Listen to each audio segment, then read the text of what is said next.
Good morning, hello, and welcome to the Lenovo F1 in Schools National Finals, day one of what's going to be two awesome days of competition and ultimately celebration of all things engineering. I'm delighted to be joined by Lawrence Vines. Lawrence, it is time to get our first race underway. And just a word for the quality of some of these cars. We've got an amazing day of competition ahead. Absolutely. I've been lucky enough to be here the last few days, helping with the scrutineering of these cars, and the standard is so high. Like, some of these cars wouldn't be a miss at a world final, so it's going to be really exciting to see how they perform. And just putting you on the spot slightly here, what kind of times could we expect in maybe the first 10 or 12 races? What would be a good number to look out for, if such a thing exists, before we've seen the first one? Well, with the Pro class, it's always the magic 1 second that teams strive towards, but that is a very difficult target to meet. In the development class, where we'll be starting the racing today, I think I'd expect to see cars around the 1.3 second mark. Which is preposterously quick. But without further ado, we can get the first teams out here and we can welcome into the race area. Would you put your hands together for T-Blaze, Team Apex, BBA, Arera Racing, and Echo. Come on down, guys. Yes, yes, yes. Oh, I like these mascots, by the way. These mascots are good. Our first victims, teams. We are ready for this one. One each. 2 rows? Yep. Now, if initially our drivers would like to get into position, if you are a driver, head over to the start of the track. Sounds good. Is it Arera here? Arera, how are we guys feeling? The very first cars of the, in fact, because this is F1 in schools and next year it'll be STEM, we are making history. And you are the very first racers of the day. How are we feeling? Nervous, but optimistic. And where have you guys come from today? Tottenham. London. So any Arsenal fans? No. It's a shame, Lawrence, because they're from Tottenham, which is the other end of town. It's like Arsenal, but worse, you see. I see. But in terms of the cars, though, the car quality, fantastic. Absolutely, and you guys have gone for a very ambitious livery, no? You've got the pinstripe down the car. Yep. I have to say, I was never that brave myself. I always just went for a solid colour, so I have a lot of respect there. But we start with a blank slate today. There are no times on the leaderboard yet. What is going to make your car the fastest of the day? What feature are you most pleased with? Well, with the regional finals, we had the side pods sort of lower down. But this time we've got them raised so that they're level with the halo, right? So hopefully that should perform better than the regionals car. So some aerodynamic development going on there. Yeah. Very good. And Lawrence, these guys are the London Academy of Excellence. The big question is, they've shown excellence so far. How excellent will it be? It's time for our first race to get underway as we head down to the track.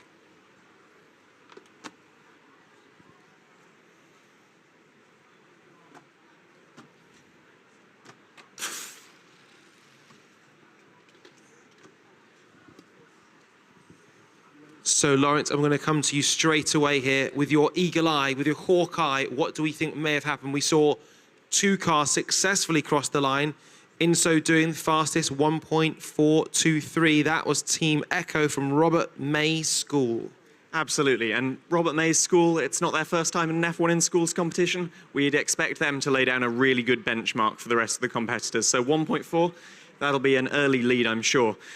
But we saw lanes 1 and 2, the cars didn't start, no reaction times logged, and that is, looks like it's the result of a technical issue. So before we progress to round 2, we're actually just going to rerun lanes 1 and 2 on the track. So that will be T-Blaze and Team Apex BBA, about to rerun right now. 1.423, the time to beat.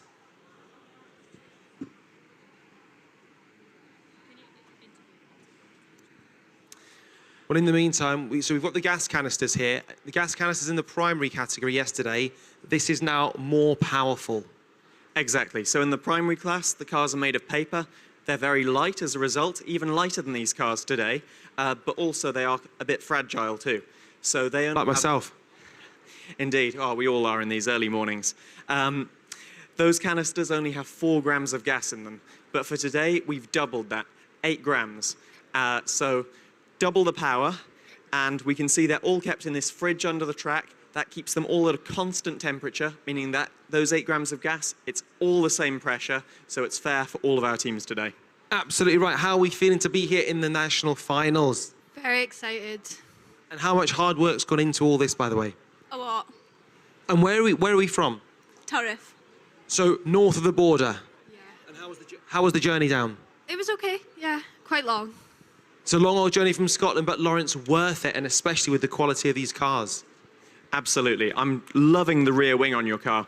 All of the other cars have these rear wings that sprout from that CO2 chamber pod, but you've gone for a design kind of more like the current F1 cars, where it doesn't actually touch the canister chamber, maybe doesn't create as much turbulence. I don't know. Could you tell me a bit about the reasoning behind that? Yeah, it's inspired by a real Formula One wing. Because there's not as much like sharp edges, it reduces the drag and it can increase our chance of laminar flow and stop turbulent flow. Perfect, yeah. You're reducing that low pressure zone behind the car that'll kind of hold it back like a sail. Very good. So Lawrence, with regards to that, sharp or smooth like they've gone, what's the thinking? I mean, with sharp, it's kind of as you'd anticipate. You'd end up churning the air up, creating this turbulence, and the turbulence behind the car, you get this pocket of low pressure air, and it just holds the car back like a sail.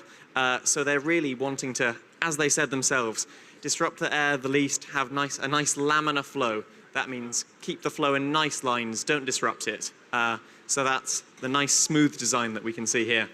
Is it tough to make adjustments to something that's so small? Because if this was, say, on a full-scale Formula One car, you'd almost see the angle that is required to get optimum aerodynamics. Whereas with these, it is so small. How on earth do you analyze it? You're right. Everything is more difficult when you're operating at this scale, Radzi.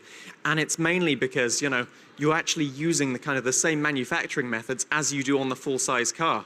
But that 0.1 of a mil tolerance, when we're talking a 200 mil long car, is a much larger percentage than on an actual Formula One car. Well, we are ready for the race. Technical faults sorted, head-to-head. Just 2 cars, 1 and 2.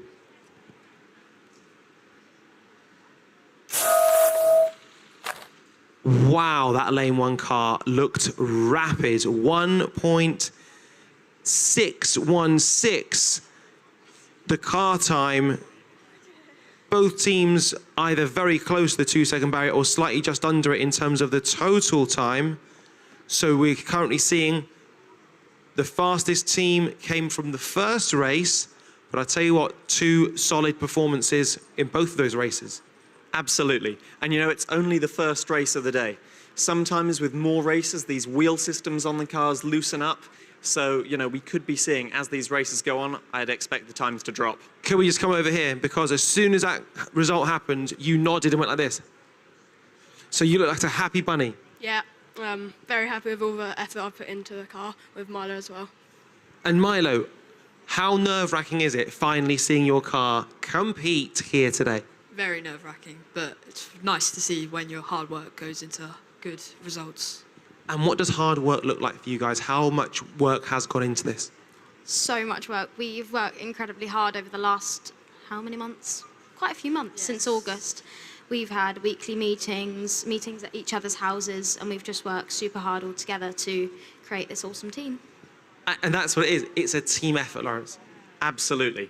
And talking of the team, we've talked about the design already a little bit today, but haven't touched on the manufacturing. Because the designer can make the best shape possible, but then if the manufacturing engineer can't actually make the same shape match, all of that R&D work has been for nothing. So who from Team Echo is the manufacturing engineer? I do some of the manufacturing, and we all work on it, but it's mostly me. Again, a team effort, probably why you guys are so strong. But do you have any tips? How do we make a nicely manufactured car? Make sure you use lacquer to seal the outside of a car and the decals. This is sounding, proper professional here. This is like Red Bull Formula One team painting their sponsors' logos rather than using vinyls. These guys are talking about using lacquer to make sure there are no seams on their car, completely smooth. And out of interest, how did you determine who would drive? Well, we did most reaction times and found that Elizabeth was the fastest, and we used her, and we have many backups as well. Is it hard to balance, let's say, reaction time amongst your friends? Let's say, imagine it's like a computer game, versus when it counts and you get one go. But I'm going to pause that thought because it's time for race 2. Could we see our very first 4-lane race on this category today in development?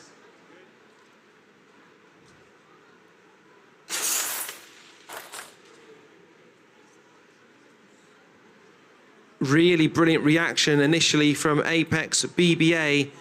And I'll tell you what, to go from the slowest reaction time, Lawrence, with Echo, to the best track time. And you see, by the way, just the effect of the halo. Absolutely sublime.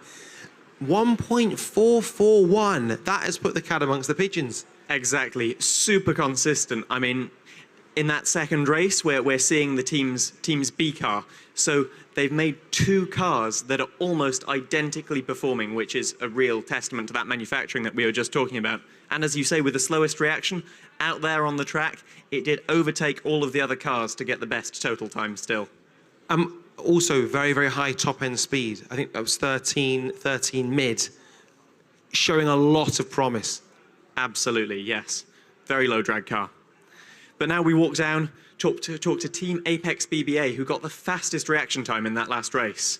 So what do we put that down to, the reaction time? How did you select your driver? We went through lots of testing. Everyone went through 3 trial runs of doing the reaction testing, and Finn had the best. And was it close? Anna and Finn had the best, but Finn consistently got higher, so. And how much, if I've said it to a few of you guys, how much hard work's gone into this? Lots.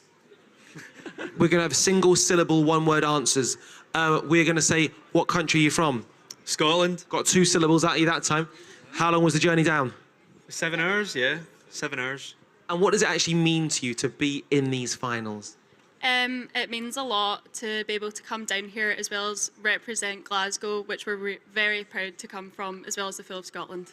Absolutely, because we are seeing Wales, England,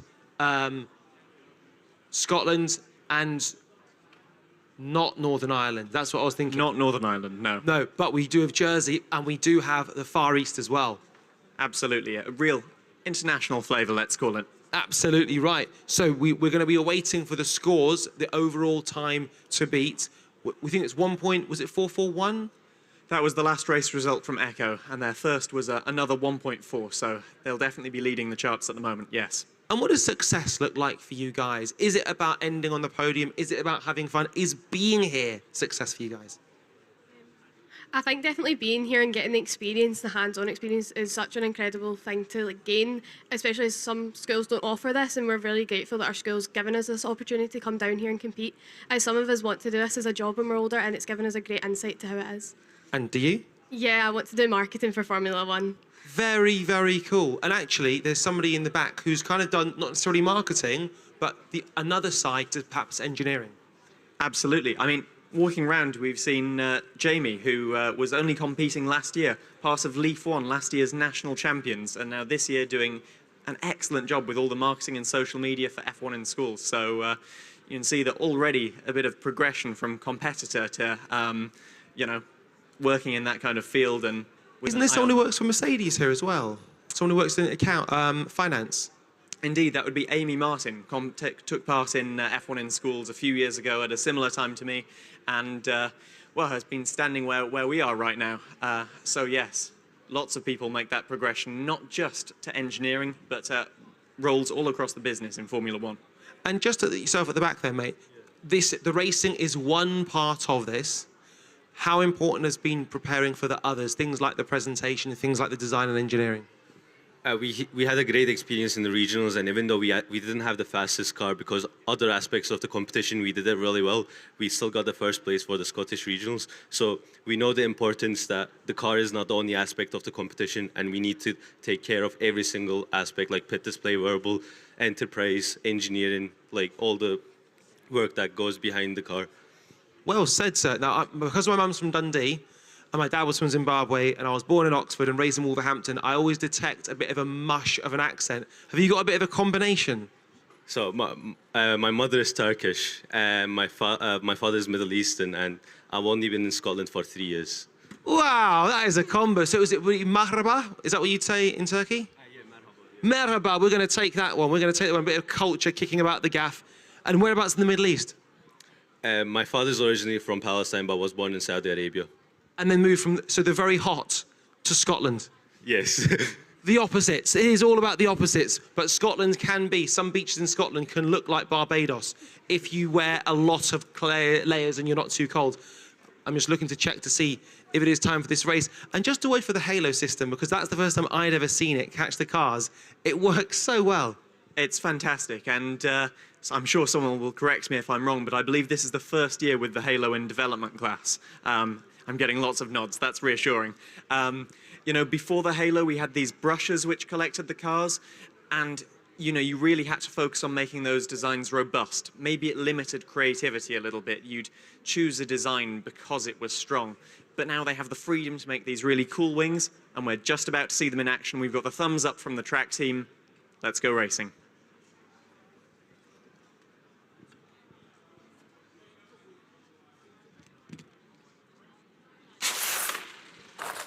Blimey, throw a blanket over that one. That was incredibly close.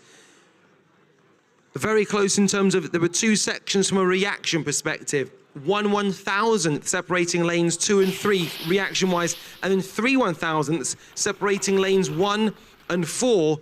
It was Aramco Racing first across the line, but by, in terms of the track time, the car time, again, only 9/1000th separating 1 and 2 there, and then it was indeed Aramco that managed to win the combined time as well. I'll tell you what, this is so close. Exactly. I mean, in those total times, we've got 3 teams split by 0.03 seconds. That's unbelievable. And also, as you said, those reaction times super, super close. I mean, T-Pit in Apex, who we were just speaking to, the fastest reaction time 2 times in a row, super consistent and very impressive under what I've got to say is a lot of pressure. I was never brave enough to do that myself. I think I'd have been shaking all over. But yeah. Exactly right. Should we head down in and see what these guys think of what we've seen so far? First, we're actually going to go back to the track because we're ready for the 4th and final race.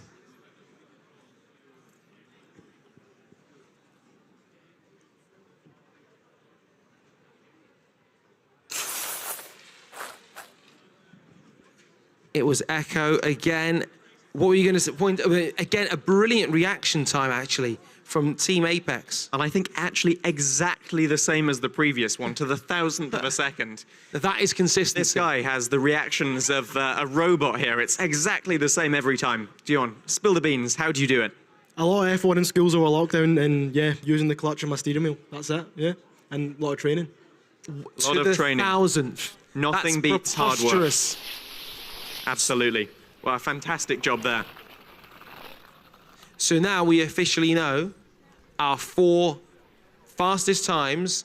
So they will enter the leaderboard. We can see there the times. We'll await to add the team names to those.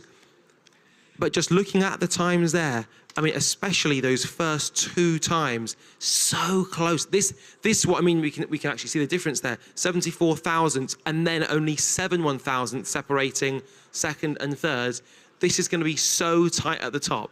Absolutely. I mean, those gaps, that's too small to call at the moment. And we've got to remember that we only have half of the racing today. Each team brings 2 cars, and across the 2 days, they'll race both of those in each lane, making a total of 8 races. But each day, we only get 4 of those. So it's only half the picture, and all of this could change. So 4 down, 4 still to go. But as for these guys here, we'll let you go and exit the racing area. Our very first races have gotten underway, guys. Good job. Well done. Thank you.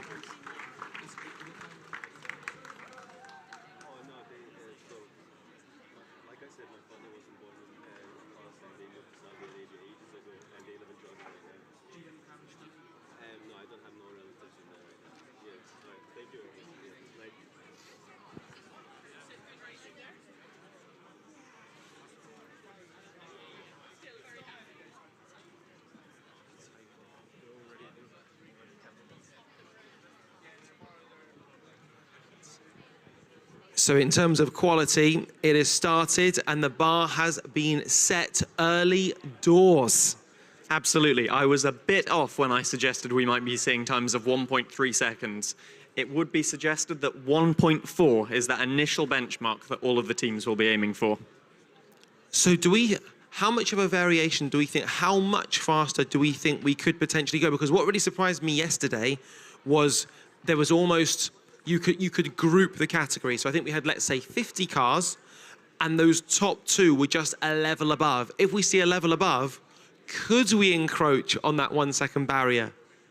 In the development class, that would be a big surprise. These cars are a bit heavier. They're 60 grams each minimum weight, which all of the teams looking to get that fastest time will be right on there, 60.0, 60.01.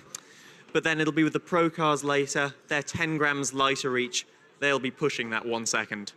Yeah, it's really, I'd say one of the things I enjoy most about it is watching the slow-mo replays, because seeing the reaction, and then seeing, you really do notice if a car is in a straight line, if there's movement to a side, if it skews, and that just eats away at the time. Absolutely. You can have the car that performs best in those wind tunnel simulations, but if those axles are slightly out of line, that car's trying to go in a massive arc rather than a straight line. You lose all of your time down the straight. Yes, well, we're not going to lose any more time here, because we're going to welcome in our 4 teams. Now, do we want 1, 2, 3, 4? How do we want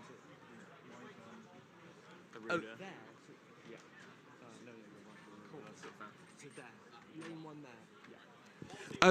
Okay, 4 teams are ready. We can bring them out. So we're going to have, in the first box, lanes 1, 2, 3, 4, in this order, if you can, please. We have Wyvern Racing, we have Aramco Racing, we have Invictus and Velocity Racing. So in lane 1 will be Wyvern, Velocity will be lane 4, Aramco lane 2, and Invictus lane 3.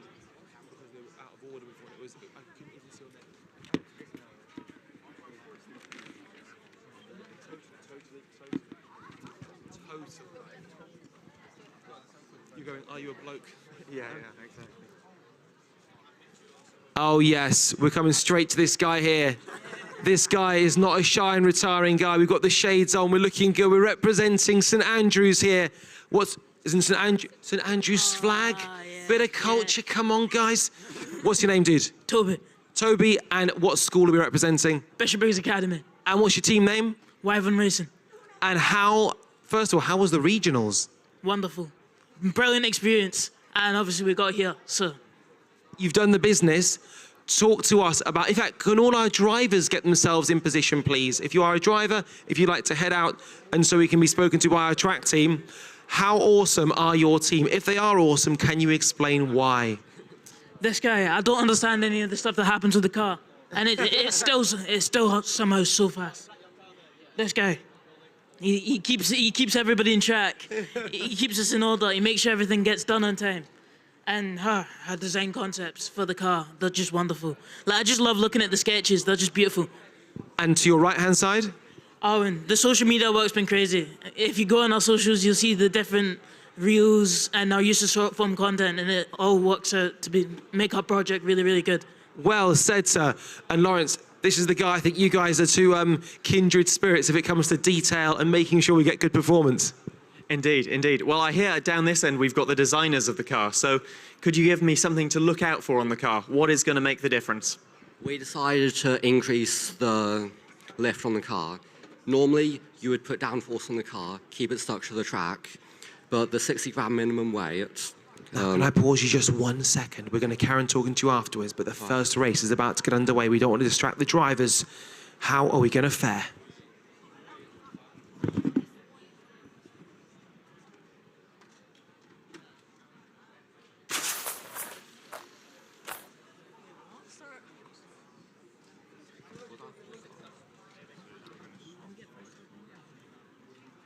So it appears that we may have had a potential false start in lane 1, which is very understandable given what is on the line.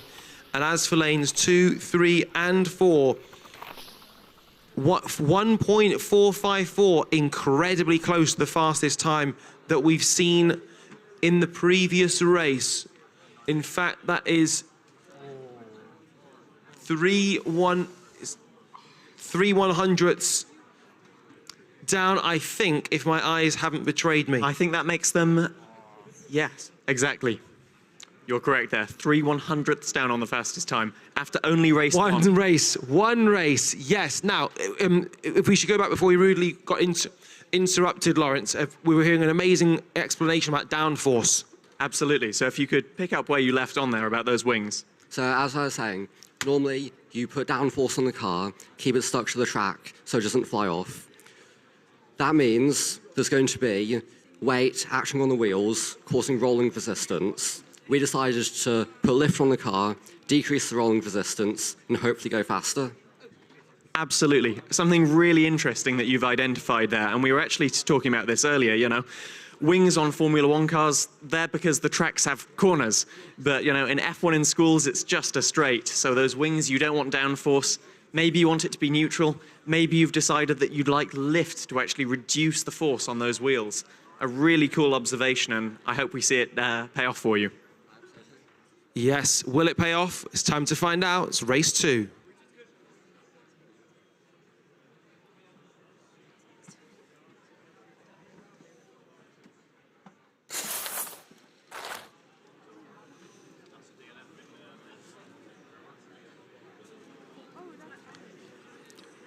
So it may have been a DNF in one lane, but as for the others... So we can see that the top of this leaderboard will become super difficult to pick apart here, because taking the overall win here was Invictus, you can see. And I want to draw your attention there to lane 4. Did you see? There was a part of the car that had actually detached Was it a before wheel? the finish line. That's the way it looked. That'd be really bad news for all concerned. No, first pun of the day. Too early. They're going to get worse. They're going to get worse. But what happens if we have a wheel separate, or any other part of the car for that matter, before the finish line, is it becomes a DNF, and that time does not count? The reason is, unlike a breakage that happens after the finish line, it means that the car has actually shed weight before it's finished the race, which could be a potential performance advantage. So that means we do have to exclude that time. Now, the thing that people at home may not necessarily be able to see is we're getting an update. So the overall standings, we've got 3 colours, black, purple and red. What do each of those mean, Lawrence? Exactly. So the 4 teams that we have with us for the current round of racing are highlighted in purple. So we can see, yep, from this round, we're straight away challenging the top of the leaderboard with Echo from round 1. And then the red, I believe if we didn't have any teams in purple, the rows would just alternate red and black to make it easier for us to pick between them. So the red doesn't signify anything in particular. Arera Racing, don't have to worry. It doesn't mean they failed anything. It's just when we get a few more times on there, we'll see the rows alternating red and black. Thank you very much. So Invictus still the leaders in this group. Overall, it is Echo is still the time, and it's 1.423 is the magic time to beat.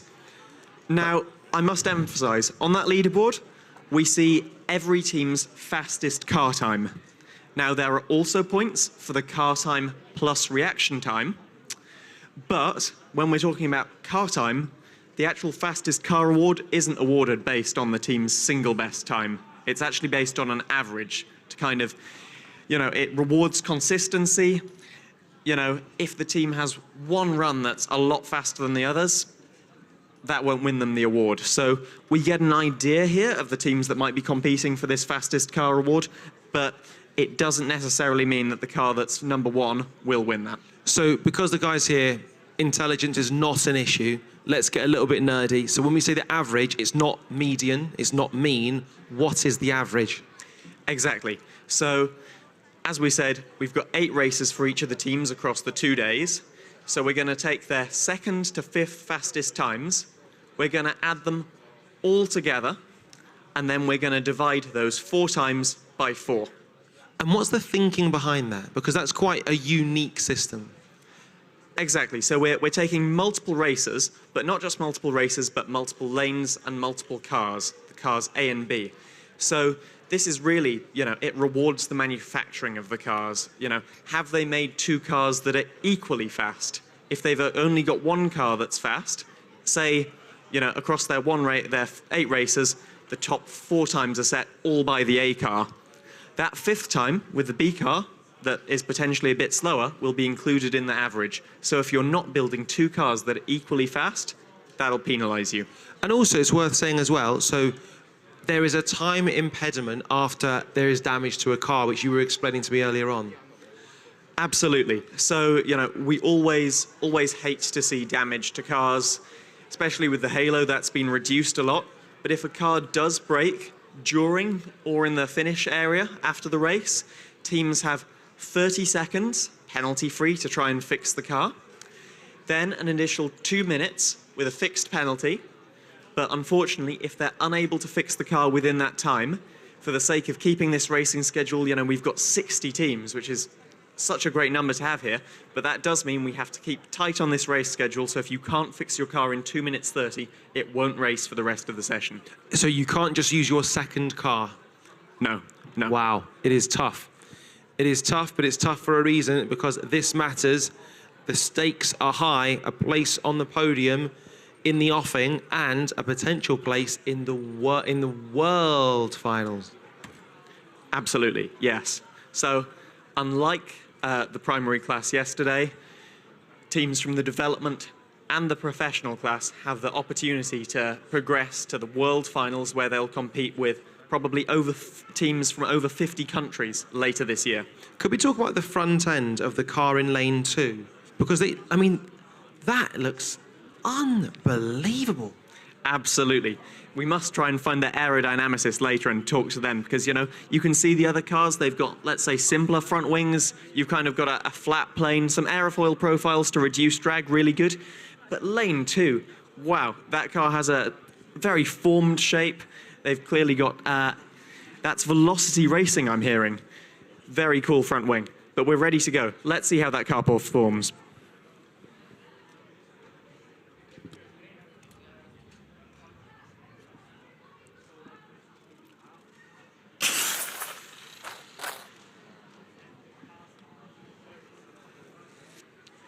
So decent reaction. We may have a new leader.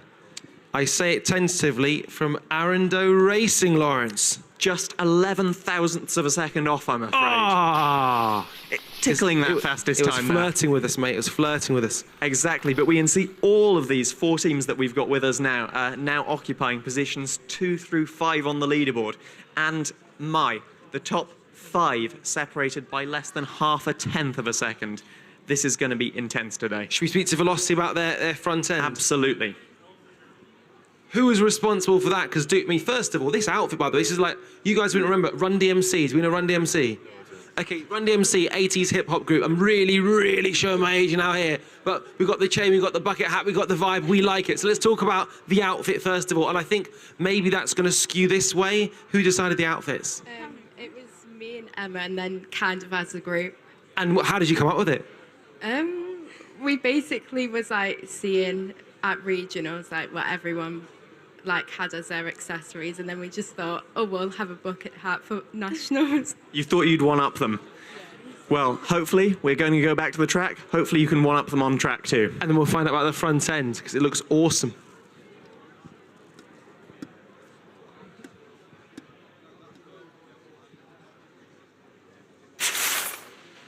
Oh, wow.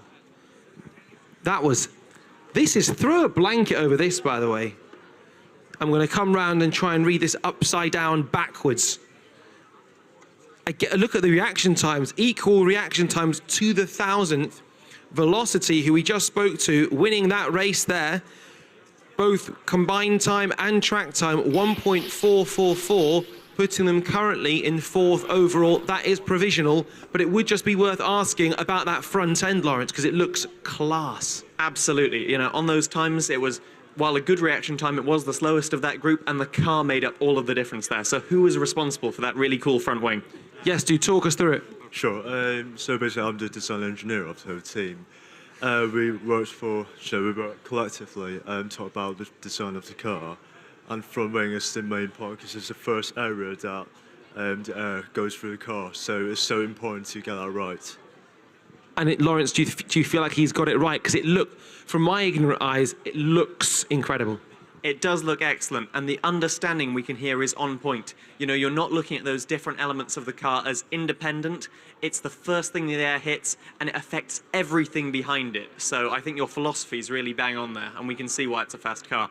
Is that race 4 we've just seen? That is race 4, so that culminates that particular group. 4 teams done themselves justice. They are currently 2nd, 3rd, 4th, and 5th overall out of 8. That's provisional, and they are the standings after 8 races. So guys, give yourselves a massive round of applause. We will see you again either later on or tomorrow for more action with your second car. So if you'd like to make your way out of the racing area, job well done.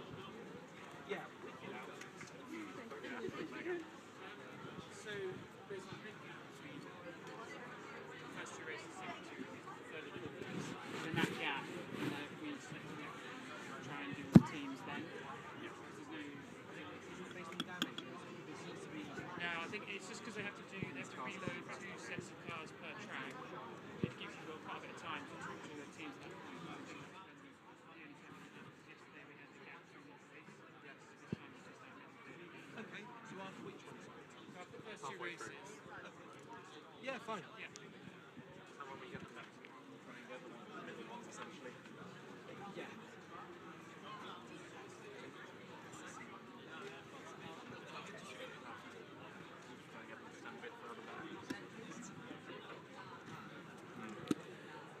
So 8 down, 4 to go, or 4 more to go.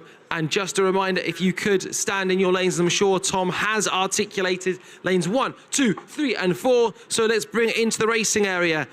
Acceleractrics, Hyperstorm, Cransley Speedworks, and Apvia RPS Racing. Now I reckon it's Accelertrix. Is that how you pronounce it? Yeah. Yes. Who came up with the name? Ethan. Yeah, I came up with it.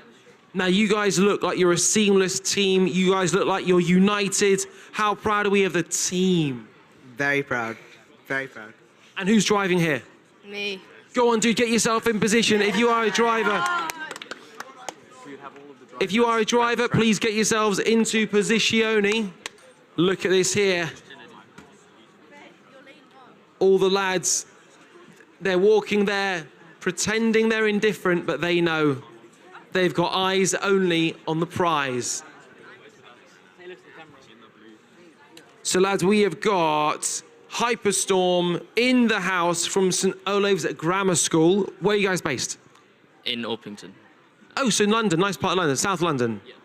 Very good. And how long was it? How was the journey up here? It was like 4.5 hours, I think, by minibus. We got KFC in the middle. You got KFC this morning? No, we got KFC in the middle of the way there. Good work. What was your order? I got tenders. Tens? Tenders. Oh, so I thought you said 10 pieces of chicken. I thought you, sir, are an elite performer if you can see off 10 pieces of chicken. But less about chicken, more about racing. Let's see the first one.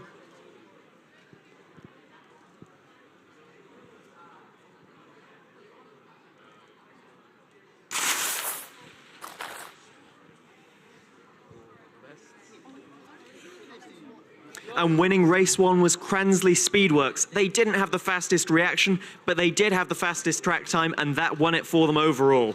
Very good. And then Hyperstorm with that fastest reaction, that is our fastest reaction of the day, under the magic 0.15 seconds. That is so hard to beat.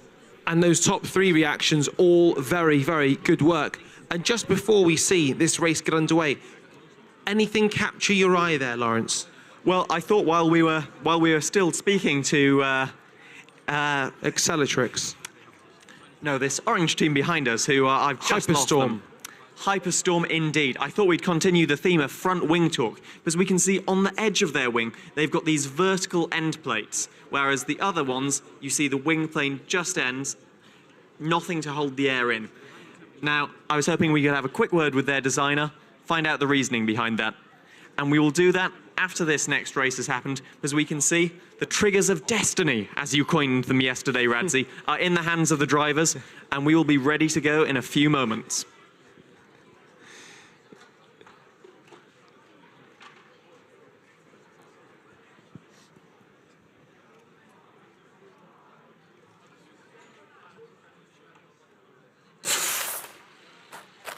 Lanes 1 and 4 got off to an absolute initial flyer. And another brilliant reaction from Cransley Speedworks, but in the end, it was Hyperstorm that just took it with combined time and track time, although really not much between many of the teams actually. But in terms of, should we talk about that front wing and Hyperstorm? Absolutely. So who's the designer on the team? The one and only introduced to us as. That is confidence. You're the man. Tell us about that front wing. Yeah, so when we were designing it, we started by looking at all the side profiles, and we tested them in CFD, you know, and we found that a concave side profile to be the best for us, because we can direct all the air over the front wing. And then when we were looking at the aerial profile, we came to around the same conclusion, that a concave profile would be the best. But then we looked at some issues by using like traces and stuff. And then we decided to implement some end plates, and we found them to be like really good in CFD. So that's sort of how our front wing came about.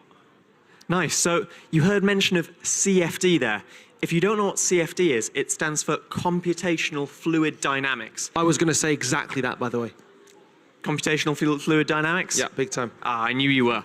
Now, this is a way that we can test the car, not in a physical wind tunnel, but in a virtual one. So, you know, it's really good for, you know, cost effectiveness, but also sustainability, because we're not making 10 physical prototypes and testing them. We're doing it all virtually. And it's also a really good medium for a test, because, you know, we all know that for a test, we've got to keep it a fair test. And in the virtual world, that's a lot easier. Thank you very much, Lawrence. Should we go along and speak to Cransley Speedworks in the house? Cransley, where are you guys based? We're based in Great Budworth, which is like between Manchester and Liverpool. So not too far for you guys? Not too far, but an early wake. Early wake, he's honest. And the upshot is they're currently 9th in the standings. Okay for you? Yeah, I mean, when we were at regionals, we had the slowest car and we're still here. So, you know, we're just looking forward. We're looking forward into the competition. We're not too bothered. We got to just focus on what's coming next. But we believe that the car's good enough. And that's a really important point. Exactly. Another team recognizing that it isn't all about the car, even though that is what we mainly see here on the live stream.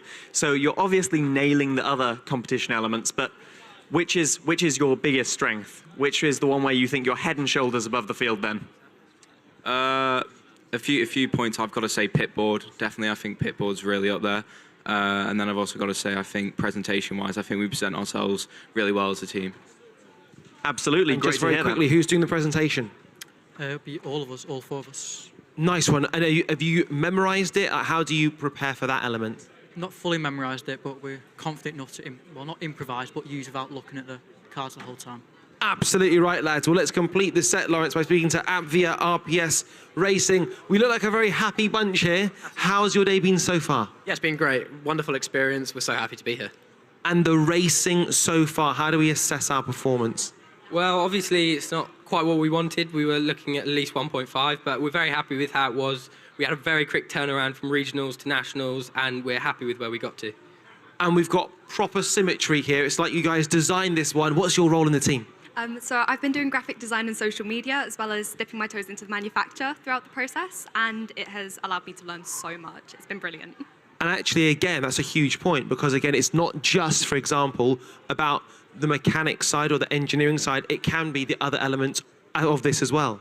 Absolutely. And when scrutineering this car, I actually noticed a really cool feature that you guys had included, and that was that the front wing was removable, completely interchangeable. So if anything did happen to it, you could really quickly put a new one on, no faff, you know. Sometimes they're glued in place, so, you know, you'll get a break and it'll be really hard to fix it, but that's really good thinking there. And a big question, when it comes to your hair, do you mousse it? Do you gel it? How do you keep those curls looking so good for so long, sir? I just do a bit of everything, really. Honestly, I have no idea what I'm doing. I just put stuff in it and it looks all right most of the time. It works, and we like it. What do we think of his hair? Well, I think it looks a bit better than mine, and I wish I had curls like that. So We are in awe. We are in awe. And we are ready for another race. This is race number 3. Can we see the 1.423 beaten now?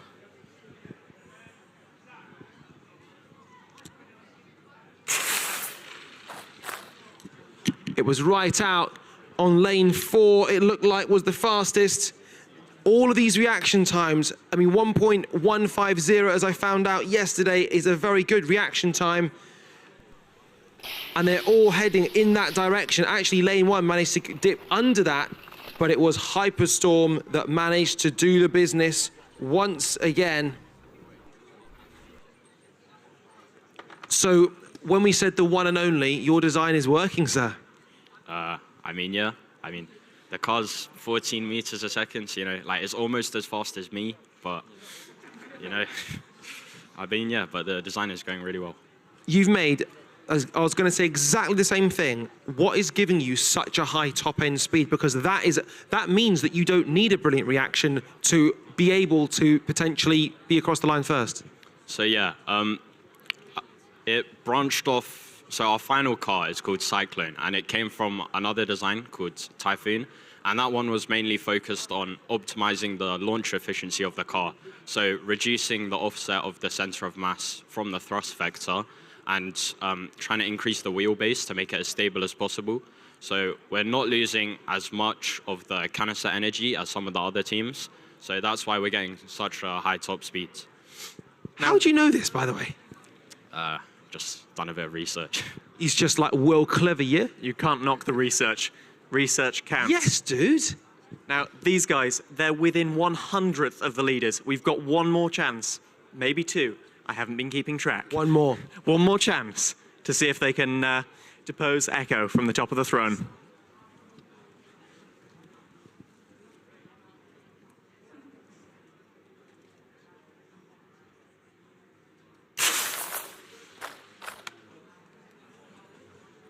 That was lane 3. It was Hyperstorm again. Top end speed, 13.8. But just a bit slower, a few hundredths slower than their last run for the track time, meaning they don't take this P1 spot quite yet. But they have another chance, another 4 races tomorrow to try and take that away. Absolutely. And I tell you what, oh man, extremely exciting stuff. Well, that was brilliant racing by all teams, actually. And we now have 12 teams that have put down a marker, half of their potential markers. There will be more tomorrow. But as for us here, should we give a massive round of applause to our 4 teams as they exit the racing area.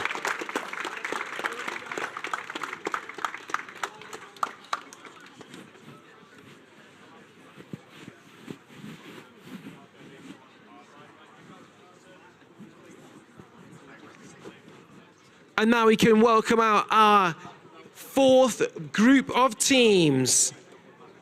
In fact, do we have there's no break. Tom, there's no break. We're running through, I think. Yeah, running through on this one, yeah. We've got the teams ready if you want them as well.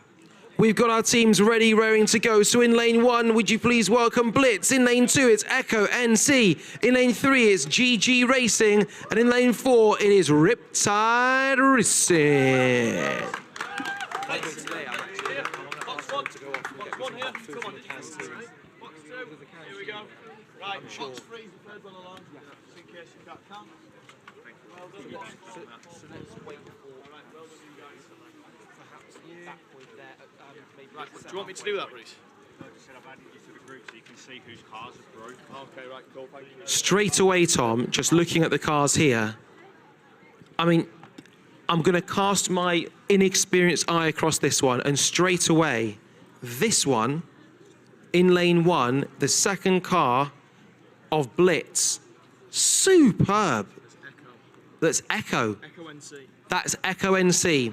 That's Echo NC. Indeed. Well, That's your Echo inexperienced eye, went for the seeing Echo I NC, appreciate it. has a good hunch, because it's the car I was going to take you to. Because they have a very interesting, again, the front wing. I think it's our first multi-element wing of the day. That's where they use multiple pieces to make up a span. And, you know, you see this often in F1, and the idea is that it's more efficient. So between them, you get the same angle of attack as a single plane, but with less drag. And how sharp is that front end? I mean, actually, it's almost like one of those pencils where you push the lead in through the middle and you click it, almost like they are actually looking to puncture the air as they go through. Absolutely. Very sharp point. I mean, almost bullet-like there from them. Yes. I wouldn't want to be at the receiving end of this car. Thankfully, it's caught by the halo, because otherwise it could do some serious damage. Yeah, it could. It'd be a good orator, because it would make a good point. Ah, bad.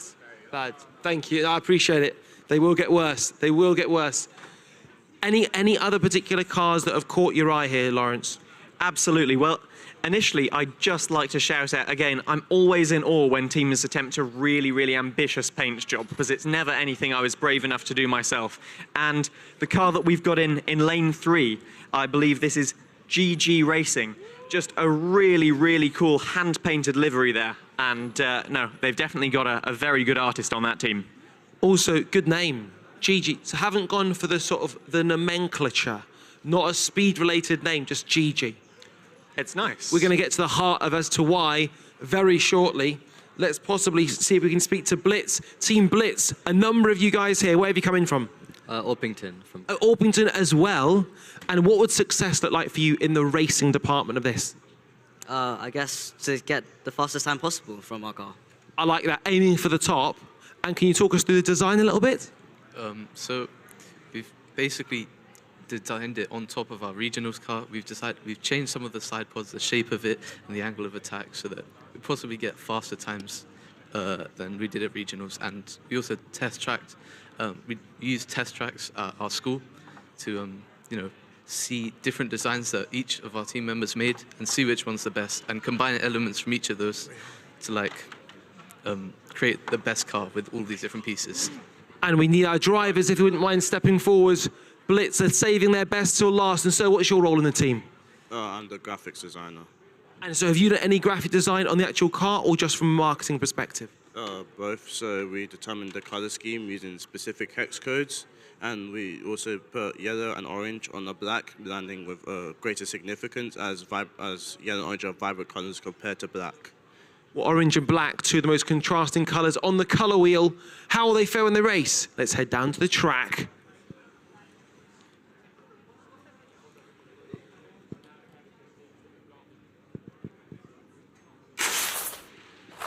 Yikes in lane 1. Lane 1 was... So with the fastest reaction, the fastest car time, we have Blitz, who we were just speaking to, taking the best time with 1.604. A very impressive performance. And he was a driver who was so chilled out, he wasn't even stepping forward until the last minute, and then he delivered like the mailman. Absolutely, absolutely. So, going to speak to Echo NC. We were looking at your front wing. Who's your designer? Tell us a little bit about that design with the multi-wing elements. So during the regional finals but after the regional finals, we did some testing with bulky front wings, and we just found they were just making everything worse. So we went from a really minimalistic, just smooth and pointy front wing, and it still meets the requirements because we have it over 2 vanes, which counts as the 1 wing. Absolutely, very good. Now, it looks like we're just about to go racing any second, so let's see how it performs. Some of these drivers going for the double grip technique, double hander, some going for the single, some going for the guess. And in lane 3, reaction, track and car time. Got a bit of a trend so far. Teams sweeping the board with those results. But it is a different team. We have Riptide Racing this time taking the win. Very strong. Just finishing up, as we're with Echo NC, we talked about that intricate front wing design. That's all well and good for you to design it, but someone else has to make it. Which one of you is the manufacturing engineer? Well, first of all, congratulations, This guy's had a vision and you've realized it, and it's on track. It's, it looks awesome. It hasn't broken. Tell us a little bit about the importance of manufacturing. Well, we need to make sure it's nice and accurate to ensure that it doesn't break, obviously, when it's racing. Need to make sure it's nice and strong. So we try and make sure that the density of the front wing when we're 3D printing it is nice and high. That's a really cool thing to mention, actually, because while the body of the car, it's like a sculpture. You start with one block, and then it's a reductive manufacturing. You're taking something bigger, making it smaller. 3D printing, it's actually additive manufacturing. You start with nothing, so you can actually decide the density of it, you know. These parts could be hollow, but that might make them weaker. So you perfected that density, so it's nice and light, but as strong as it needs to be. Very good. Are there themes when it comes to, say, car design, specifically with what we're doing here, where actually there is an ultimate shape of a front end or a rear wing, or actually, when it comes to the World Finals, do you still have big diversity? I'd say there was still big diversity. I mean, what makes this competition so exciting is it never stands still. Every year, these regulations are changing. So, you know, otherwise, a bit like Formula One reaching the end of a regulation cycle right now, we'd have all converged on a similar design. But we keep it fresh. New regulations every year means teams can never quite pinpoint the perfect design, and they're always striving for perfection. And there's no breaking news, like news that's an hour and a half old. Liam Lawson dropped from Red Bull. Yeah, exactly. Did you know about that? Yeah, well, it was Tom. Where is Tom? He's there. Big Tom. So you said gone. You were correct, sir. You knew before he did. It's confirmed. There you go, mate. It's actually only confirmed off the back of what you'd said. BBC Sport said, quote from Tom, Liam's gone. That's what it said verbatim. So Liam Lawson gone. Big F1 news. But you're not surprised? No, he wasn't performing well enough. Brutal man. Who should take his seat for you? Tsunoda. Big Yuki Tsunoda. He's the popular choice. How's he going to fare under pressure in Japan for you? Will he sort of step up to the plate, or will it be a tough one? I reckon it'll be a tough one for him, but I reckon he's performing well in that RB, so he'd probably be all right. The RB, it does seem to be a very different car, though, from what people are... I've never sat in it or driven it, but it does seem from what people are saying. But let's do less F1 and more these cars here, because the workmanship, mate, has been fantastic on these. Absolutely. As you can see, they all look fantastic lined up there. You know, still after 2 races looking as if they haven't done any, which is really great. But I think you're angling to make Yuki a bit of a friend there, because I don't think I've ever heard anyone call him Big Yuki before. Anyway, we're ready to go on the track.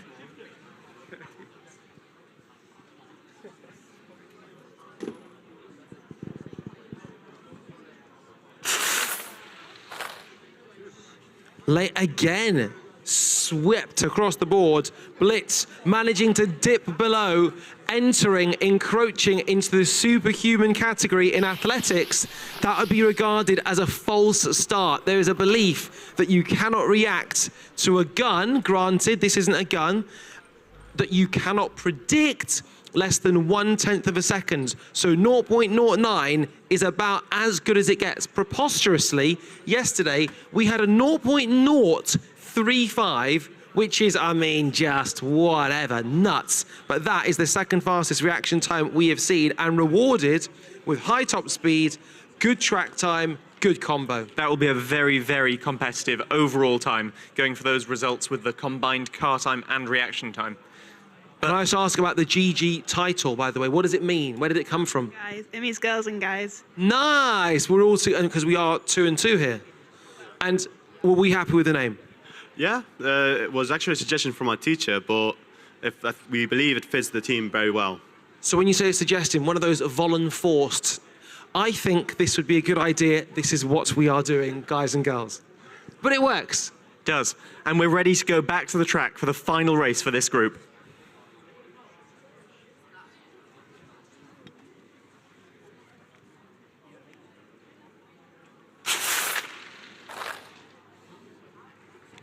So we have a team currently in 4th, going into that 4.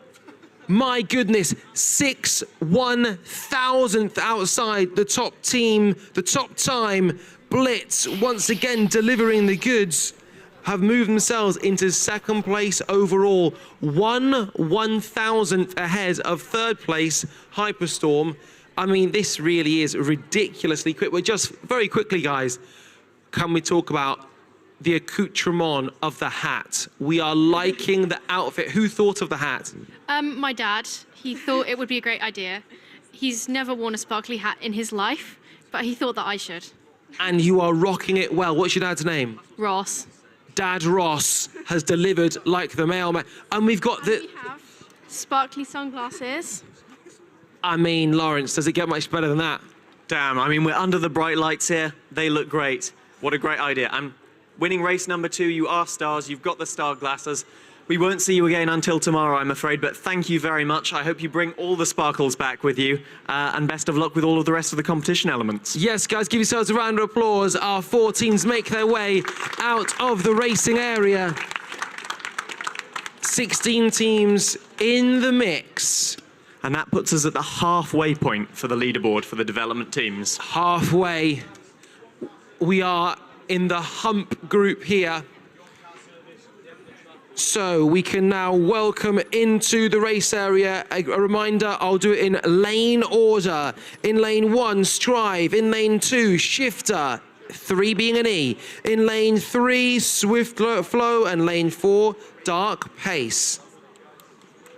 Right, Lawrence, let's feast our eyes on some of these creations here. Oh, sorry, no halo. We need no halo for lane 2. Race on. Rush it down. It says on the box. So in terms of cars, straight away, Lawrence, is there anything? See, what's amazing about this is seeing the difference between, for example, what will be, let's call them the red car for now. We'll get the official name very shortly, but that would be Shifter, I believe. Thank you. The front end of Shifter, by comparison to what we've got just there, which is lane 4, and that is Dark Pace.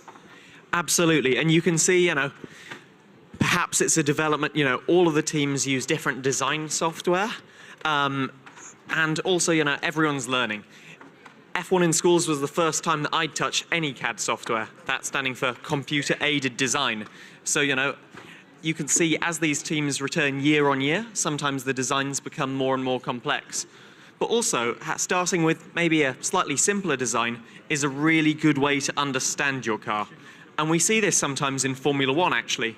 See teams bringing upgrades to their cars that they just don't understand. And they've got to roll them back, go back to basics, to then understand it, to then know how they can build performance. So maybe this is just a really, really great start point for some future development. Understand exactly what's happening. In lane 2, we have Shifter. Looks a little bit like Thrust SSC. Quite a long design. I wonder what the weight would be on this one. Absolutely. I mean, it's still very possible to keep the minimum weight quite low, because the F1 in schools model block that does constitute most of the body of the car, it's very low density foam. It is actually quite light, so very possible that that's still at the minimum weight. There's just one thing I'd like to draw your attention to before we start racing, and this is more from a scrutineering point of view. And this is, one of the regulations is that we must have clear visibility of the halo from the front view. This means that that bungee, waiting to collect the cars at the end of the track, can catch it right under the lip there. So and this is a regulation that this team has, they've either overlooked it, very easy. This book of regulations, it's almost 50 pages long, it's chunky. What book? Indeed. But or they've decided it's a performance benefit to have this cone in front of the halo. However, it does mean they will lose points for scrutineering, and it does mean that the bungee that is usually catching the halo can't be used, and that the brushes will have been deployed for this car. The brushes have come out, and also we've seen our first bit of silver wheelage as well in lane 1 with Strive. Strive have got the silver wheels out. Absolutely. So, as we know in development class, the wheels are a standard design. Now, most teams choose to use the standard manufactured wheels made by Denford as well. However, teams are free, providing they use that standard design, to manufacture them themselves. That does mean they could use a different material, perhaps with a lower density, a bit lighter, or maybe a lower friction coefficient, causing less resistance as they roll across the track. Would there be any way of finding out what the factors, in fact, we'll talk about that in just a second. It's time for the first race. We're going to see the brush deployed for the first time. Who's going to be the first to cross the line?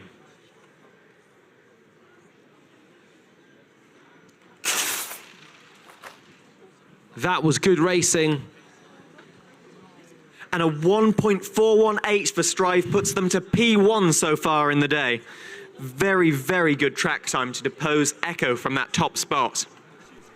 And a brilliant top speed for Strive, suggesting that that was not based purely on reaction. That has a lot of potential, that car, in lane 1.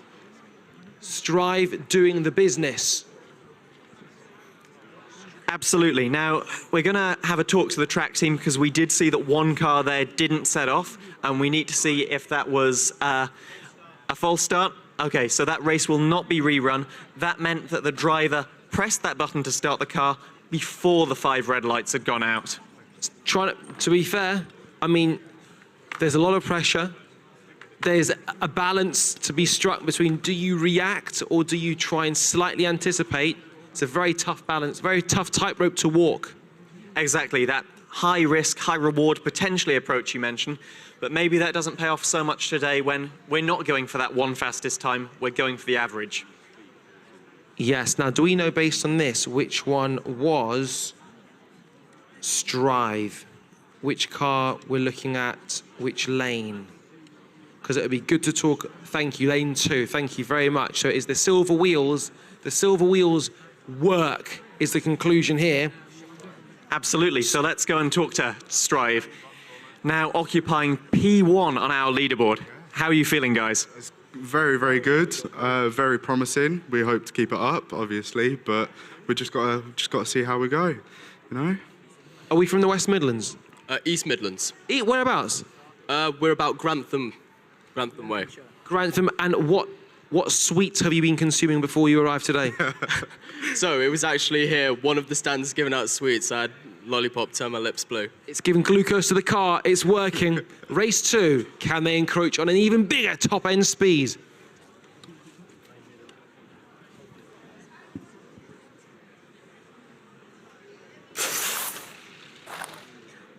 Now, the thrust SSC car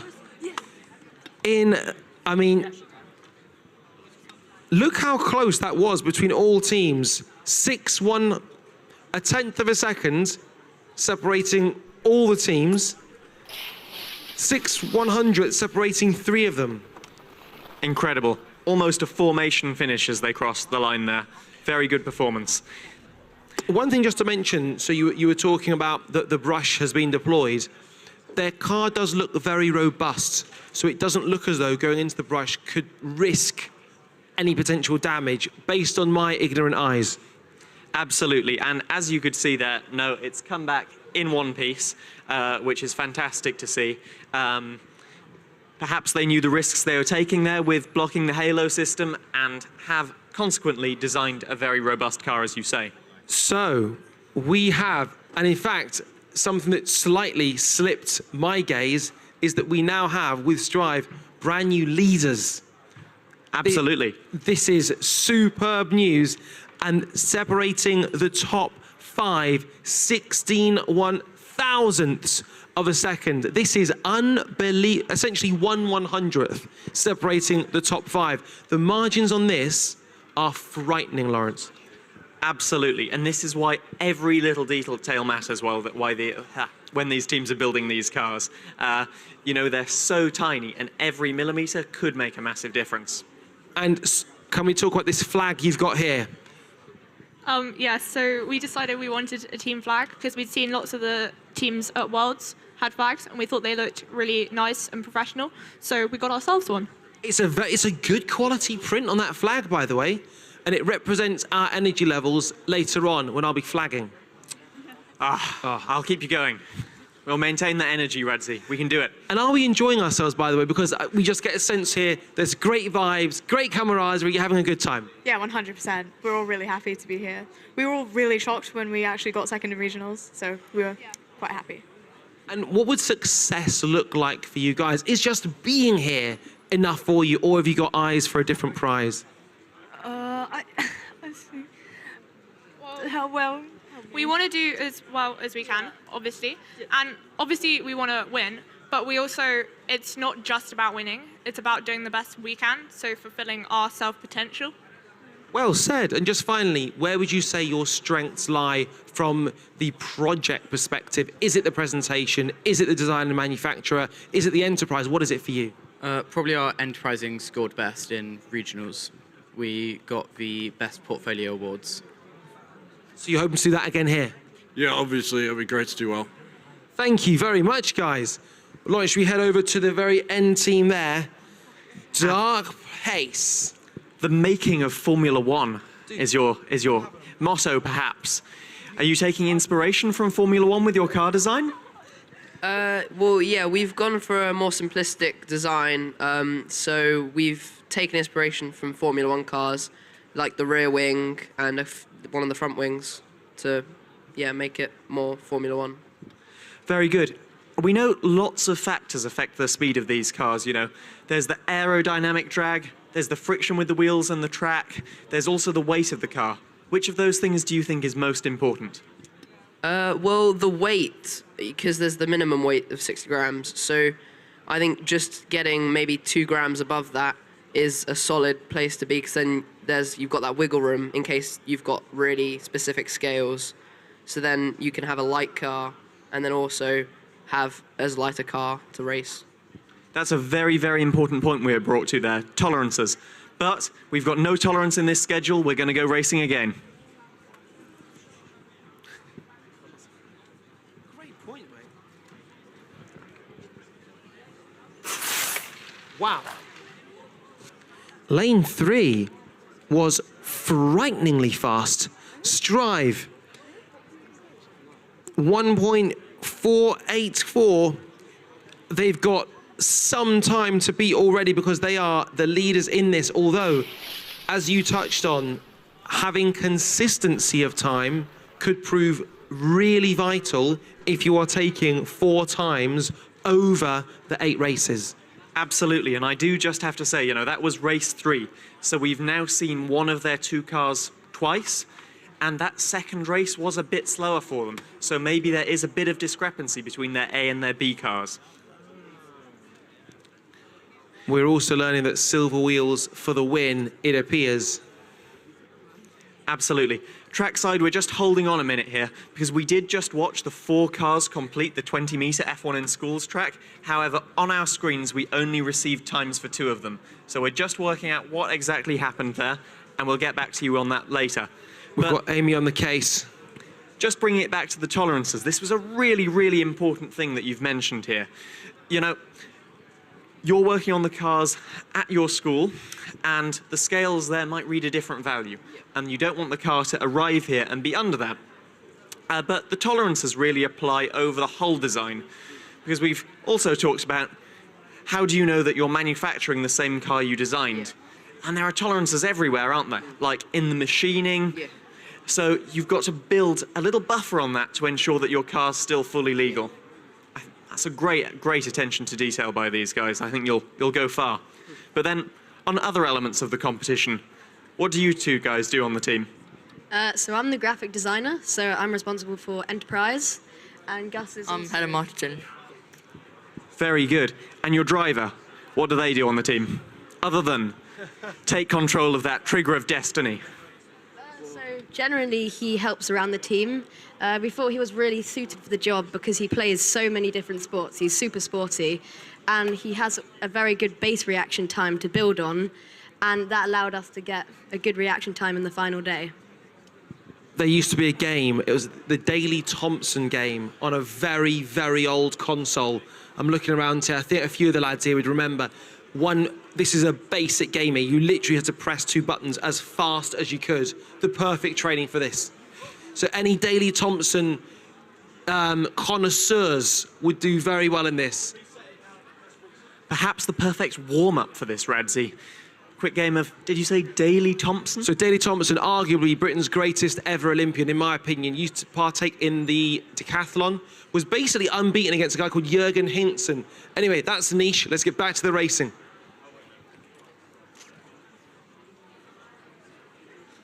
Here we go. That was unbelievably tight. My goodness. Separated by 2 1,000ths across the line. Wow. I mean, we knew it was going to be tight. We knew it was going to be close. But look at that. It's just, this is what makes this so exciting. Absolutely. I mean, we shouldn't be surprised at this stage. At the top of our leaderboard, we have the first 5 teams separated by less than 200ths of a second. But the thing is, every time we see it out on track, it is so spectacular. And it just, you know, up to the line, everything can change. Because, you know, the performance of these cars, it's not just the reaction time and the track time. The performance on track is split up into 2 stages, which we'll talk about later because we're going to throw to the track once more. Look at them leaning in. Look at the focus. Some one-handed grip, some go for two-handed. All are like coiled cobras. It looked like lane 4. It looked like lane 4. It was lane 4. Again, a brilliant reaction. Absolutely. Bang on 0.15 and a clean sweep. Fastest reaction, fastest car. Really, really good result for them. And I think that will catapult them up the leaderboard, actually, with a 1.4 time for their car. 1.473, that should put them in P11. And so yesterday, for anyone who was watching yesterday, that was about purely the time. This is about the position as well as the time. Absolutely. So rather than having scoring like we have in the primary class, where there are different time bands for the score, every 1,000th of a second counts. You're scored based on your distance from the fastest time. So, you know, even if 5,000ths of a second doesn't gain your position on the leaderboard, it will gain you points. Every little bit counts here. Yes, indeed. Well, if you guys would like to give yourselves a round of applause, job well done. And if you'd like to exit the racing area, we're going to be bringing out 4 brand new teams.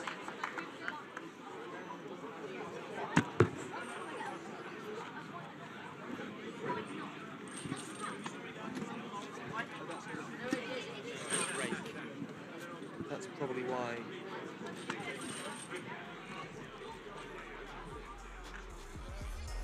I think they gon' need a minute. Shot and got them people back up in their feelings.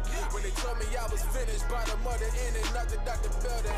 Yeah, now Victor co-defendant. Even Nike witness, we the next to kill it. Show them the king how they living. Pictures so good, but not looking for business. They be stepping in from the back door. If they see you independent, then they pop jokes. That fear to the blows, boy, James Burke. Side stepping on the shade, see the footwork. I'm trying to be about this business, but still they want me in the kitchen with the bacon soda whipping. The thought of Lewis so offensive, cause my guy, he gave his body just to pull me out the trenches. Hold up, wait. If I never see a million or the recognition, but I see the finish. Look, they're the greatest when they losing. Gotta keep on shooting even when you're missing. Yeah, now focus on the past while living for the day was never recommended. Reppin' VA, Tony Bennett. His kingdom can never be bought cause it's given and I live that. Yeah, yeah, yeah.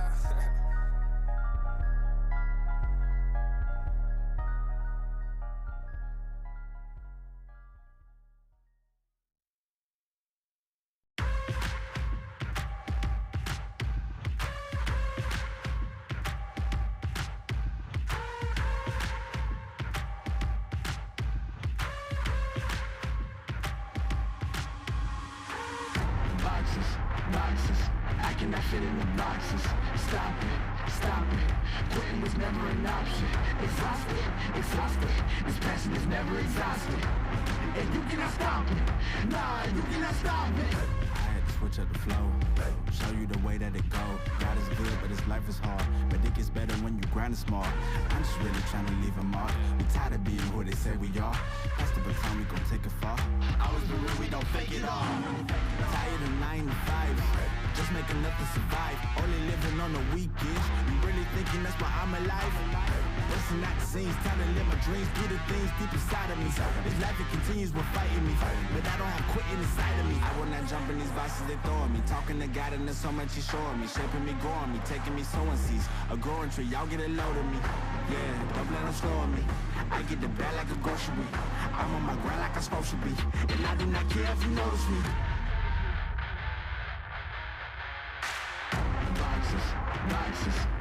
I fit in the boxes? Stop it, stop it. Quitting was never an option. Exhausted, exhausted. This passion is never exhausted. And you cannot stop it. Nah, you cannot stop it. This isn't a robbery. Hands in the sky if you got a dream. Learn nothing was blocking me. I was the problem, the only one stopping me. I didn't like it, I had to refocus. Now I'm devoted, I know where I'm going. Controlling emotions, I'm owning the moment. In order to get it, see, you gotta want it. This type of flow make a living break. Confessions over these 808s. Don't sleep on the key, better stay away. I mean, for heaven's sake, I'ma be the best. Came from the endless, playing with the games, bitch with the chest. Beating on my chest, trying to get my rest. Watch me while I flex. Every win is a blessing, and every L is a lesson. So when I run into rejection, I know it's only redirection. I see the blessings right beside me. The chances of quitting are likely. I do it like I'm in my Nikes. Don't make excuses, they never excite me. Boxes, boxes. I cannot fit in the boxes. Stop it, stop it. Quitting was never an option. Exhausted, exhausted. This passion is never exhausted. And you cannot stop it. Nah, you cannot stop it.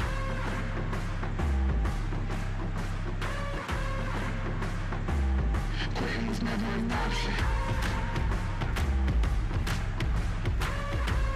And you cannot stop it. Nah, you cannot stop it.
could, no, the rain could.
Welcome back to Lenovo F1 in schools. 12 teams to complete the development set. We've got a bit of bubbles being blown in the crowd. Such is the excitement for the 12 teams to go.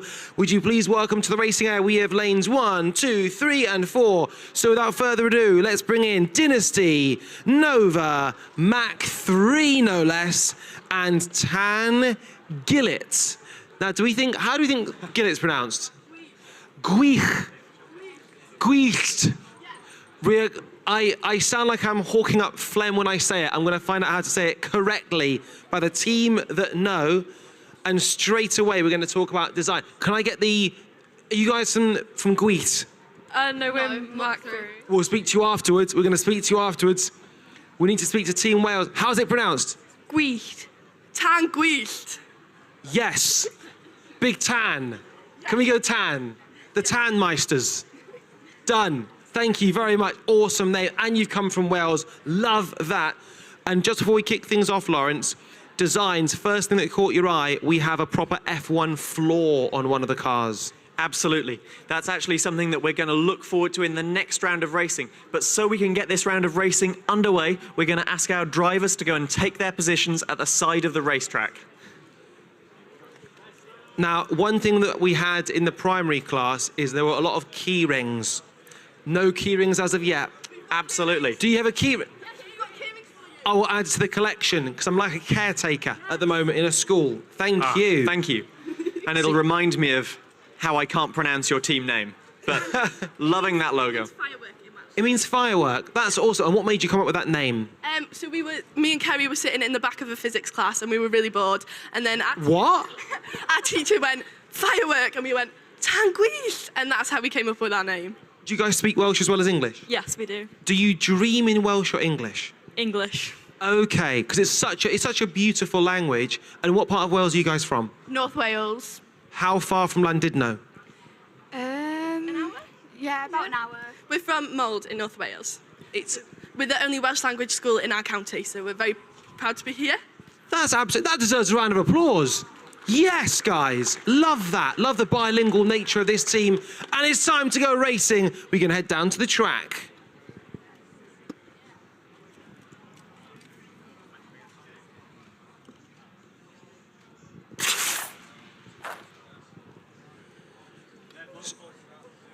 And we have a double false start there. However, Tan Guicht have won the race with a 1.717 combined time. And the only word I know in Welsh, Radzi, is araf. That means slow, and that is not what these guys are. That was super fast. And maybe we'll learn what fast is in Welsh. Cyflym. I think I'll stick with araf. That's more on my level of pronunciation, but really, really well done. I'll go popty ping. It's how you say microwave. Oh, is that a myth? It is a myth. It's called macrodon. Yes. Far more boring. Far more boring. Well, thank you for that. Is Cymru a word? Pardon? Cymru, C-Y-R-M-U? Or Cymru, would it be pronounced? You mean Wales? Cymru is Wales. Yes! We've got one word in the game. This is education never takes a day off. Absolutely, although apparently us learning ping to pop off TikTok, that is not a great resource for research. Thank you very much, guys. And just so we don't get it wrong, so it's tan... Gwycht. Gwycht. Yes. Gwycht. I'm not doing it again. We nailed it. Tan gwycht, we like you. Let's come to this team here. A lot of smiles here. Was it one of the false starters? Yes. But the thing is, does it matter? You guys are in the national finals. What does that mean to you? It means a lot. We all worked really hard as a team, and we're really pleased to be here today. And where have you guys come from? Jersey, Channel Islands. Oh, nice. How was that journey over? It was pretty long, but we took a flight to Manchester and then drove to Rotherham, so yeah. And how was the weather? Because that plane, it can be quite small and bumpy. It was actually all right. It was nice and sunny when we were up there. Beautiful. We like this. Sunny up there, not so sunny necessarily. Oh, actually, it's not a bad day today. Not a bad day. Now, they've got another chance now. Let's see them get a time on the board.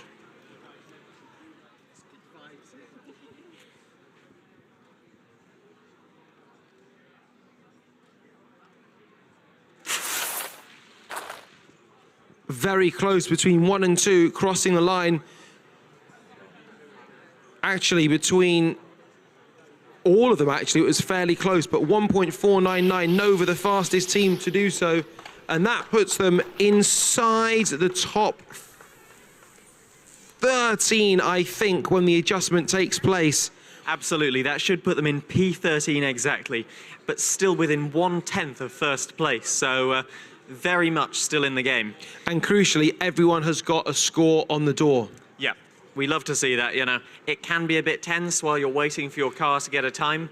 You know, occasionally you do have cars that can't reach the end of the track as well, and that is always heartbreaking to see, but all of the teams with a score on the doors, and good ones no less. Can we talk about the F1 floor that you clocked immediately, Lawrence? I'm trying to find which car it is, but it's beautiful. Absolutely, so that is the pink and yellow car at the end of the track. But we will actually get to see that race in the next round. Ah, thank you very much for jumping ahead. From a design perspective, what do we think of these cars? Absolutely. So we've got a bit of an interesting design here on... you've gone straight for it as well. You've definitely got good intuition on this design, Radzi. So this is D13, which is Nova. And they've got two things that are really quite interesting here.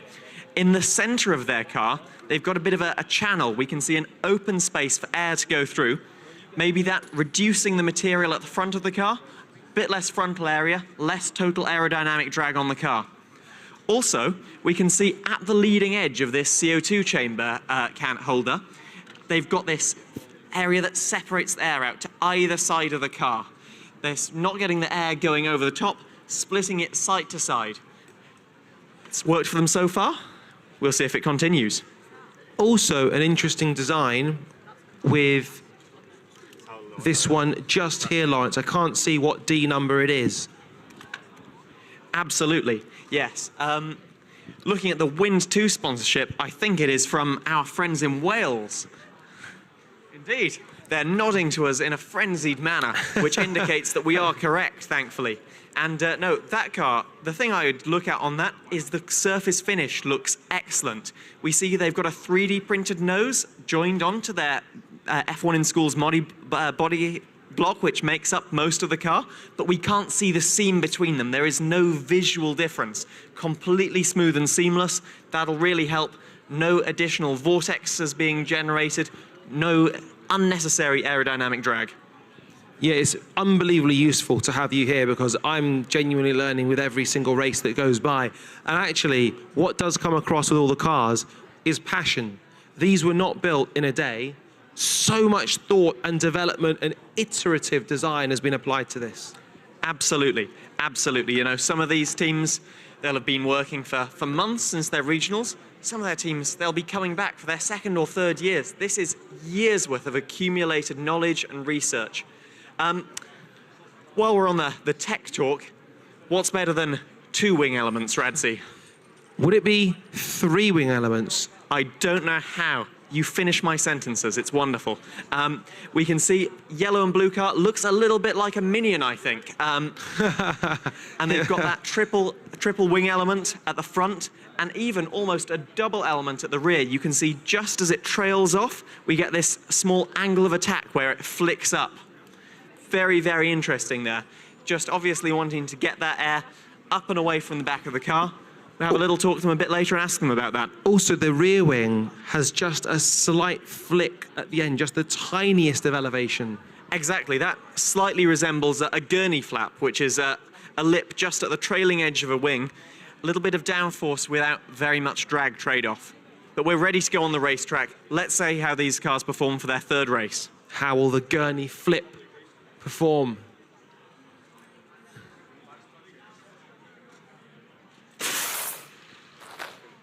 My goodness, lane 3, solid from the off. Solid from the off. And we have a new fastest time of the day so far for Team Dynasty with a 1.407. Yes, Team Dynasty. 0.1011. Let's get a reaction. And all I heard was from the lads, oh, we're happy. Very happy. Yeah, definitely. Were we expecting that? Because the caliber of competition is sky high. Yeah, definitely. I think since regionals at least, before our car was an absolute brick. So it's been, since then, it's sort of trying to channel that down, trying to strip it down as much as we can. I think I'm really happy with what it's come out with. So yeah, very proud of that performance. Lawrence, could you tell by looking at it that it was going to be fast? Absolutely. So, I mean, they talk about stripping the car down, and we can now see that it is very pared back. They only have those essential features required to make it past the regulations. So, I mean, with the team here with us now, I'd be interested to know which features did you have before that you got rid of, and how did you decide that, you know, you didn't need it? We last had a massive side pod, hence why it's called the brick.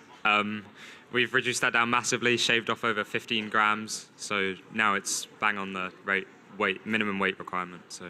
Absolutely. Identifying that to really be at the cutting edge of this competition, you have to be on that 60.0 gram weight limit. So it's time for the final race. Can we see another fastest time of the day?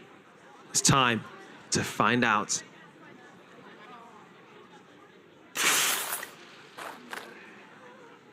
Lane 3 looked good. Lane 3 looked good. Dynasty, Exactly. It was another superb time of 1.430. Now, it doesn't beat their top score, but that alone would put them 5th. Such has been the consistency of what they've produced, which, as Lawrence explained earlier, this is a game of averages as well as a game of fast times, so that will really help them. Absolutely. You know, that very fastest time that they set won't actually be counted towards the fastest car. So seeing that they have such good 2nd to 5th runs on their cars is, you know, that's what they'll be wanting to see, to know that when that award ceremony comes at the end of tomorrow, they've got a chance of clinching the F1 in School's fastest car. And as for the other 3 teams, Nova and Tan, they were separated by 21 thousandths of a second, and then about 31 thousandths behind them were Mach 3. So it was very close racing outside of that Dynasty that was slightly head and shoulders. Exactly. I mean, we've got to remember, we see those other 3 teams from 13th on down on the leaderboard, but this is just the car's time. And in that last race especially, we saw some rapid reactions. And there's another leaderboard that gains just as many points that we can't see here. That is the car time plus those best reaction times. So some of those teams will absolutely still be in contention for that. And just fine, we haven't spoken to you guys here. In fact, have we spoken? No, we haven't, which is why we need to just get a word from yourselves. How proud are you to represent your school, being in the finals here and smashing it as you are? Yeah, it's very good. And a man of few words. But sometimes, thankfully, this isn't a game of presentation. This isn't the presentation now. They're saving the words for the presentation. Absolutely, saving their breath. Anyone else have anything for us? What are you most excited for in the competition? Well, it's been really happy to see how the cars are going to perform. Obviously, you can see it's a bit different. But we've got portfolio later today, so we're intrigued to see where it's going to go. And just finally, where do we think your strength lies? What of the projects particularly do you think you might do well in? I'm putting you on the spot here. It could be the presentation, could be the design, could be the scrutineering, could be the racing. I don't know. Enterprise. Enterprise. We found... Well, whatever you guys are doing, it is absolutely working. But as for all 4 teams, let's give yourselves a big round of applause. And we have brand new leaders, and they are going to take some beating in the form of Dynasty 14.0 at 1.407 seconds. Absolutely awesome stuff. Guys, if you'd like to head that way and take a bow, Dynasty, while you do it. Thank you, guys. Excellent work. And thank you for the education. Tan, we're learning languages and we're learning engineering. Well, Lawrence, you're explaining engineering and I'm learning it. So, the big question on everyone's lips, it's not what is the meaning of life. It's will the magical 1.4 second barrier be broken before end of play for the development crew? Well, I'm going to take us to a completely pointless and useless stat, but being an engineer, I do like to look at numbers, and we started the day with that 1.423 from Echo, and in 6 rounds of racing, we managed to shave just shy of 200ths off that. We've got 2 rounds to go. I reckon we're just on the edge at that rate of improvement of getting to 1.3, a high 1.39 by the end of the day. We've got 2 rounds to go. The teams are ready. So, could we welcome CHS Unity, Silverstone Revolution, Rapides, and Stealth to the racetrack? Now, with round 1 of racing ready to get going, if the drivers could please go to the starting boxes at either side of the racetrack, ready to go.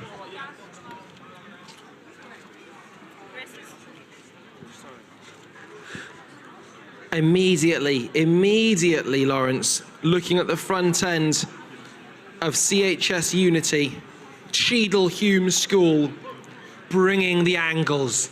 Absolutely, this is the car that our eyes were drawn to earlier in the day, with a floor reminiscent of a Formula 1 car. After we've seen this first race, we'll go and talk to them. They're our top team in the queue, and they can tell us what that's going to do for the speed of their car. And you know they're going to be fast because you've actually got an asymmetric double sunglass. I mean, you've got a heart on one side, you've got a cog on the other side. I mean, this was not thrown together clearly. Let's find out how they're going to do in the racing. It's time for race 1.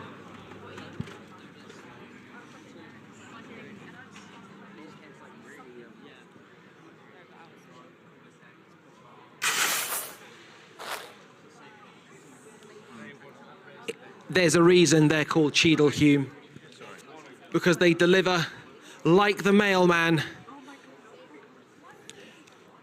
Stealth. I mean, we've shared reaction time. And once again, as we see this replay, I want to bring your attention to lane 4. That is our winner, Stealth, and you can see the car isn't caught by that cord that latches onto the halo. This is another car.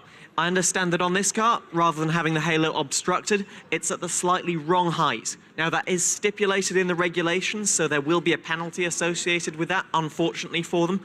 But as you can see, we're able to accommodate that with the brushes on track and a very fast time for them. And also, just to say as well, so for Cheadle, they had one of the fastest top speeds. I wonder, therefore, if they will get quicker as this goes on. We've also seen a little bit of a technical evolution when it comes to the driver's grip. We have single hand, we have double hand, but madam, not only do you have one AirPod in, you've also got the wrap behind the back option. Straight arm. You got to have a straight arm. So straight arm for the win. Yeah. When did you discover this revelation? It was an accident, I can't lie. But it worked. So some of the best inventions. Exactly. Or me. It's working. Behind the back. Thank you so much. It's almost like it then becomes subliminal. I think it's, psyching the other competitors out slightly, like just so calm. It's neurolinguistic programming in racing. Anyway, let's see that straight arm in action once more. About to go racing.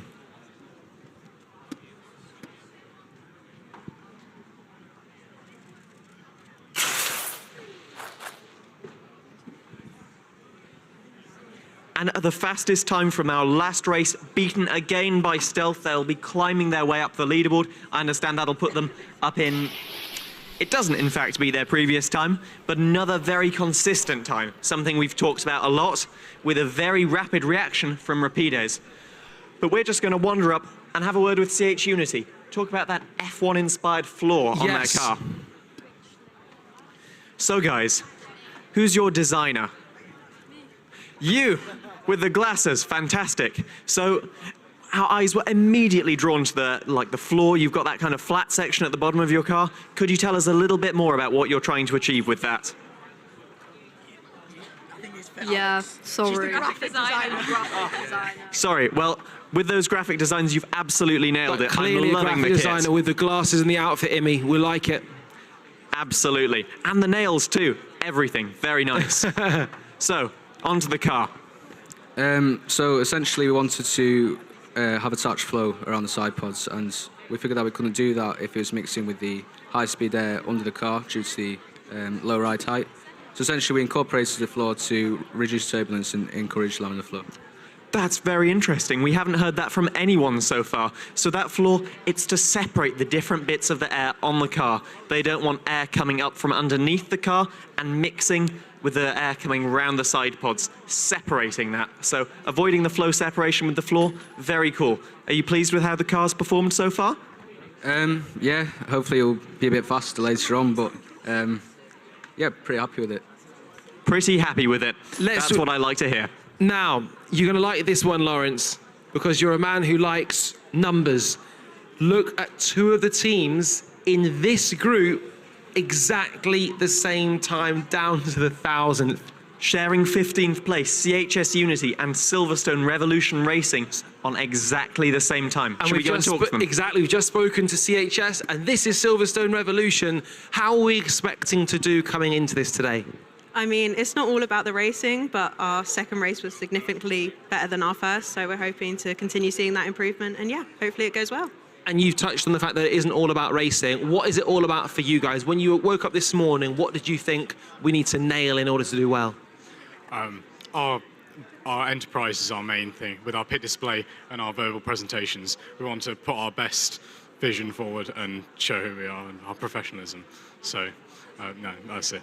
Well said. And what does it mean to represent your school and to do what you're doing at the national finals? Because I would imagine if I was representing my school, that the headmaster in the assembly is going to say, this is what the team went off and did. A moment of pride for you all. Yeah, no, it's great. She's actually just over there right now, and to have the track sponsor us and be from Silverstone is just a great opportunity. Yeah, we've had a lot of fun.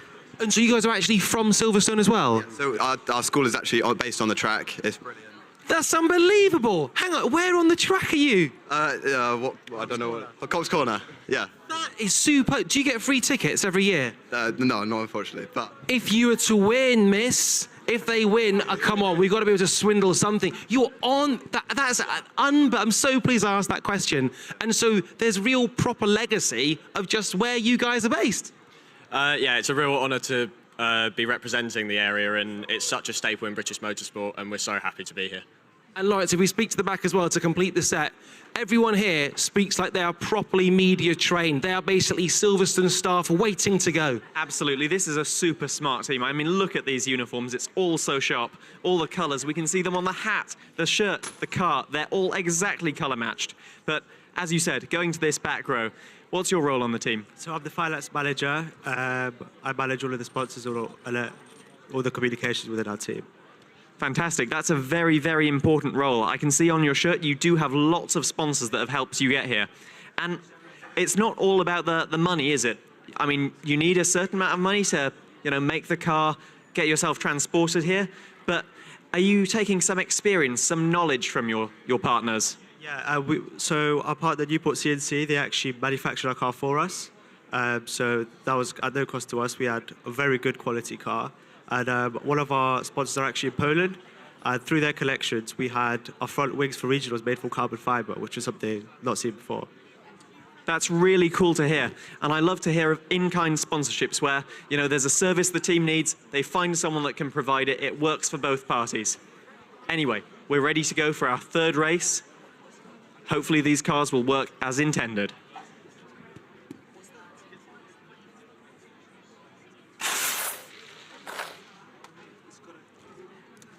So, winning that race, we have Silverstone Revolution Racing with a fastest car time of 1.508 seconds, but Rapides again with the fastest reaction time, 0.156.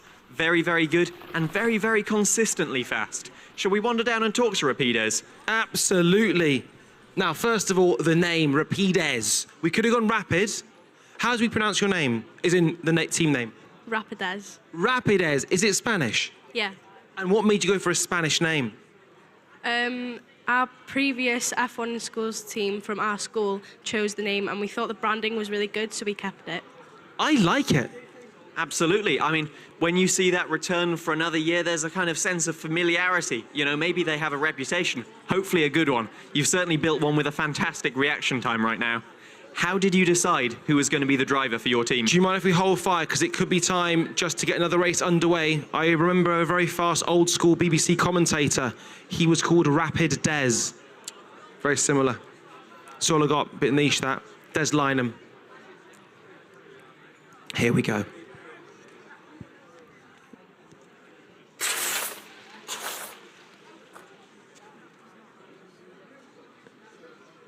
Now, the behind the back was very happy with that one.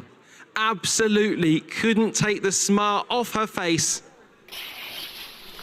Breaking in under 0.15 seconds, that is an incredibly good reaction time, yes. So we said, and just to remind ourselves, you said yesterday the ideal time for a reaction would be 0.15 seconds. That's the kind of repeatability, level of performance the teams are looking for. Behind the back, if I'd known you were based in Silverstone, that's the sort of research these guys have been doing. Shall Absolutely. Oh, in fact, sorry, you were asking a question. I do apologise. Yes. So, Rapides Racing, how did you decide who your driver would be? So we do our things in technology classes. So we went on the PCs on like reaction time websites. So we all had to go, and turns out Jack was the fastest. Very good. So you tested in advance, and then he had some time to practice even more, become super fast, as we saw today. That was great. Now, if we were to wander down to the last team in line, this is... I just don't want to leave you out. Have you enjoyed yourself so far today? Yes, thank you. Yes, you have. Of course you have. Always love to hear that. And we've got some more Welsh in the house here. What is your team name? Stealth. See, I can pronounce Stealth, whereas the last team was harder to pronounce. And I get a real sense of camaraderie here. Are we enjoying ourselves? Yes, a lot. Awesome. And what does, 100% you said, what does success look like for you here? Success for me looks like it's not about winning. It's just about the effort that we put into here, just to arrive here, just to win national final, just to come, regional final, just to come to this place. That's what success means for me. Yes, Amir. Love that. Really, really nice to hear that. And I'm loving this logo here. So their team name is Stealth, and this looks like a stealth jet. Can you tell me a little bit about that? Is that the B2? Stealth bomber, I'm informed by the team. Do you know Not what my model of area of plane it is? expertise.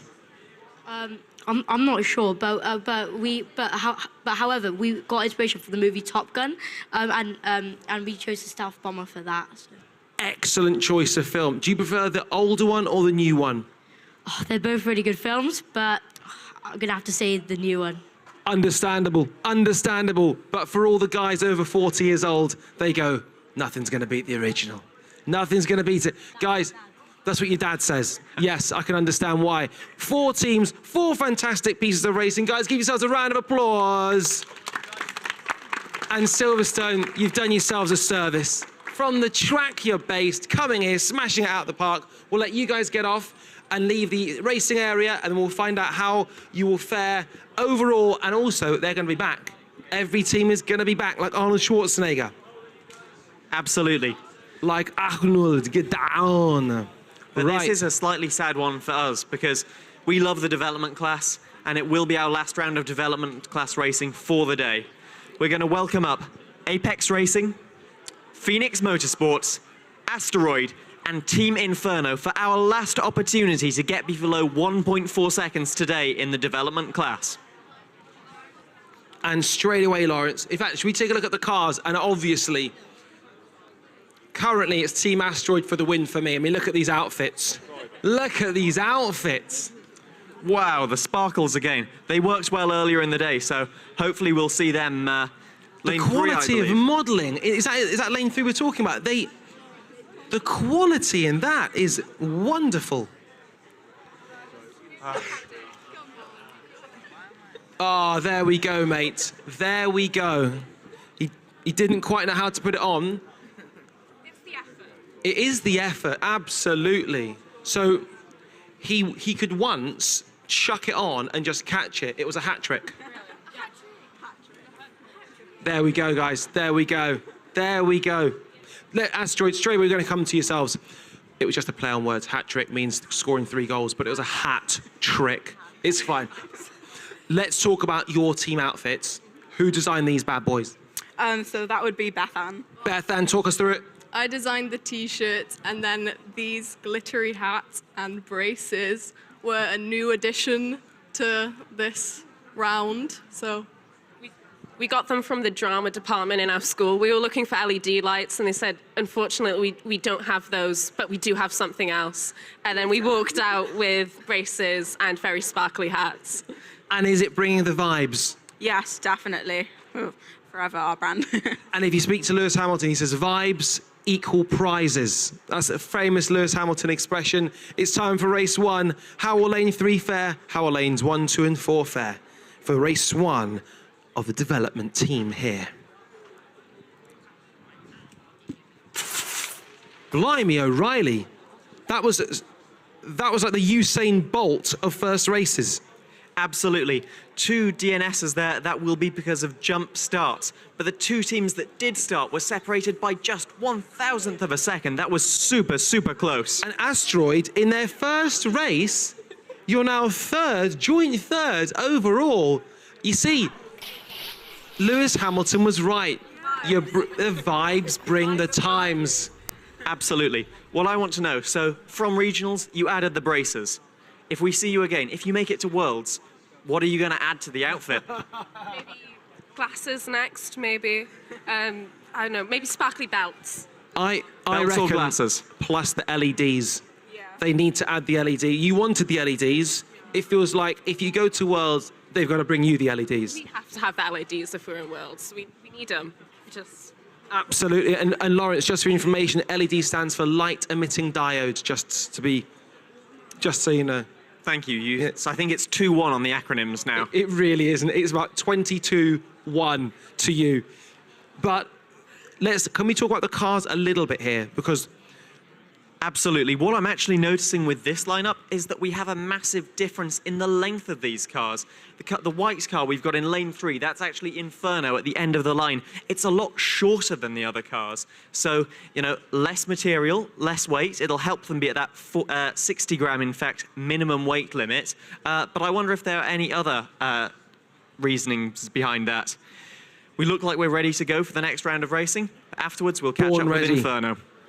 Ready to do it like Craig David in 1999. Good album.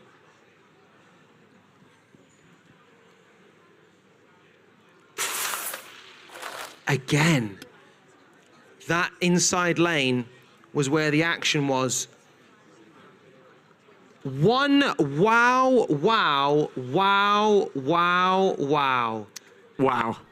That was off the charts. We haven't just pipped it in below that 1.4 boundary. We have flown beneath it. That is so, so impressive for Phoenix Motorsports. Wow. Let's speak to Phoenix immediatamente. That was unreal. How happy are you, sir? Very happy. Yeah, very. Yeah. Did you think this was possible, by the way? We wanted it to happen. We tested it, so it happens. But we are very happy that it actually did happen. Yeah, and the big question is, dude, could we maybe go even faster? I mean, if we get the reaction time down, maybe Finley can make us a miracle. We can probably go a bit faster. Yeah. And the car will go faster after more iterations. I think that we can make it faster, and next time we come, we will be faster. Ah, look at the ambition here. This is, I mean, we're now almost 0.3 of a second to a quarter of a tenth I'm losing my mind. A quarter of a hundredth of a second faster, I think, is how fast that was than compared to the next one. A quarter of a tenth. Thank you, yes. 2.5 hundredths. Keep or going. 25 thousandths. Thank you, sir. I'm glad you're here. I'm glad to hear it. I do feel like people might find it a bit difficult to take me seriously now I've got this accoutrement from our friends in the glitter. I heard that was a special request from a Mr. Tom Milner. Some revenge, because yesterday I may have said he was slow. He's called Marathon Milner. Marathon Milner. Yeah. Was it 1.5 meters he walked yesterday? 1.5 meters he managed. Maybe make it 2 today. 15,000 steps he managed yesterday. He gets paid by the step, though, so he's wedged off the back of that. Absolutely, that's why he's always walking. 18,000 steps he managed. Crazy. So forget Mo Farah, it's all about Marathon Milner today. Absolutely. But as we do this lane change for our last 2 races of the development class, let's talk to Inferno. Inferno in the house. Lads, how are we feeling about being in the finals? Amazing. It feels that we put effort into this and we've worked hard enough to get here. And that's a great point. What does it mean to you for your hard work to not just be recognised, say, by a teacher who says, well done, but actually, as a fact, for judges to go, yes, guys, you're worthy to be in the finals? Well, I think it's very amazing, and I think our teachers are very proud of us, and we've done very much for this competition, and our dedication is, well, it's all right. We're thankful for all the support we got from the teachers, from the school, for all the sponsors, everything. We're really thankful for that. Anyone who shouts the teacher out is going to get good marks for the rest of the year. I like your style, sir. I like your style. Absolutely, yes. Got to be on the good books with a teacher. Now, we talked about that car. You know, it's got a very short total length. Could you tell us the reasoning behind that? So I did the engineering for the car, and it saves weight, and it's much more aerodynamic. We kept streamlining in mind, and I think that's what helped us keep the car aerodynamic. Exactly. So what kind of testing did you do to ensure that this car is as aerodynamic as it possibly could be? So we did CFD analysis, we did the wind tunnel, and we got to know that this car has air resistance 13% less than the regional car, so which is a significant reduction in the air resistance. Absolutely. In this world of thousandths of a second, 13% is a big chunk. And these metrics are super important as well. As an engineer, I love stats and numbers. So being able to quantify the benefit of a change is really important. Almost as big as 14%. It is a big number. And ladies, what do you do in the team? I'm the team manager, so a little bit of everything. You boss people around. Yeah. So make the videos, like help out with the Instagram, with the designing, everything like that. Good job. And what about yourself? I'm the marketing and PR manager, so I would work with Ishit to manage our sponsors and get even more sponsors. And have you managed to get any sponsors? Yes, we got quite a bit. We've got Amy Little Hire, Upland, National Highways, John Siskin Sons, F1 Bearings. You just listed them off. Bam, bam, bam, bam, bam. Well done. Great job. It's probably really good good racing. Lawrence, we are ready to go once again. Can we go even faster? 1.382, the new time to beat. It's going to take some doing.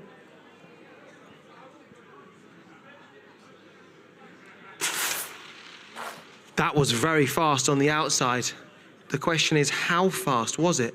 1.430, which is in the top 7. In fact, joint 7th, in fact, when the times update. Absolutely. So for Phoenix Motorsports, that wasn't their fastest time. They're our leaders. But that is their efforts to get that fastest average time. So really good to see, you know, in consecutive runs there, that they're, you know, we may have seen their A car first, we may have seen their B car, but both cars they've manufactured are very, very fast. And surprisingly, Marathon Milner has just taken a moment just to stop moving because he put in so much of an effort yesterday, Tom Milner, that he's now taking just a moment just to catch his breath because even he is human. Even Marathon Milner's human. There he is with the, forget the Mobot, it's the Milner bot. So how many races left? Is this the final race? It's our final development class race of the day. The final of the day, the final opportunity. Actually, just a shout out to Asteroid, currently joint, again, another joint 4th, just outside the top 3. If they were to improve their time by just 6 1,000ths, they go from joint 4th to 3rd overall. That is all that is required. And I say all is a tall order. Absolutely. But we have said that, the points for racing, it's not position-based, it's absolutely by the time. So even if they didn't gain enough time to climb a position, every 1,000th of a second will get them more points. We've saved our best till last. Will the last be the absolute best?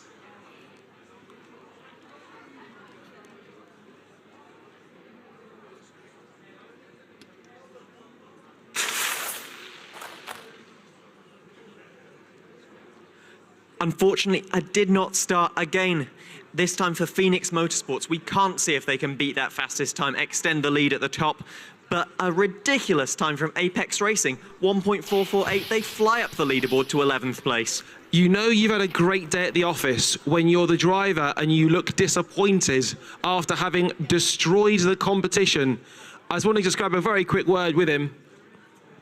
Dude, I'm going to come to you simply for the fact that you looked slightly disappointed at the end. You just set the fastest time all day by some margin. Mate, did you know that was fast as soon as you pressed the button of destiny? Not really, but it's not up to me about the car being fast. It's mostly design engineer and manufacturing engineer. But yeah, I just pressed the button. And what about pressure? So when you know you've got a fast car, as we know in Formula One, a fast car's got to complete the laps in order to actually register a time. Did you feel the pressure? Yeah, I'm trembling a bit, but yeah, quite a bit. Well, what you did absolutely worked. We asked the question, would we dip below 1.400? The answer is not just yes, the answer is a lot. Exactly, but only by one team. These are the team to beat, and everyone will now be looking at them as we return tomorrow for all of the teams once more. Another 32 races. I cannot wait. I cannot wait. We'll have to wait. It'll be a different class after we break for lunch. But as for these teams, give yourselves a big round of applause. Superb racing. And bad news, I'm afraid, Lawrence, is you will have to take your hat off to return it. We can't have too much vibes, I believe. In my ear, they've just said too much of a good thing would be a bad thing. You can wear it again tomorrow, though. I am delighted to hear that, even though you might not be able to detect that in my voice for some reason. Anyway, the most common typo of my surname is Vines to Vibes, so Lawrence Vibes will return tomorrow. Go on, Lawrence Vibes. My surname's Chinyanganya. A lot of typos there. Guys, well done. Superb work. Yes, that culminates things. And when we look at that top, I mean, the majority of the teams inside 1.5 seconds. So a 1200ths separating 21 teams. It's incredible. I mean, the standard of competition, it is raised every year. So to see, the top half, yes, within a 10th of a second is unbelievable. Faster than a blink of an eye. And they'll all come back tomorrow. We'll see all of the teams again, and they'll all be wanting to beat those times.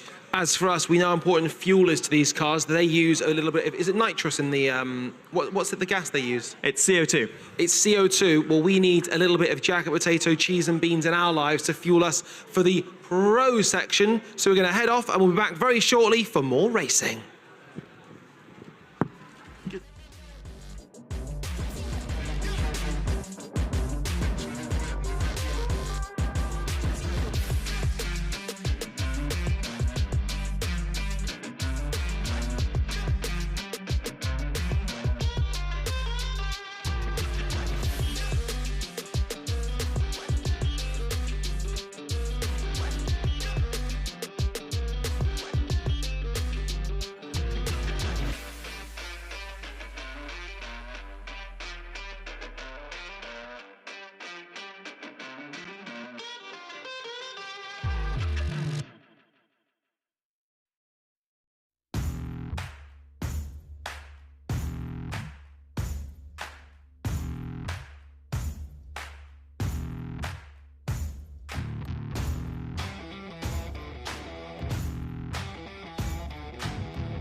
I'ma get it, you know I be on the way. Yeah. You know I be on the way. Man on a mission, I'ma get it, you know I be on the way. Yeah, it's all hard, ain't no fear here. You ain't giving this at all, you steer clear. Never beat, I've been down and I reappear. You got some money on the line, you better put it here. Rolling in and doing that work. Check priorities, I'm doing that first. Them checks big and I'm sure that hurts. But it's checkmate, we ain't selling short, know the work. Ain't nowhere to hide. You ain't gotta see me come and keep me on your mind. Cause I be on the way. Yeah. You know I be on the way. Man on a mission, I'ma get it, you know I be on the way. Yeah, man, we coming for them bags. If they said I couldn't have, get the team. I got a vision for the things you ain't believe. And here's the motto, hard work, this over everything. It's that comeback. I'm calling plays, hit the pass, then the run back. Yeah, I'm far ahead and gotta run last. But we ain't letting up, we never done that. Ain't nowhere to hide. You ain't gotta see me come and keep me on your mind. Cause I be on the way. Yeah. You know I be on the way. Man on a mission, I'ma get it. You know I be on the way. Yeah. I'm on the way.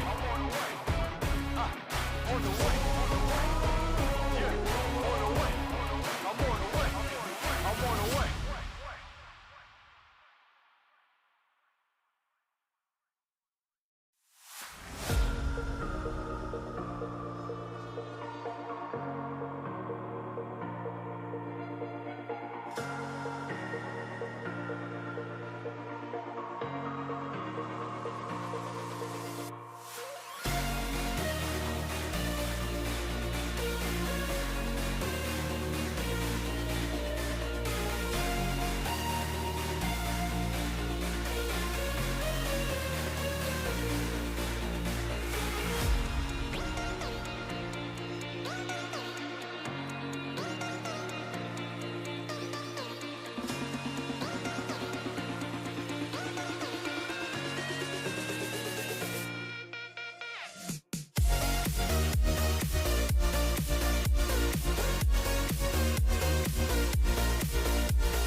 come to the beat. And make it wild, wild, make it wild, wild, wild, make it wild, wild, wild, make it wild.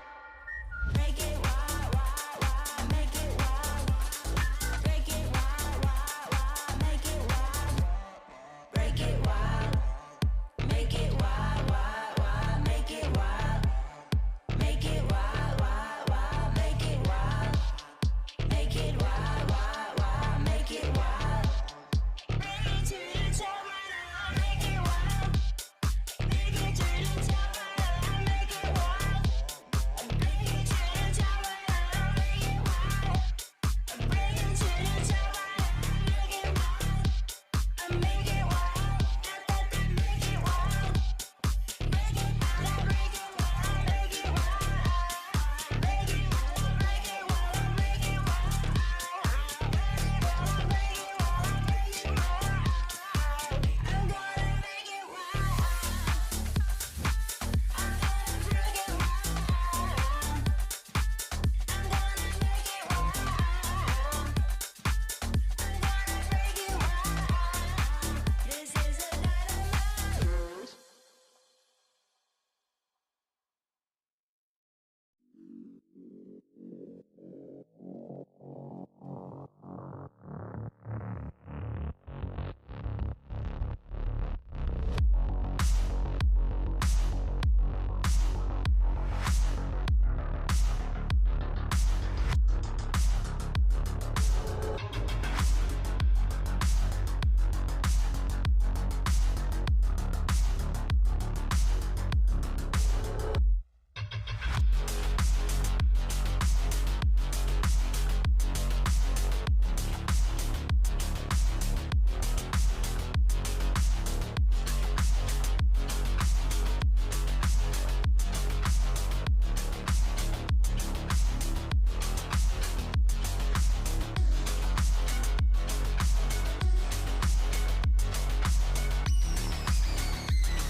Long days, longer nights. You feel? Now I don't even know lately. Take it, go. It's too much. Whoa. I'ma do it anyway.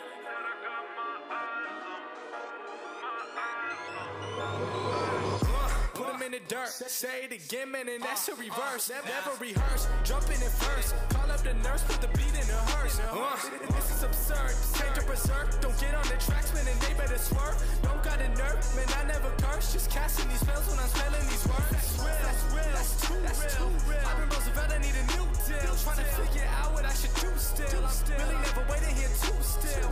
I don't even know what I should say at all. Should I jump on in? Should I get involved? God surround me, they love to talk. I take it all with a grain of salt. It's one that I'm doing, they never see through it. And all of this rap that I see that they ruin. I came in the game and I'm trying to undo it. And still they all say they don't know if to shoot it. I gotta see through it, man, won't be deluded with all these illusions. I know it's disputed, I gotta keep growing. They see what my root is. I tell you I run this, I'm done with excuses. Give me for a minute, trying to get what I've been giving out. Do it for the tickets, I don't listen to the critics. I'ma push them to the limit. And these rappers getting timid. I've been balling like a pivot. I don't step into the scrimmage. I just play 'em when I'm in it, trying to run it till the ribbon. And they know that I've been tripping when I make them see the vision. Man, I put them in the prison with these bars that I've been spitting. And this life that I've been living, I'ma go, I'm on a mission. Take two for the drop, jaw plotting on the boy. See me putting in the work, whole milk, I don't do the soy. Always been about my king, never about the money. Now you know I'm a trap before I stop the grind. I'm a trap before I stop the grind. I'm a trap before I stop the grind. Said I got my eyes on. My eyes on. I just did a 24 song in a bed. In a building, they already know my name. At the show, she gon' want a picture if she can hang. Just to tell a friend, oh be there. I shoot my shot with this gold on my wrist while we throwing the parties, they throwing the fit. Grew up finesse, can spot me a sucker. A lot of you really is holding the lick. All of my homies legit, really is shit. I probably throw in my clip. I sell a boat to a fish. I sell a record, you know it's a hit. They see the effort I put in this music, and I ain't been giving no favors at all. All of this chef and I got in the shop, and I think that I probably could cater them more. I love the way that she answered the phone. I know that she ain't expect me to call. I got my eyes on you, my eyes on you, yeah. Take two for the drop, jaw plotting on the boy. See me putting in the work, whole milk, I don't do the soy. Always been about my king, never about the money. Now you know I'm a trap before I stop the grind.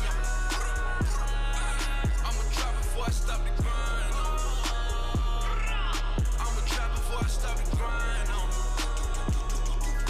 Said I got my eyes on. My eyes on. Yeah, I think they gon' need a minute. Shot and got them people back up in their feelings. When they told me I was finished, by the mother in it, nothing out the building. Yeah, now Victor co-defendant, even Nike witness. We the next to kill it, show them the king how they living. Pictures so good, but not looking for business. They was stepping in from the back door. If they see you independent, then they pop jokes. That fear to the blows, boy James Burke. Side stepping on the shade, see the footwork. I'm trying to be about this business, but still they want me in the kitchen with the bacon soda whipping. The thought of Lewis so offensive, cause my guy, he gave his body just to pull me out the trenches. Hold up, wait, if I never see a million or the recognition, but I see the finish.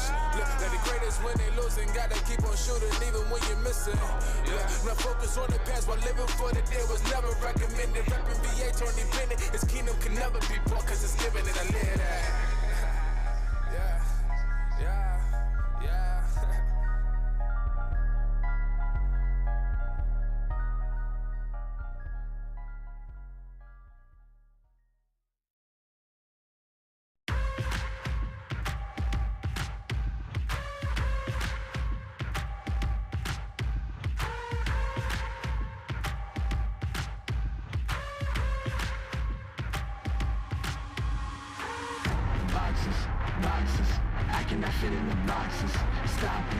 stop it. Quitting was never an option. Exhausted, exhausted. This passion is never exhausted. And you cannot stop it. Nah, you cannot stop it. Switch up the flow, show you the way that it go. God is good, but this life is hard. But it gets better when you grind smart. I'm just really trying to leave a mark. We tired of being who they say we are. That's the baton, we gon' take it far. Always be real, we don't fake it all. Tired of 9 to 5, just making nothing survive. Only living on the weekends. You really thinking that's why I'm alive? Busting out the scenes, time to live my dreams. Do the things deep inside of me. This life it continues with fighting me, but I don't have quitting inside of me. I will not jump in these vices they throwing me. Talking to God and there's so much he's showing me. Shaping me, growing me, taking me sowing seeds. A growing tree, y'all get a load of me. Yeah, don't let them slow on me.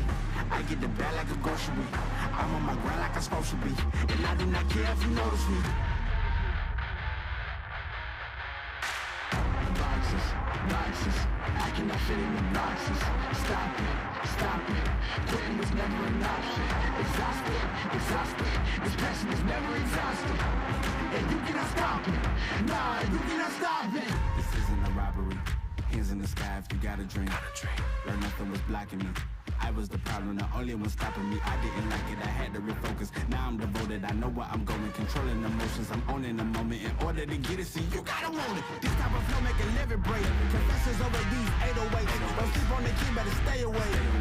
I mean, for heaven's sake, I'ma be the best. Came from the endless, I ain't with the games, bitch with the chest. Be beating on my chest, trying to get my rest. Watch me while I flex. Every win is a blessing, and every L is a lesson. So when I run into rejection, I know it's only redirection. I see the blessings right beside me. The chances of quitting are likely. I do it like I'm in my Nikes. Don't make excuses, they never excite me. Boxes, boxes, I cannot fit in the boxes. Stop it, stop it. Quitting was never an option. Exhausted, exhausted. This passion is never exhausted. And you cannot stop it. Nah, you cannot stop it.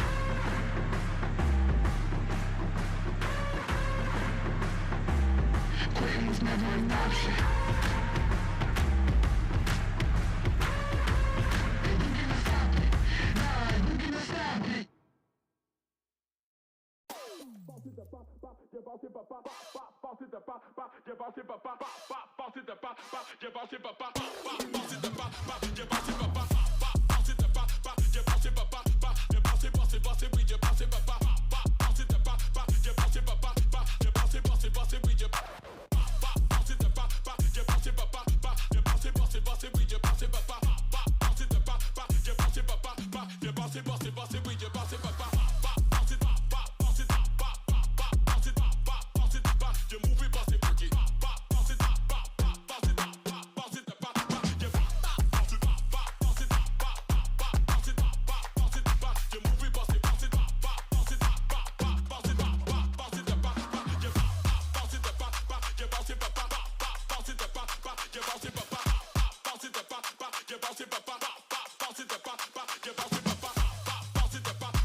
Good afternoon and welcome back to the Lenovo F1 in Schools Nationals Final. Things have just gotten serious in the racing department because, Lawrence, we had development this morning, we had the primary class yesterday. What do we have this afternoon? Well, this afternoon, Radzi, we have the professional class. These cars are lighter, their designs are more intricate, and they will be faster. This is the class where the teams will be looking to push that 1 second barrier.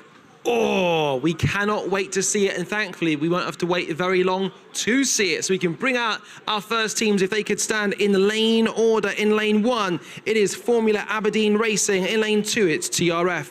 In lane 3, it's Ventura's Competitive, and in lane 4, it is Atomic. But first things first, Lawrence, let's take a look at these designs. Now, what I love straight away is just how different they all are, and we've seen, I'm not quite sure the terminology. What lexicon would you use to describe lane 3's front? On the spot, straight away, mate. I'd call it a wide boy. Oh, I know that's not quite a technical term there, Radzi, but you can see we've got this single plane front wing. Some of them split it up into multiple sections either side of the nose cone, but 17, we've got this suspended single plane with a channel of clear air flow through the center of the car. Now, immediately you can see a level up in terms of construction by comparison to the development. Absolutely. I mean, it's all regulation driven. The regulations, let's say, are a lot more open for this class. So the development class, they have a big area called the no-go zone, which they've got to include. But that Are you allowed to go in it? No. Oh. No. As it happens, not, Radzi. But for the professional class, we've got this virtual cargo. It's a little triangular profile volume, much smaller. They have a lot more freedom with where they can put it, and that is why we've got so much variety of design, even in these first 4. Absolutely. We've got lots of photos being taken of the cars because they look awesome. Now, we doubled the power from primary to development. Is it the same power for professional? It is not, it is indeed. We're still with the 8-gram canisters, but as we know, F equals MA. We've still got that same power, but the mass, 10 grams lower minimum weight, which means that acceleration should be faster. That Isaac knew exactly what he was talking about. Well, let's get our drivers in position. All 4 drivers can head towards the button of destiny. When they press it, the cars will be released at officially breakneck speed. I can't leave someone hanging, dude, especially not with that mullet. Now, how would we describe your hair? Because that is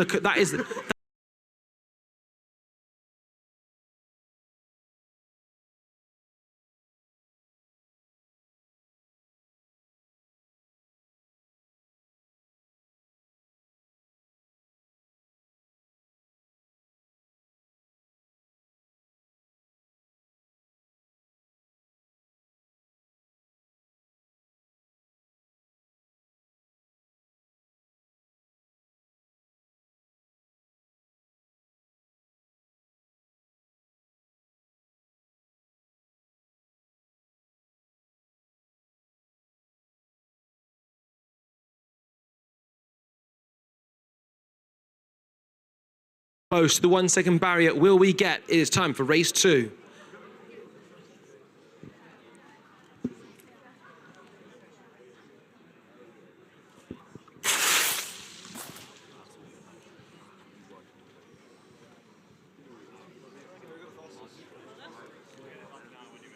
What were the scores on the doors for that one, Lawrence? I couldn't see from this angle. Absolutely, a 1.261 from Ventura's Competitive.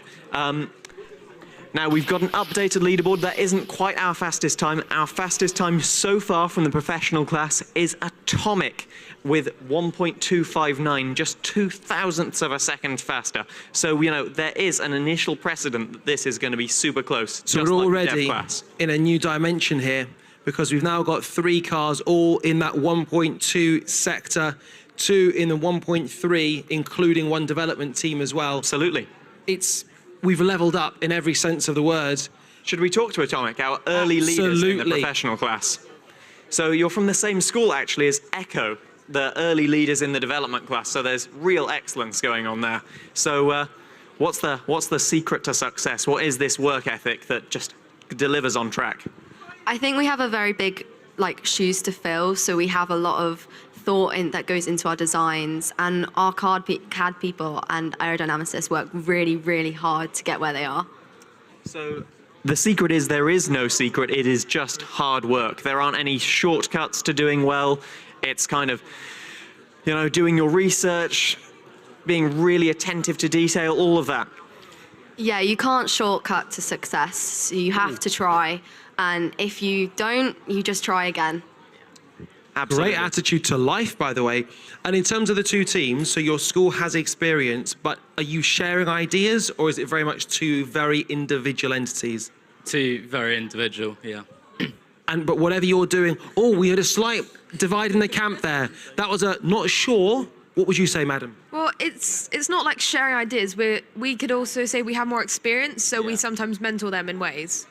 Oh, so you're the boss hogs. So you're mentoring. You're the Alan Sugar. Maybe, yeah. I like that. So this is where the class separates literally. We've got the kings and queens, and then we've got the princes and princesses beneath. But ultimately still royal. That's all. I'm running out of metaphors here. I'm running out of metaphors. Should we head down and speak to the guys at the bottom? Absolutely. All the way from Aberdeen as well. In fact, there's two teams from Aberdeen. So you guys are from Aberdeen, aren't you? And you guys are from Aberdeen? Yeah, we're City, they're Shire. You're what, sorry? We're Aberdeen City, they're Aberdeen Shire. Okay. And does that mean, is that sort of like East Coast, West Coast beef? Maybe, who knows? Inner city, outer city kind of thing. Ah, okay. So who's inner, who's outer? We're Aberdeen City, they're in the outer. So it's more like belly buttons. Yeah. Innie and outies. And obviously we're proud to be Scottish. You've got the St Andrew's flag here. What would it mean to be one of the fastest Scots here today? I think it would be amazing. Yeah, we would go into internationals maybe. I mean, we want to be the fastest Brits, don't we? Not just the Scots, so hopefully we'll beat everyone. Well, absolutely. And given the construction, everyone is in this. I suppose we almost have to look at the margins slightly differently now. Once upon a time, we might have said 2/10 is nothing. In this, it almost seems like that's everything. Absolutely. You can see our top three teams when we only have four teams separated by 14 thousandths of a second. I think this could be even tighter than before, and we might even see multiple positions tied for. So I think this is going to be immensely competitive. Yeah, I think you're absolutely right. Guys, would it be possible just to take 2 steps back towards the wall? Thank you very much. I don't want us to trip as we kind of go down, and then we'll make sure that we don't get in your way at all when it comes to the actual racing itself, because there is an awful lot going on. And right here, Lawrence, how tough is it as a driver to kind of stay in the zone, or do you just chill out between races? What goes through your mind? I think you're just trying to stay calm. You've had whatever results you had in the first races. You've either done a great job, so you're kind of calm. You've got one in the bank, you can relax. Or, maybe the times weren't what you were expecting. You're kind of trying to hype yourself up. You've had 2 of 6 attempts total, 2 of 8 attempts total, 2 of 4 for the day, and you're just trying to capitalize. And I think that's the worst situation to be in, really. I know myself, I'd rather be calm, but some people do perform better under pressure, so maybe it isn't bad if you haven't had the best of starts. Do we have an update on the potential damaged car or not? I don't know if we have a camera that can get a look at it, but I did see there was some damage as the car returned up the track. Oh, really? Did you see the car? So the axle looked slightly off, and I think the wheels were broken, and maybe the rear wing was broken, but I'm not too sure. So thankfully you have a second car, and you registered a time with that one at least? Yes, So there are positives, but the car doesn't sound like it's in fine fettle, shall we say. Okay, but actually, I now recall from looking at their car, they did have a detachable front wing. So while that might have come off, they were actually able to replace it. So, the car isn't out of it. The one lined up at the start gate is that car that went straight on in the first race. Now we're hoping better for it in the third race. Let's go. The Emperor's raised the thumb. It's time to rock and roll.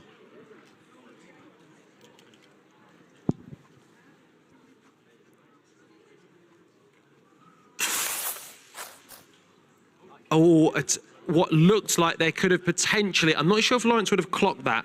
So, Lawrence, I believe there was damage to the third lane car on that occasion. Thank you. So the wheel came So we off. can see it on the screen now. The front left wheel of the TRF car has separated. However, we just need to see if that was before or after the finish line. Because if it was after the finish line, that's all fine. They're going to race this car next tomorrow, so there's time to fix it. Let's take a look. After the finish line. So that means that time counts for the team. One for the books. Not a bad time, very solid time, in fact. And, you know, they have until tomorrow now to fix that car, and their completely pristine car from race 2 is the one that'll be racing next. And in terms of Venturas, we haven't had a chance to speak to these guys here. What does it mean for you to all be in the finals, at the national finals? Very exciting. Looking forward, with the main goal being getting into Worlds. Oh, so you're focused on the win? Yeah, of course. I mean, last regionals we were lost to Atomic over here by like 0.07 seconds. Last time when we were 0.2 thousandths of a second behind, there was cries of "not again" from all over the team. So, So what's the plan for today? So not to miss by margins, but to win by margins. Yeah, I'd say if we can be Atomic this race, we've got a few more sections left to do. I think we have a very good shot of not just going through to Worlds, but winning this competition. Oh, wow. I love the big talk. This is what we want. Big talk, big racing. It's game on for race 3. Race 4, is it? Race 4.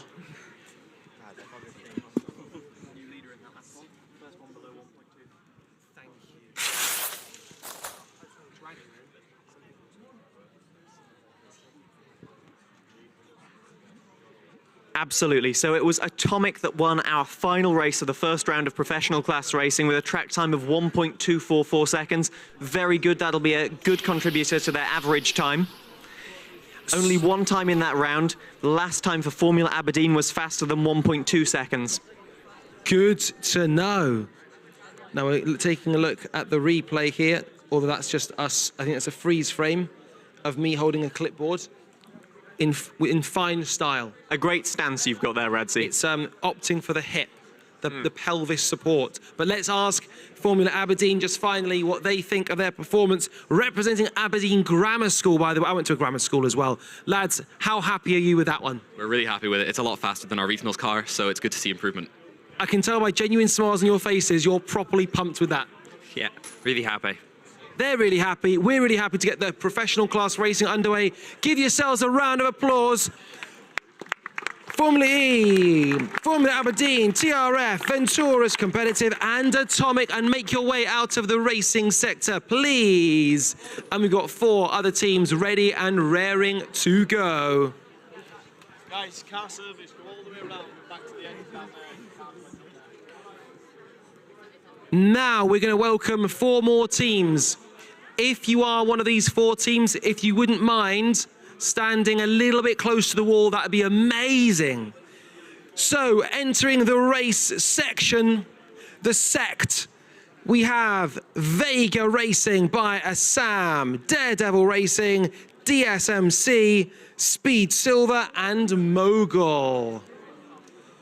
Yes, guys, welcome. Ah, look at this promo we've got here. Instagram ready we are. Yes, guys. Manchester Grammar School in the house. Loving the hair, sir. Stay with your team for now, and then we'll call you over. Names on the back, ZJ. It's not 2 letters. Certainly not a letter that precedes J often. I like that, dude. We've got AJ, JJ, EJ, OJ, ZJ. Lot of time for that. Would you say ZJ or is that? I'd say ZJ. I think it sounds better. It does sound way better, ZJ. We're adding that to the fray. Yes. So it's our second group of 4 ready and ready to go. Just before they do so, casting your beady eye across this one, I have to say the front of lane 4, Absolutely. captivating. That is the Mogul racing car, the team you were just talking to. And I think a lot of development has been into that car. ZJ's been all over that one. Indeed, indeed. Looking at their pit display, they seem to have a modular car, so kind of like a spine of a car, and then they were able to put lots of different elements on, test them all against each other to come up with the optimum design. Can you see how in lane 3, there's the front left wheel is almost free rolling? Does that Would we expect that? That's a very, very good point, Radzi. So you've brought our attention to one of the scrutineering criteria there. Racetrack contact is something that we do judge on all of the cars, and to pass, the cars have to have all four wheels in contact with the track. So you identified lane 3, speed silver, that front left wheel, able to freewheel while it's on the track. The team will have a penalty as a result of that, I'm afraid. Would you expect that to affect its actual racing, that slight imbalance, if you will? I mean, I wouldn't necessarily expect the imbalance to have an effect, but, you know, we talk about contact patch a lot in Formula One because the tyres are giving the car grip to go around the corners, and you want to maximise that. In F1 in schools, it's about reducing the losses, reducing friction. So, you know, they've got 75% of the wheels in contact with the track. That should be 75% of the rolling resistance. So that is why they have to have all four wheels in contact and why there is a penalty associated with not doing. Thank you very much. Would the drivers like to step forward? And look at this here. We've got matching trainers from the N team there. Unbelievable from Mogul. Are they Pumas? What brand are these? There's just some like, they're of Timu. Team, very nice. How much were they? 20 quid each. Bargain, absolute bargain. That I've got a lot of time for that. The attention to detail is fantastic, as it is with, I mean, this here. Yes. How many pictures have we taken like this? Pardon? How many pictures have you taken like that? Quite a lot. Good. And is this part of the marketing? Yeah. So it's to show like our like social platforms and stuff like that. So forget about speed, forget about KSI. It's all about at DSMC_speed silver. Yeah. That's the one we need to be on. And what we need to avert our eyes to now is the track, because it's time for racing to get underway. 1.187 is the time to beat. Good grief. That is so fast. And Vega Racing take the early lead from this group with a track time of 1.248 seconds. But Mogul's reaction time, 0.023? That's the fastest we've seen yet, today or yesterday. Where is the Mogul driver? That was unbelievable. That was your reaction time. You did something that's implausible, frankly. 0.023, which, to put it into context, at the Olympic Games in athletics, 0.100 is the actual infringement for a false start. You've cut that into a quarter, casually. Well done, sir. Quite literally superhuman. Absolutely. I mean, as you highlighted earlier, at the Olympics, that's a reaction to a gun, a sound. And this is the reaction to the light. And the speed of light is faster than the speed of sound. However, not by that much. But what makes that more impressive is that at the Olympics, you roughly know when the gun will fire. It's not going to have a long delay. The nature of this, however, different gravy altogether. Can the Moguls do the unthinkable again? Can lightning strike twice?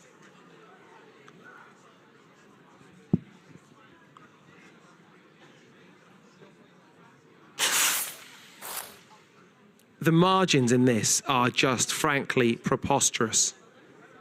All of a sudden, reaction becomes so significant because if you're 1/10 slower, that's everything. Absolutely. But this time it was Daredevil Racing with the clean sweep, the fastest reaction, the fastest car, making a total track time of 1.261. That makes them the second fastest team so far from this round of racing. But now we've had 2 rounds, should we go up and talk to Vega Racing? From these 4 teams, the fastest so far, and another team from Scotland. So, whereabouts are you guys from? We're from Linlithgow, which is between Edinburgh and Glasgow. I'm going to pass the Scottish geography to Radzi. Where did you say, sorry? It's Linlithgow, it's between Edinburgh and Glasgow. And it's about a 1 hour's drive between Edinburgh and Glasgow if you're going to go between the airports, and a very nice drive as well. Is it sort of very beautiful where you guys live? Yeah, the countryside roundabout is really pretty. So what is it about the Scots and making things move fast? I'm thinking of the Flying Scotsman. So there's history there. But you guys just seem to love to turn up, to deliver in regionals, and then step up in the finals. Yeah, we're pretty fast. And have you enjoyed the process of what you've made? Because it does seem like you guys clearly get on. Yeah, we have. I mean, this team's we're all friends here, so it's the past 3 years, it's been a great process. Past how many years? 3. That says everything. So this was not even 2 months of hard work. This has been, I mean, what year are you in now? We're in S6 now, so we started in S3 or 4. So S6 convert to English would be S5. Well, we call it 5. Yeah. So you turn 16 or turn 17. So lower sixth, we might possibly call that. That's amazing that you've done it 3 years. The same team for all that time. Yeah, we've had our team manager went off to uni. She's going off to uni this year, so she's left, and Kirsty's stepped up as team manager. This is like the opposite of the Sugar Babes. It's the same members for 3 solid years. Love that. And it's worked, Lawrence. Absolutely. I've just got to say that the shoe game from our teams in this round, we've had the matching team use shoes, but these are custom Vega racing shoes. Very, very cool. But if I could grab a word on the car side, I believe I've got our design engineer with me here. And what makes your car so fast? I mean, I think probably the most important factor of an F1 Schools car is the wheel and axle system. That's probably the area we focused on most throughout our whole 3 years competing, and I think that's what gives us the edge. Absolutely. So the wheel and axle system's giving Vega Racing the edge. Maybe something for the other teams to have a little look at. No hints. And just a word for the outfits again. The uniforms here are fantastic over here. Can you talk us through them? Well, we thought that, because everyone has T-shirts, that we could stand out and be different by having 4 suits. So then we all look like uniform and the same. It looks excellent. How warm are we in the suits? Quite warm, yeah. We've got T-shirts underneath, but it's still quite warm. And just think, so when drivers do what they do, they're sometimes in Singapore, they're sometimes in Saudi Arabia, where it could be 35 degrees before they get in the car. So they clearly love the heat. Have you loved the process of making, this incredible car? Yeah, it was definitely an experience, but it was a good one. And at the back there, can you beat 3 years? How long have you guys been working on this one? We've been on it for a while. It's a bit different because the team split and then joined again, but I think for the whole team it's been about 3 years, maybe 4. 4. So you guys are like, is it 5 that split and came back? So they're like they're the opposite of the Sugar Babes. You're like 5. They're a boy band that are now back in the game. And talking about boys, you're the only boy here. How is it being representing it? We've got the drivers as well. So it's 2 to 4. 2 to 4. It's fine. How have you enjoyed being part of this team? It's great. I love the experience of working with people that I'm friends with, and it's good to go through different challenges together. Absolutely right. And in terms of the design, Lawrence, what do you make of it? Absolutely. The Daredevil racing car, it was very fast. It swept that last race. Really good looking, very ambitious paint job with a fade from the front to the back. Loving the look of that car. We're ready to go. Let's see how it races.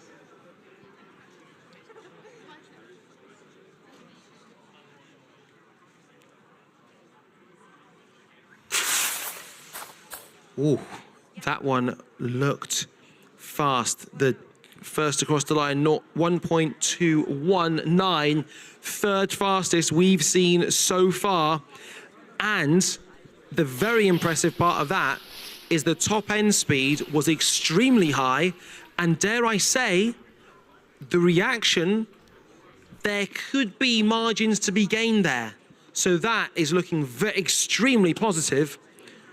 Absolutely. A super close group there on reaction time, all within less than 0.03 of a second. What was interesting as we saw that replay was we had the mogul car and it looked like it was going a bit slower than it had in previous races, and we saw it going from side to side of the track. Now, I don't know if that was that the canister wasn't quite pierced in the center, or, I don't know whether this is their A and their B car and there's a bit of a difference, but you do see that, managing to make the car track straight is super important for getting a fast time. And in terms of that, the actual drivers aren't allowed to adjust the cars, are they? They're not allowed to put their hands on the cars. No, they're not. They can instruct the track team if they think there is something wrong, but they're very well practiced. They do this at the World Finals, and they're ready to race again.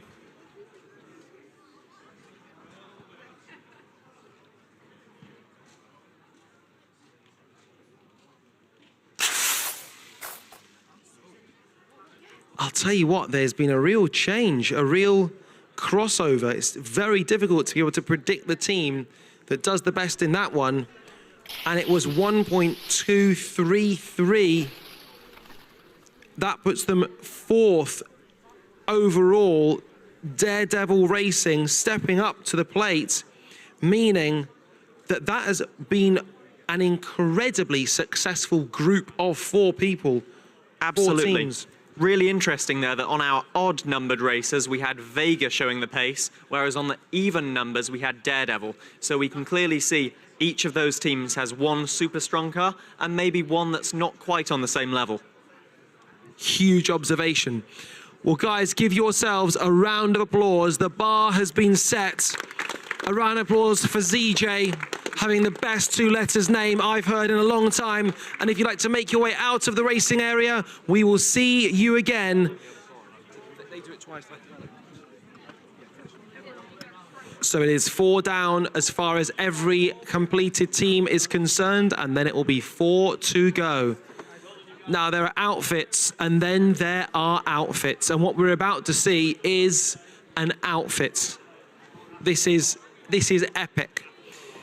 I know one of the teams look like they're more dressed for a day at the beach than the day at the Magna Science Adventure Centre. The Otley Run, I'm told. So maybe we can get our UK project manager, Tom Milner, on to tell us what the Otley Run is. It's visiting a few pubs and drinking lemonade. There's 18 pubs on the Otley Run. Fantastic. It's all in fancy dress, always. Lots of lemonade, Sprite, 7-Up. Yep. Yeah. Yep. All yep. Limeade. Any citrus-flavoured drinks. Goes. So let's welcome our 4 teams. A reminder, if you could favour being closer to the wall, that'd be really appreciated. As we welcome Ecomotion, Velocitine Racing, Series Racing, and Impetus. And all of these teams can tell us how to actually pronounce their names, because there were some tongue twisters in there. I agree. My first thing is these sunglasses. I need to be able to source a pair. This is unbelievable. $7.99 on Amazon, apparently.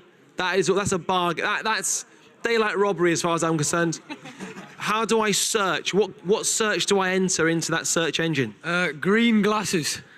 It's a complicated one. Green glasses light up. So are they lit up now? Yeah. Oh, that's why they're so bright. It's tough to... I'd love it if this was dark right now. Look this as well. He's got a wire here. No, it flashes. I mean, look at that. That straight away has got to be worth at least 0.2 of a second. Surely. It flashes as... What, is it distracting when you look through them?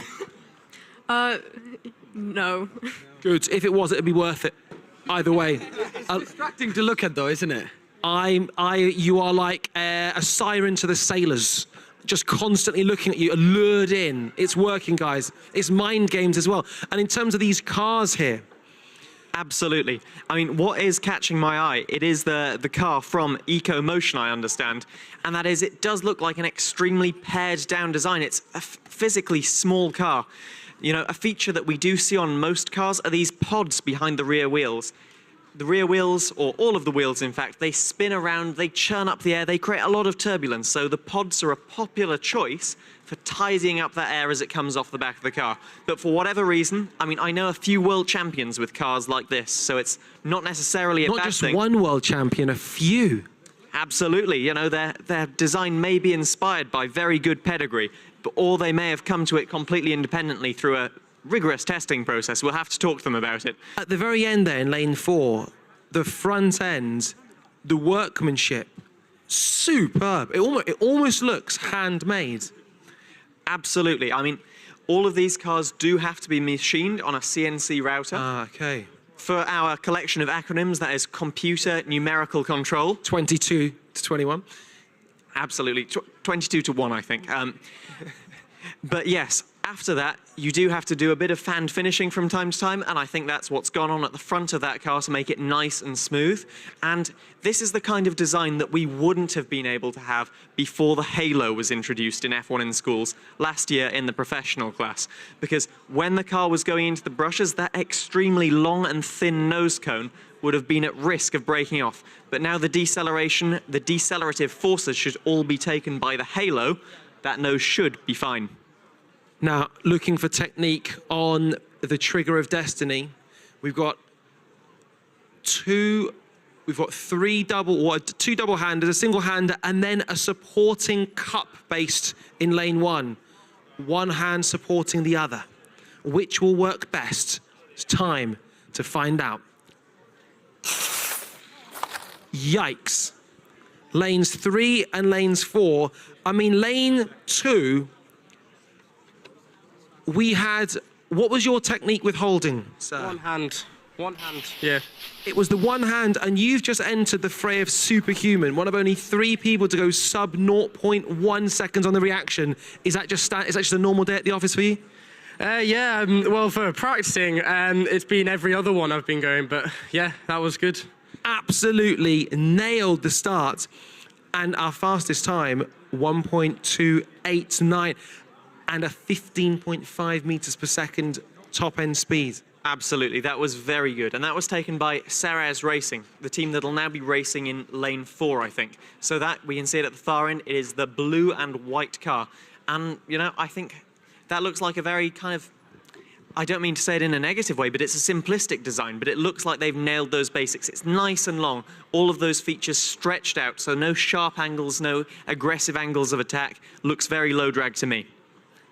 Now we're ready to go for race number 2.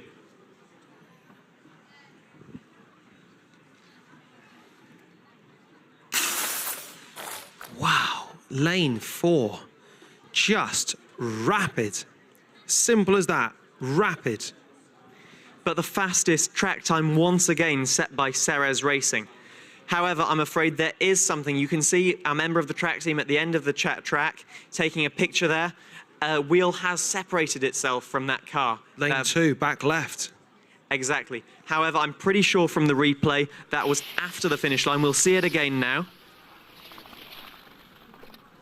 Oh no. That was not. It crossed the finish line after the car, and that means it will be a DNF for that team. That time will not count because the car crossed the finish line potentially under the minimum weight. And that, by the way, is the beauty of having so much technology here, that you can see irrefutably whether something happened before or after the finish line.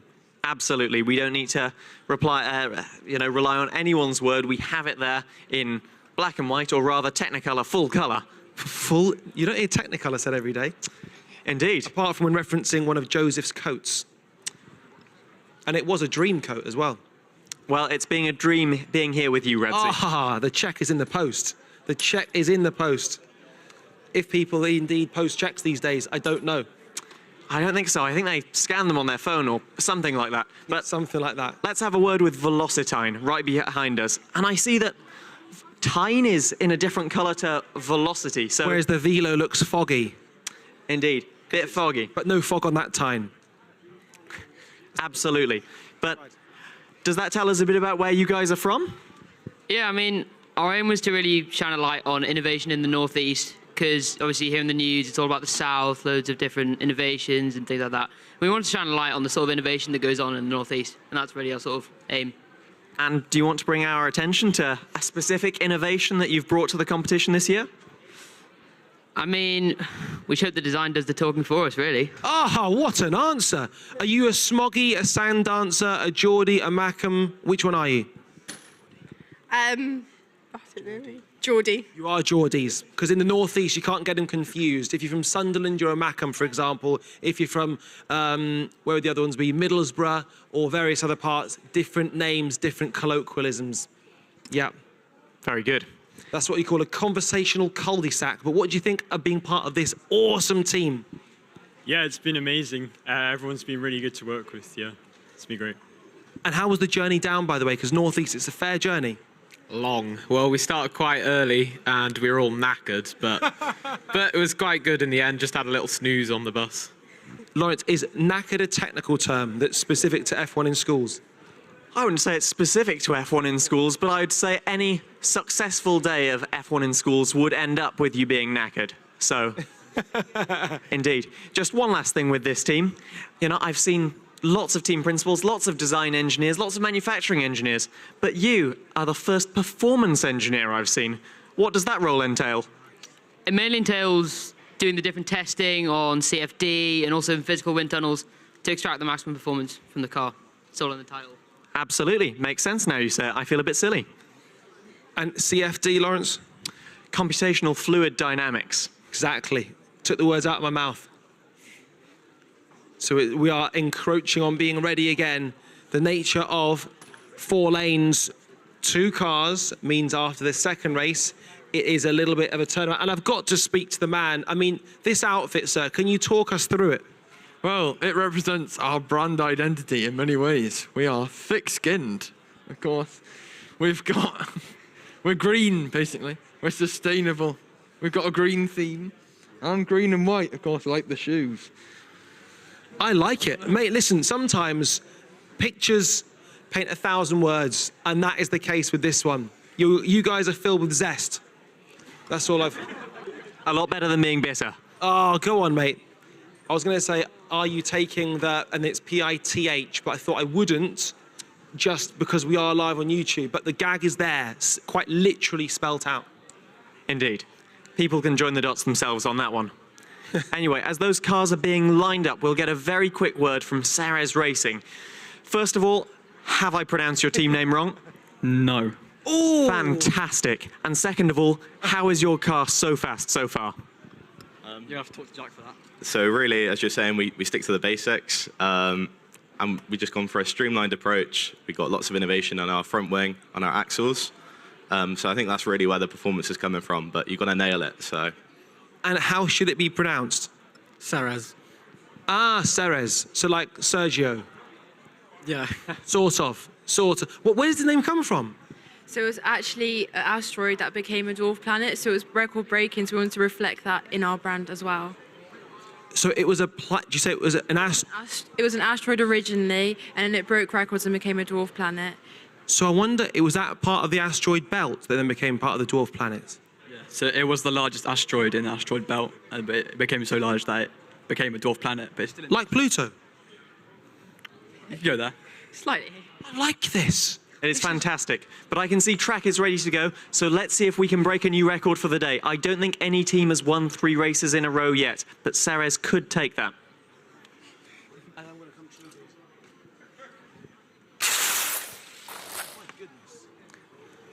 And they do. 1.265 seconds down the track, under 0.15 seconds on the button. First to the finish. Really, really good. And just to complete the famous 5 at the very back here, so history has happened. We've seen 3 back-to-back wins. That's huge for that average of taking your best 4 times. So this is an amazing performance. Yeah, incredible. I'm so proud of the team. We've all worked very hard for this. So it's good to see that we...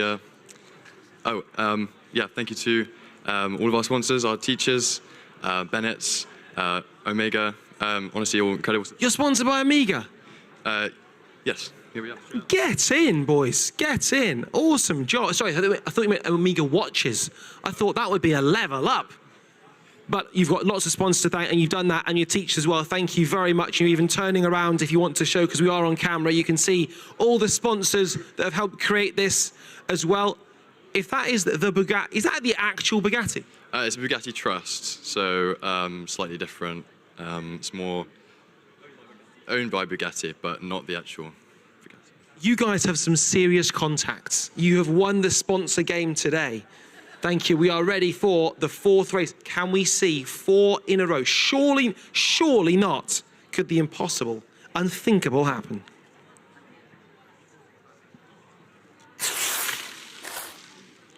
Oh, and that time I think I saw a part of the car fly off into the crowd. Now, I could be incorrect there, but there are 2 gentlemen stood up, and they're reaching forwards. Maybe we can get this on camera. Lane 3, perhaps that part might have come from, but I'm sure it'll be easy enough to match it to the car. Now, we can see over at the far end of the track, we do have a camera going down there, and we've got some car service happening.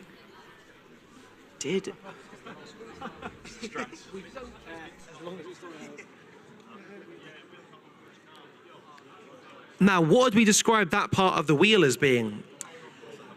So, is it a hubcap? That's what I was thinking. Absolutely, a hubcap. Okay. That is an aerodynamic feature on the cars. So we talked a bit earlier about the wheels spinning around. They're the only part of the car that rotates. Yes. So they do generate a lot of turbulence like that. And the wheel caps, you know, if your wheel is open, you can imagine it a bit like a washing machine. Like all the air is going in and it's tumbling around. Whereas if you have a cap on the side, you know, sometimes they'll be stationary, sometimes they'll spin as well, but they'll stop the air going into the wheels, and that can create a lot of unwanted drag and turbulence. In Wolverhampton, they used to spray paint the hubcaps with a metallic paint to make them look like alloys. That was the option if you lived in WV6, Lawnswood. Guys, we need to complete this out. We need to speak to you guys. How do we assess that performance? It wasn't as good as our regionals performance, but we had to make a couple of changes to the cars due to regulations, and so we've tried to make it so our scrutineering mark goes up this time. But unfortunately, we have lost a little bit of time whilst doing that. But one thing that we haven't actually spoken about for the pro class is the fact that, granted, racing is important. It also looks great as well, but there are a number of other elements to this whole adventure. Yes, so there's obviously all the portfolios, so we've definitely put in some work to those between regionals and nationals, making sure we get the most marks possible. And then also the pit display, so we've upgraded that to make it look as good as possible, and I think it's looking really clean over there. And do you think at some point you might want a career in motorsport maybe, or engineering? Definitely. I don't necessarily about engineering, but definitely in motorsports. We also have a gift. Ah, thank you very much. Both of you. Bubbles. Yeah. Bubbles. Thank you. Very good. QR code straight to the website. Bosh. Just like that. Straight to the point. I mean, we'd seen you blowing the bubbles in the spectator area, drew our attention, and now Like West Ham. Yeah, exactly. And just finally, in terms of yourselves, any potential career aspirations for motorsport? I think the reason why I joined F1 was not to do specifically with engineering, but the stuff that I gained, such as responsibility, leadership, commitment to sustainability. Even though I'm not going into a career in motorsport, it's something that I can bring along the journey with me. Thank you for sharing that, because that's a huge point. Even if you don't necessarily want a career in motorsport or engineering, there are so many other transferable elements that this will just alone on your CV. Absolutely, and I know lots of people within F1 itself that they're not there because of the passion for cars, they're there for the passion of excellence, and whatever it is, whether it is the engineering, the marketing, it's being the best in the world. So I love that you're drawn here not necessarily because cars are your thing, but because you want to do something really well. And just to complete the set with yourself, you're going to get to come back again and race again. Do we think we can possibly go slightly quicker tomorrow? Hopefully. And we've got to remember, you know, it's not the fastest outright time, it's that fastest average time, but it's not just the fastest average time, it's the fastest legal average time. And you guys talked about changes you'd made to your car from regionals to make it legal, so hopefully you're still in contention for that. And as Radzi said, we do have one more day of racing to come. Well, thank you very much, guys. We've got the next teams ready to come on, so we're gonna love you and leave you. Best of luck for everything you've got to do later, and see you tomorrow. Thank you. Thank you very much, sir. I was going to say, I'm going to leave this down here. That's amazing. I'm a stress engineer, but I'll be around for the whole... Give yourselves a round of applause, guys. Great job. Job well done. The quality has been absolutely remarkable. Really has been. So Amy just gave us a quick update. What was that update? Sorry. We're going to have a quick 5-minute break now before we go to the next round of racing. Perfect. So that gives us a chance then just to very quickly digest what we've seen so far. 12 cars down, all in the pro class, and the times are, I mean, mythically quick. And also the difference between, if we look at second down to sixth, separated by 33 thousandths. Exactly. And a lot of strength being shown from Scotland. I mean, no, we've had a lot of Scottish teams so far, but they're occupying first and third places, 2 of the 3 podium places so far. And so, just for the uninitiated, we say occupying the podiums. You pointed out to me earlier that the first time will not be part of that average. So if that is a representation of the rest of the performances, we are seeing that podium of Aberdeen, Venturis and Vega. Absolutely. I mean, the fastest outright time is rewarded with a small kind of 10-point bonus. You know, it's not for nothing, but most of the points do come from the average performance, which comes from the consistency of single cars, not braking, not losing speed, and having made those A and B cars identical. And if you do have a big damage, if your car is damaged in some way, how tough is it to make a correction by this time tomorrow? You know, the teams have car service when they're done with racing, so they do have a time to, you know, fix the car, do any maintenance for some parts that might have been degraded. Teams are all allowed to bring a certain quantity of spares of parts. So that in that aspect, it's about the team's preparation. Like, you know, you don't want the worst to happen, but do you have spare parts in case it does?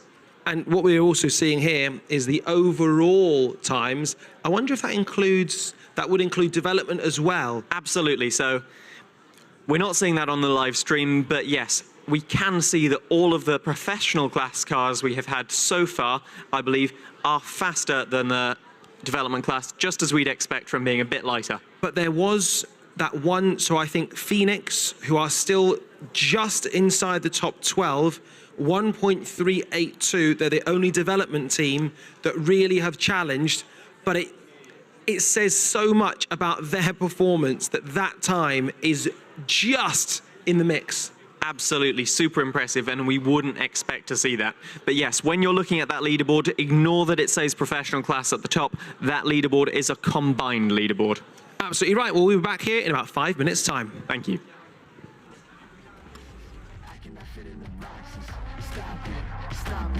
Quitting was never an option.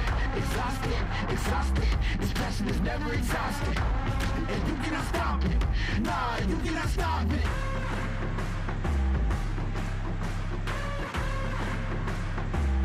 Quitting was never an option.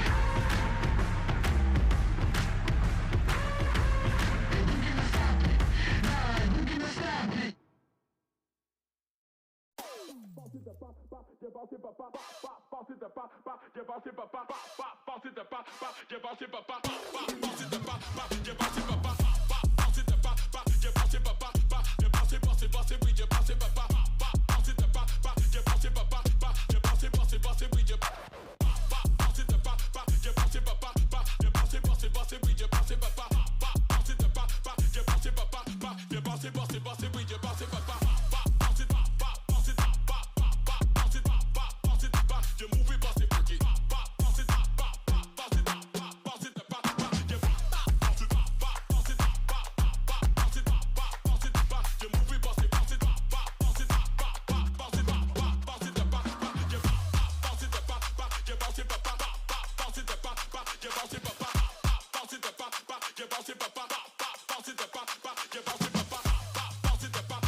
brain could.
Now, for the uninitiated, we thought it might be quite useful to show you exactly what happens in the deceleration zone after the finish line. And so to do this here, we are right by the finish line.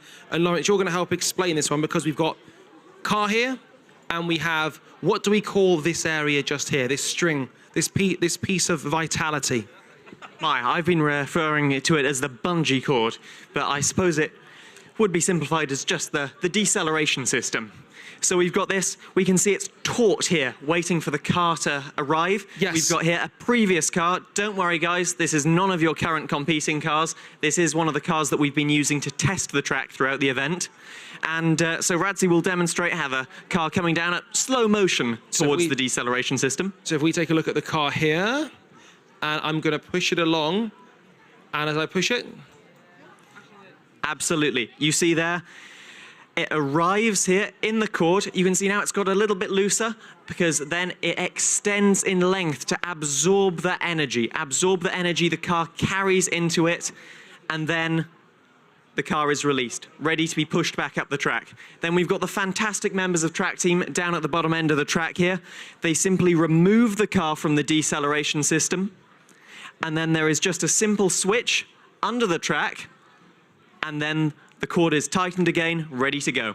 Absolutely. Now, before we cut to a different camera, I just thought I'd say, I remember, it was a long time ago, being 18 years old. I remember where I was, I remember what I did, but what I didn't do when I was 18 was do it at the Formula One in schools national final. And there is somebody here who's doing and done exactly that, and that is Lauren from Impetus. So Lauren from Impetus, where are you?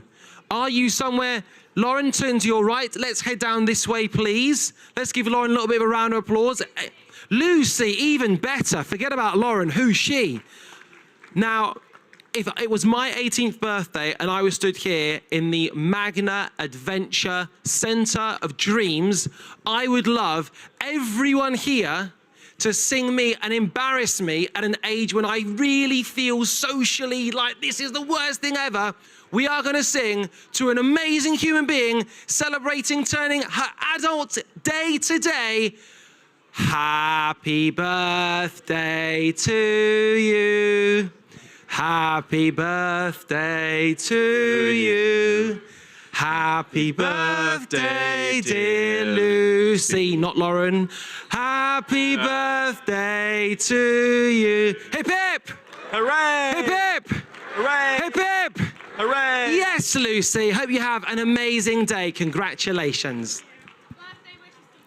Birthday wishes to win, she said straight away, back on it. Forget about cake, it's all about the win here. And we'll find out who's going to be winning tomorrow. But as for us here, it's time for more cars to go down these 4 lanes. And who's going to take it? Should we walk this way? Absolutely. We're going to challenge the camera up here, who's not really on a steady camera, who isn't even on an Osmo. I'm going to grab the drink here, and we're going to make him earn his money. I mean, this is an ode to professionalism here. He can't, the thing is, there's no opportunity to focus whilst he's doing this. So if I move too quickly, I'm going to be out of range of focus unless it's on autofocus. But that is a thing that we never speak about as we walk this way. Actually, it's got not a bad lighting system, is it? It's very good, this. It's not thrown together. And look here down there, we've now got the marathon man himself. Looks like Ric Flair meets Randy Savage.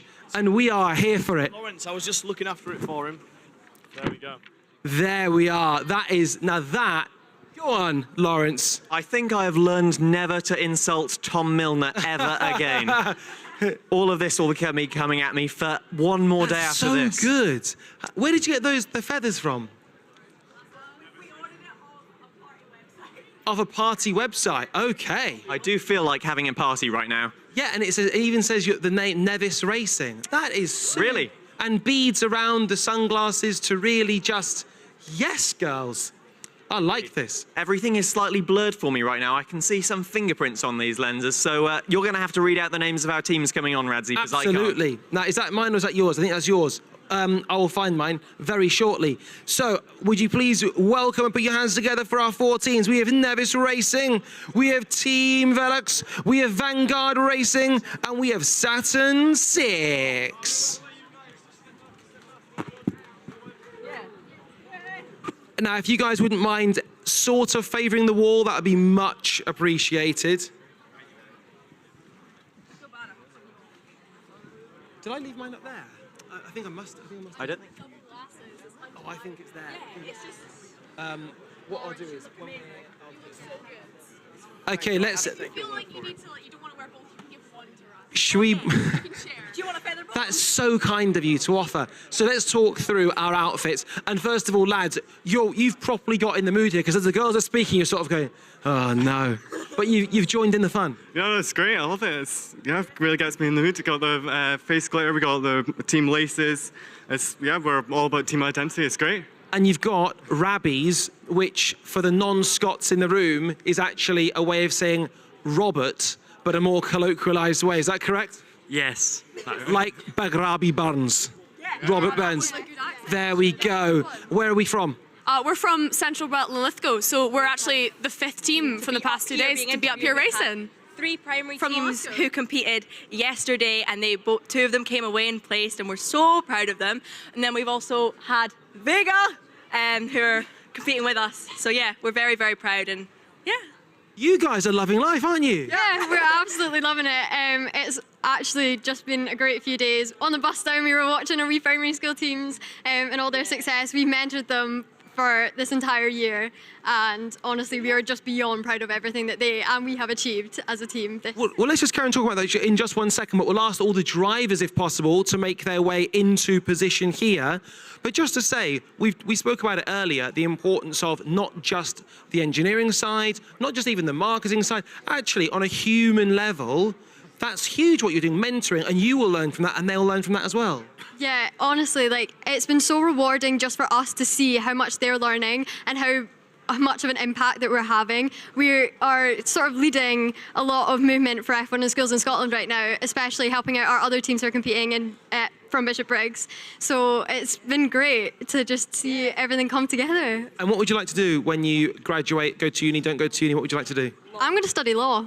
I can see that happening. In court, yes. Yeah. Very articulate. Thank you. Well, up next, we are ready to go. It's our first race. We're going to talk about the cars very shortly. It's time to get this race underway.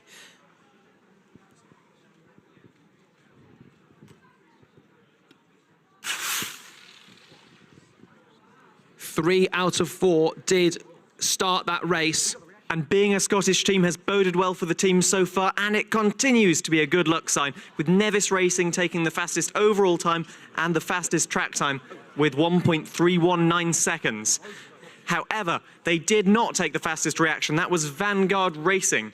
And I understand that is one of our teams from Jersey, so really cool to have them with us today. And 2 of them in this round, proudly represented with the flag there. Love to see that. We'll see them at the Commonwealth Games, by the way. Jersey always have a big contingent there.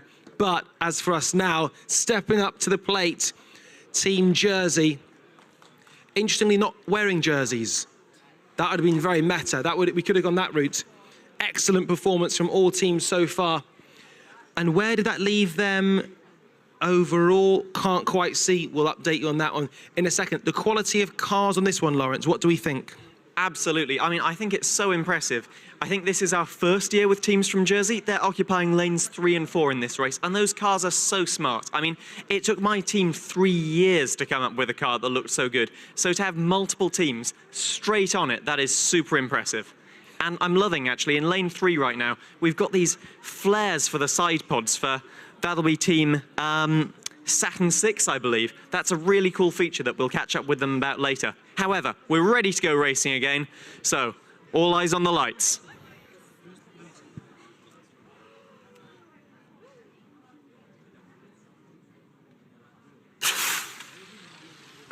Wow, straight lane 2 overtook. I'd love to see a replay of that one. Now, fingers crossed, there is no damage in lane 3 there, but in lane 2, that really was. Watch how the speed just picks up and then comes right through, just to almost run out of track there. Absolutely. I mean, even though the gas canister's long been empty by that point, you got the feeling that if the track was longer, it would have just kept going and going. And the Vanguard Racing team that time, not just a fast reaction, but the fastest race time. That was a really strong performance. Are we witnessing the moment the gas stops firing, is there still any acceleration left, or is it total deceleration from that point? Total deceleration. So yes, about a third of the way down the track, we have what we call the sector gate, and that kind of signifies the area where we'd expect the gas canister to run out. And at that point, we enter what we might call the coast phase. At this point, the car will only decelerate, and it's relying on all the losses, that being the aerodynamic drag, the friction between the wheels and the track, the friction in the bearings that are allowing the wheels to rotate. The less that is, the faster they'll continue to go as they decelerate towards the finish. So what we're looking at is rate of deceleration. So if a team is overtaking, it's actually just their deceleration is less than that of the others. Precisely that, yes. Also, just a shout has to be given to the first and only, and I hope it isn't the only, kilt that we've seen today in the room. It's got the sporran, not the ski and do. Gone for the sort of boots rather than the togs. I've got a lot of time for the outfit, a lot of time for it. A great moment there as our roving cameraman. Look at that there. Let's break it down. Where the kilt was. The purse is called the sporran. You get different colours. Artificial fur, obviously, because we care about conservation. You then have the togs, which would be the shoes, the ski and do, which would be the knife inside them. And in fact, there are only 2 communities that are legally allowed to carry a knife, would you believe, in the UK. One, the Sikh community, because they wear them inside their turbans. Second, are Scots, when they wear Highland outwear. There you go. That is information no one wanted to hear, but we've heard it nonetheless. Wow. Well, I'll be meeting up with one of my friends who's Scottish tomorrow, and I believe he'll be in a kilt, so I'll have to check if he's brought his knife with him. Tell him. Call it a ski and do. Ski and do. There you go. Wow, I think it's the first thing I've pronounced right today. You definitely have the edge on me on that aspect. So you'll say, where's your ski and do, big man? Something like that. Where's your ski and do, big man? I think I shan't do that again. They said they were offended, I think, but I am wearing their fancy dress, so I think we're even. I had my first Holy Communion in Dundee. Dundee's a great. Oh, it's a great place. The city of jute, jam, and journalism. There we go. There we go. Right. Absolutely. So, as our fantastic track team, Amy and Reese here at the top end, veterans of the sport of F1 in schools, continue to change the lanes. I knew a Scottish guy who never believed in arguing. He was called Robert the Truce. Doesn't really work. Doesn't really work. Let's move on. Let's move on. Not popular with that one either, Radzi.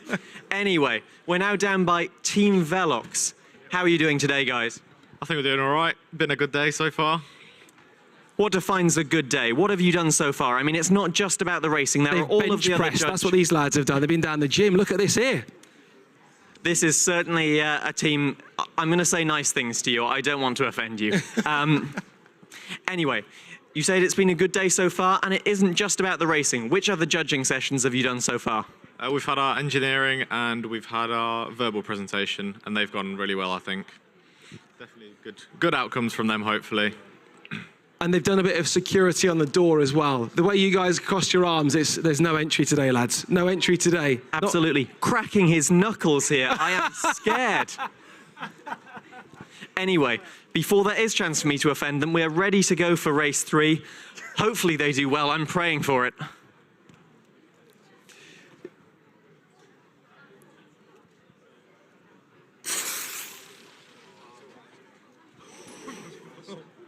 Now, what appeared to happen there, sir? Oh, I actually pressed it too early. You were I was actually looking at your eyes. You were so focused on that one. It's very easily done. But are you really looking for a good reaction time? I am. I got it on the last race, so I got 0.146. What would be, I mean, we were saying yesterday that 0.150 would be the dream. You've gone underneath that. What would be your aim when it comes to a reaction time? It would just be to get it as low as possible. So truly like practicing off and on the track, and drinking lots of coffee. Coffee, caffeine for the win. And we did see there, as I was speaking to one of the drivers, there was significant damage to the front end of what I'm not sure exactly which lane. I think it was lane 2, I'm not sure.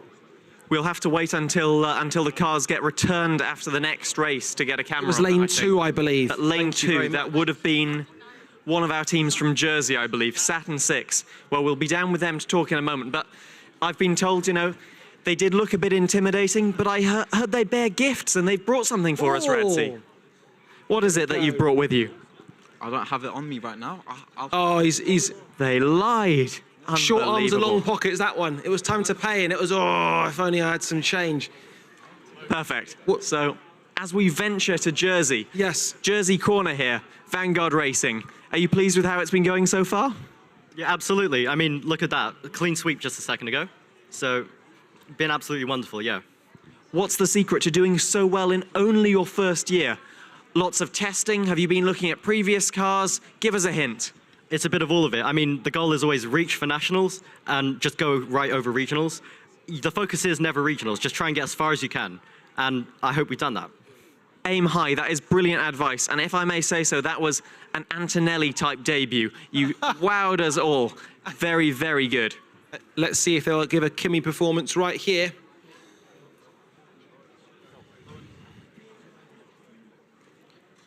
Here we go. That in lane 4, the reaction was absolutely fantastic. 1.315 for Nevis. They were top 6 already in the all-time, really assisting their average times, which is what this game is all about. Absolutely. So now I believe we've had 4 of 4 races. So just before we send the teams away, yes, let's talk to Saturn 6. I mean, these being the first Jersey teams ever in F1 in schools. Ah, that deserves a round of applause. Jersey's first ever team in Formula 1 in schools. Yes, guys. So guys, you were showing very impressively early on. Again, how do you do it? You've come from nothing to everything, you know. Starting in F1 in schools your first year, and then you're wowing at the nationals. What's the team to success? The clue to success? Yeah, we started a bit late, but we've all worked really well as a team. Deciphered our roles pretty quickly. We're all good at certain stuff, and we put all that together, and hopefully that showed today, and hopefully some better results tomorrow as well. So a diverse array of skills and some good management and delegation, you're saying? And given that you started late, how late are we talking? Are we talking my GCSE coursework in IT, where I had to do a 9-month coursework in 4 days? Is it that kind of late? No, it was around Christmas where we started. So we was thinking about stuff before Christmas and then started actually focusing fully on the project around Christmas. But sometimes when the fear kicks in, that's when the gold happens. How long after Christmas were the regionals? It was March the 10th. March the 10th. And so not long between... A 2-week turnaround, which has been pretty tricky, but here we are and we're ready to go. This is it. And are you enjoying it? Yeah. Yeah. Really, really fun. We put a lot of work into this, and hopefully it's just going to show off today and tomorrow. Absolutely, lads. Well, a round of applause for all the teams here, delivering when it counts, from Jersey, from Scotland, from England, and everywhere in between. If you guys would like to exit the racing area just over... I really need this. That is superb. Bob. Yeah, can we get a selfie with you? Yeah. Yes. How are you got the longest arms? We do. I have 4 badges. I have one. Thank you so much. Such a good sport for taking those. Not at all. Well done, Lawrence. Very warm. That was excellent work. Up next, again, if we could... we've got the Stig is in the house. The Stig, work's been a little bit dry for him since the demise of Top Gear, but he's here and he's applying his trade in Formula 1 in schools. Well, I might correct you there and say it looks to be the Stig's Welsh cousin. Some say he competes at Formula 1 in schools. Others say that we need to get the teams out. So let's bring the teams out. Ask you to favour the walls. We have in lane 1, we have Blue Mercury Racing. In lane 2, it's Caliber Racing. In lane 3, it is Loop Racing. And in lane 4, it is Pegasus. 3 teams with racing in their name and a Pegasus.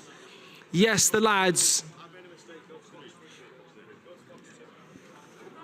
So, just so we're all absolutely clear, Blue Mercury Racing in lane 1, Caliber Racing lane 2, Loop Racing lane 3, and Pegasus in lane 4. Yes. Lane 4, please, for Pegasus.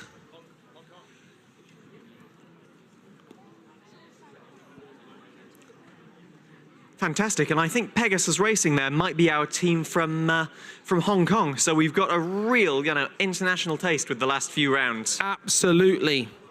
These are the journeymen who have travelled a long way on their journey to be here with us today. Yes, they are. They've put in the effort in every sense. Actually, it'd be quite scary taking your cars through travel, because you might be worried that perhaps airports might want to break them apart or look inside. It's a real risk. Absolutely. I mean, having done this myself on the way to a World Finals, it is a stressful process. You've packed them so carefully anyway for the air travel. And yet, if you guys could send your drivers up to the race gates, that would be fantastic. But yes, taking a car through security, you don't want to touch that car until you arrive at your destination. And then they don't know what it looks like. They're unpacking it. Very stressful. And by the way, we've got now not just any headphones. I think they are sound, I'm not sure the term. What are the Bose QC3s? Are they where you get silence regardless? Quiet comfort? What's the term when you block out sound? Noise cancelling. Thank you, mate. It's been a long day. Noise cancelling headphones. Because as when we've spoken to all the Far Eastern teams that have drivers with headphones in, they all said they're listening to nothing. So I think it could be the same here. Let's see if listening to nothing, he's able to focus on those lights. Everyone is so focused.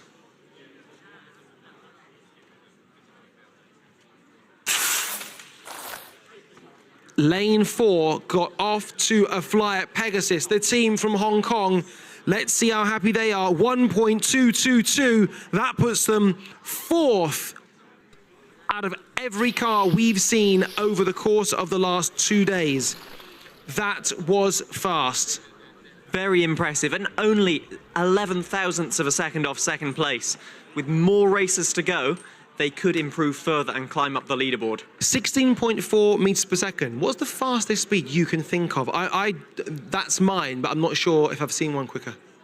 So far today? Yes. I mean, the fastest speed would have been reached by our fastest overall team. As simple as that, okay. It is, yes. So what we see this as is we've got a 20-meter track here. Yes. So, if the car were to complete the track in 1 second, yes, it would be a speed of 20 meters per second.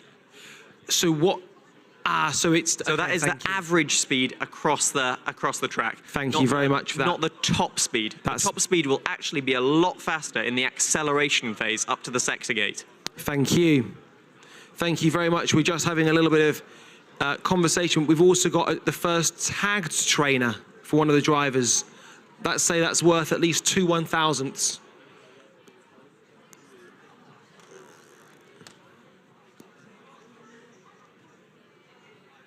Double thumb. Double thumb.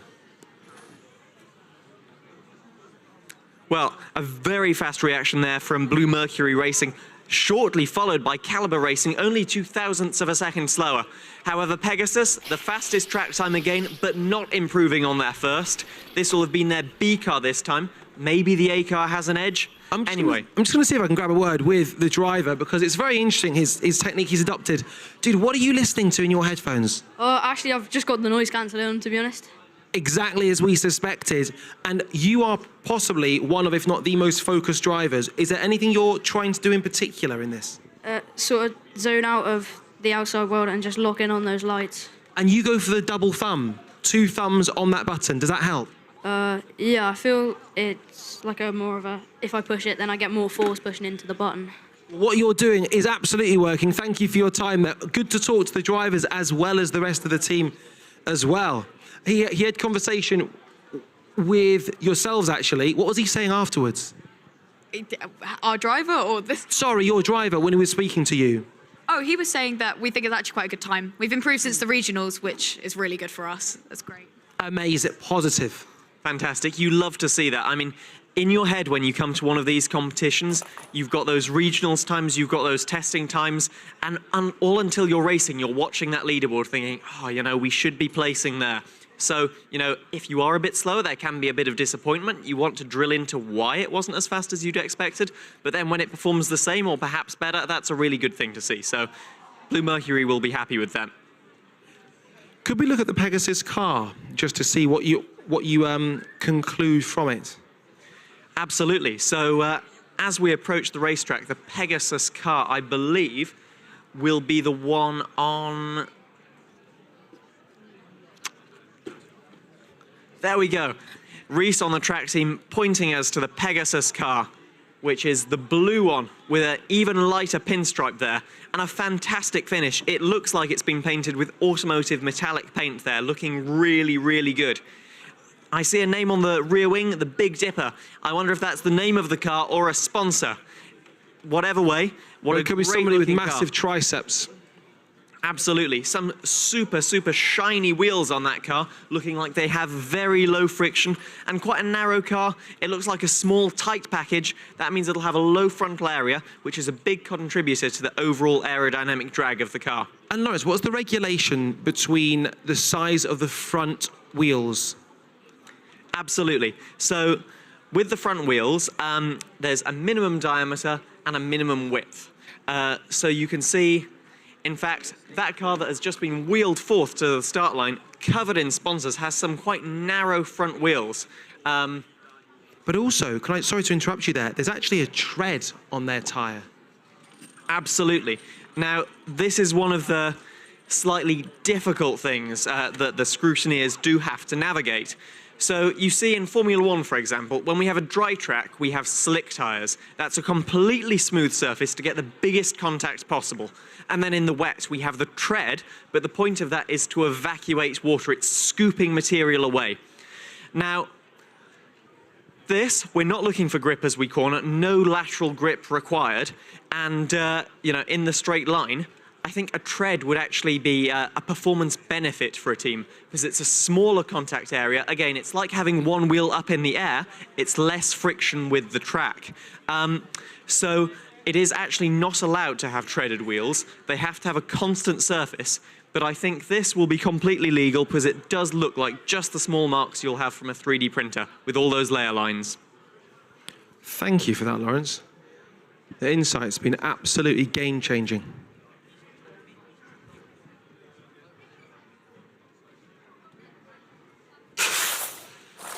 That was, oh wow, there was a big lane exit from lane 1. Absolutely. So what we saw there, thankfully we can see at the bottom of the track, the car has been caught in the brushes. However, it was not caught by the deceleration system. Would you look at that? I would not want to be one of their team members. Like, it's a horrible thing to see. The last thing you want to see, in fact. It has been stripped down to the bare chassis.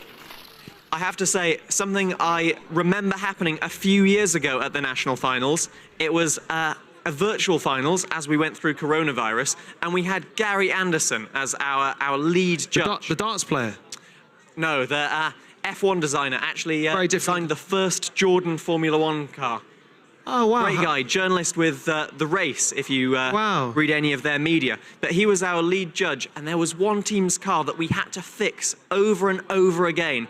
And it wasn't an official award, but Gary was so fed up with fixing this car that he got a plate, he wrote on it, something to do with most robust car, obviously an irony, smashed it, and it was mailed to the team afterwards as his gift. Wow. He repaired their car so many times. Obviously in good humor, and I think it was taken very, very well. He'd reassembled their car. He gave them a puzzle to reassemble too. Thank you. And we've just seen Marathon Milner just across the 25,000 step mark. We're going to get an official update. How many steps has he done? How much distance has been covered? 20 meters is about to be covered in the third race. Who's going to win it? Could be the fourth. Is it 4?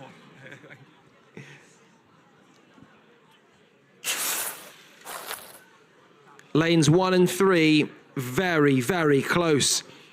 Lane 1, that was rapid.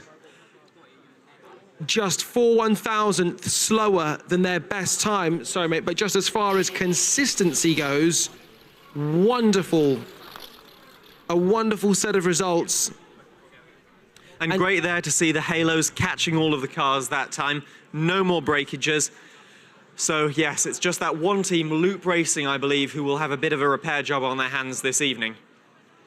Well, with that said, that is we now have 3 more groups to go. So you can give yourselves a round of applause. Some fantastic results. 3 of the teams inside the overall top 10. Superbly fast times. And if you'd like to exit just at the side here to leave the racing area. Yes, Stig. Ah, thank you very much. Oh, no. Oh, my. What am I flicking? I'm flicking. I don't know what I'm doing. Am I you proposing to me? Thank you very much. Wow. Thank you. Thank you. Thank you very much. Yeah, do you want me to get a photo? Yeah.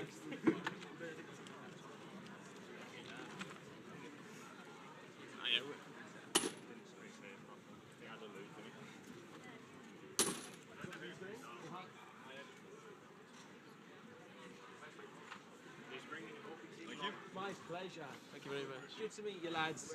Take a photo. Yeah, my pleasure. Oh, okay. Oh, thank you very much. It's really kind. Thank you.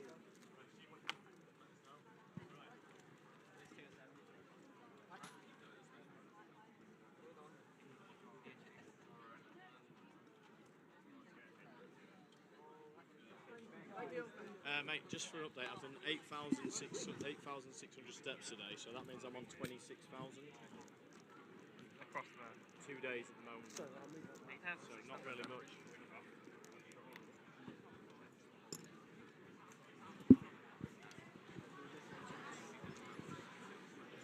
Now, Lawrence, things are about to get very interesting here because the Pit Vipers are about to enter the fray. And for anyone who knows anything about Pit Vipers, they're good people. Sort of think the Socrates to the philosophy world, the Christopher Columbus to the intrepid adventurer world. I see. I mean, not knowing what Pit Vipers are myself, these gentlemen look like a group of cyclists to me with their aerodynamic sunglasses. That's exactly what they are. They're aerodynamic sunglasses that are kind of like a throwback to the 80s, but just bring amazing vibes. So without further ado, let's welcome on to the racing area. If you would favor the wall, that would be much appreciated. In lane 1, we have CHS Pulse. In lane 2, we have Unity Racing. In lane 3, team, I think it's Chimera the third. Not sure if it's Chimera. Are we going Chimera? Let's go with Chimera. Chimera, thank you. I've got that reference from Mission Impossible 2. And in lane 4, Parabolica. I mean, that is, yes. We need to ask about these names, girls. Yes. Absolutely. I did just get an update from Tom Marathon Milner, and someone who knows a lot about the 80s, and he did tell me that he has surpassed 8,000 steps so far today, putting him at 26,000 for the competition so far. Isn't that impressive? It's mythical stuff. Mythical. Mythical Marathon Milner. Absolutely. But we're here at the end with Parabolica. Could you tell us a bit about your team name? So Parabolica is the final curve at the Monza racetrack. Yes. And we decided on this because we wanted our name to be quite, to resonate with F1, but also with us. So a bit of F1, Formula 1, and racing. But Parabolica is a pretty cool name anyway, so yeah. A great tie-in. And you've gone for green as your team colour. Very strong identity there. What's the reason for that? We want to focus on sustainability as one of our main values for the competition. So we want to inspire other teams to be sustainable and prioritise that. I used to know there was a Bible story about a race corner. That was a Parabolica. Doesn't really work. Doesn't really work. Wow. I don't know how you keep coming up with these. This is very impressive. Sleep deprivation. Our drivers are now stepping up. Oh, so it's a 3-person team here. How did you choose the driver? Well, we're quite slow, so Nia's fastest. I like the honesty, by the way. It's just good vibes here.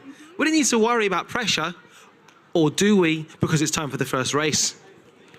1.187 is the time to beat. Team Parabolica looking as focused as one could imagine. Oh, and Team Parabolica, if that is what...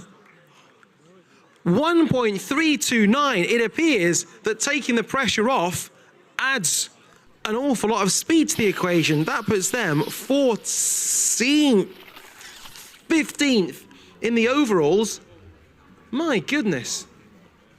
I think you were right on the first attempt there. I believe that would put them 14th on the overall standings, Radzi. Good. Which is a great start. That was a and a very, very solid reaction time there too. Team Chimera, the third, getting the fastest in that race, and unfortunately a DNS for Pulse. That was probably a jump start from that team. So we'll come back to them later. But he does have Zidane on his top, though. And when you're a Zizou boy, it doesn't matter. You deliver. It could take 4 attempts, but you will deliver. It's just an inevitability. Chimera, where does that name come from? So it comes from like our KES logo. So we're from King Edward School in Birmingham. I tried to apply for King Edward's many years ago. Didn't get in. I'm over it. Well, that's unfortunate. And so basically, that is quite unfortunate. We would like to have someone like you there. So we basically just combined the logo, and it reminded us of this Greek mythological creature, which is the Chimera. And it's also, in fact, luckily the name of our founding members. Like the name is the initials of our founding members. The acronym? Yeah, Chimera. Wow. Are you King Edward's Camp Hill, Five Ways? Which one are you? Aston? We're the one in Birmingham, Edgbaston. Awesome. Good to, this is what academia looks like, and this is what the failed version looks like. I'm sure that's not true, but I wish I got in there. But so lads, how much effort has gone into this? Quite a lot of effort, a lot of late nights, and yeah, we're just hoping to do good. Absolutely right. Well, boys, let's find out how you're going to do in this one.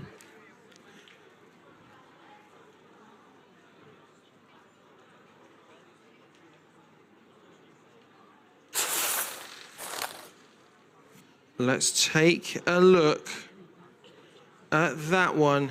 And it's Parabolica again, and they improved that first time. 1.230 would put them 6th now on the overall leaderboard.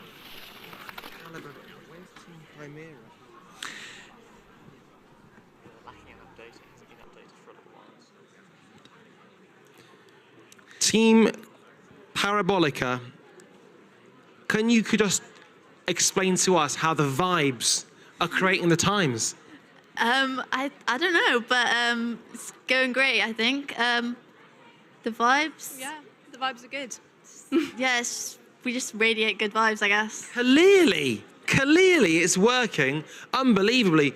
And now, whilst that's now 2 races, isn't it? So we've got a little bit of time, which means we can now head over. And then, Lawrence, I'll let you get a word in edgeways here, but I've just got to talk about the Vipers here. So first of all, who decided to go? I mean, we've got double Viperage here. Dude, tell us about the Vipers. So we decided to go for Vipers just to stand out at the competition. All eyes on us, and we think it's worked. Now, are you a Pit Viper boy generally? I actually haven't. These are my first pair of Pit Vipers, but I feel like I've leveled up the moment I put them on, you know what I mean? Just leveled up in life? Exactly. Yeah, absolutely. It's like DJ Khaled, the only way is up, basically. That's not actually the correct quote. It's close enough. We've got a surprise. Got a little gift for you too. Oh, wow!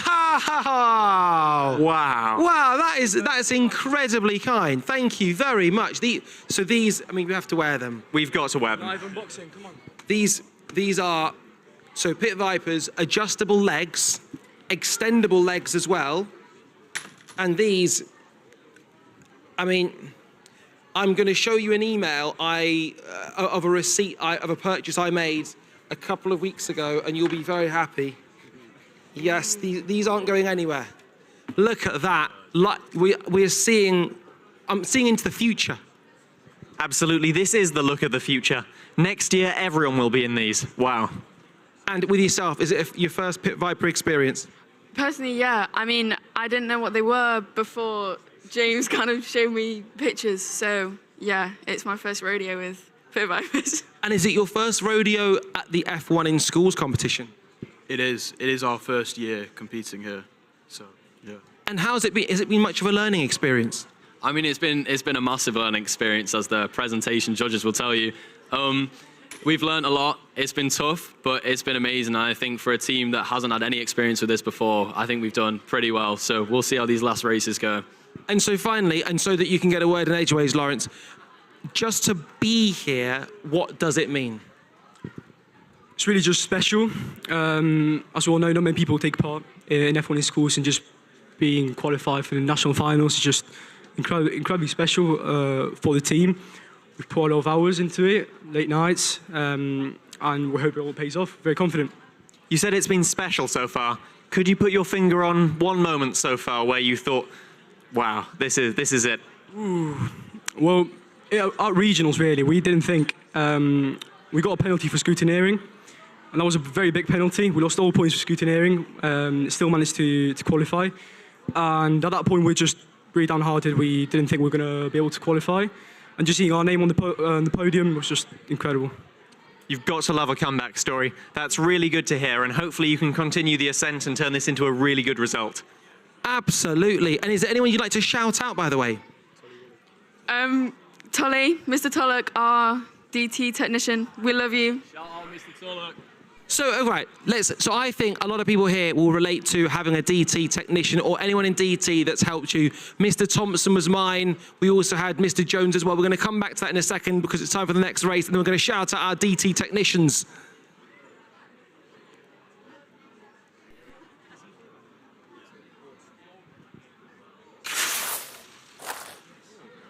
That was, again, very, very, very close. A lightning reaction time from Unity Racing, and the fastest track time of that race with 1.244. They're making a lot of noise behind us. Unity Racing. And we're coming to them last, but certainly not the least. Just before we do, can I very quickly just say, we wanted to shout out which DT technician? Mr. Tullock. Mr. Tullock. Yes, Mr. Tullock. A legend in the design and technology department. At which school?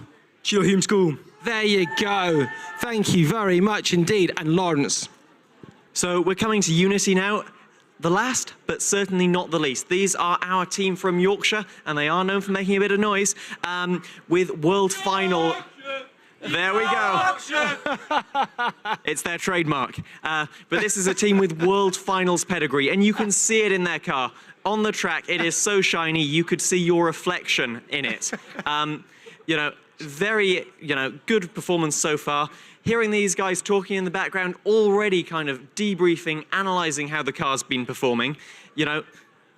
How's it been going so far? Can we add Jeopardy? We're going to keep that question because the thumb of Reese was about to drop, having raised, and the thumb can never drop.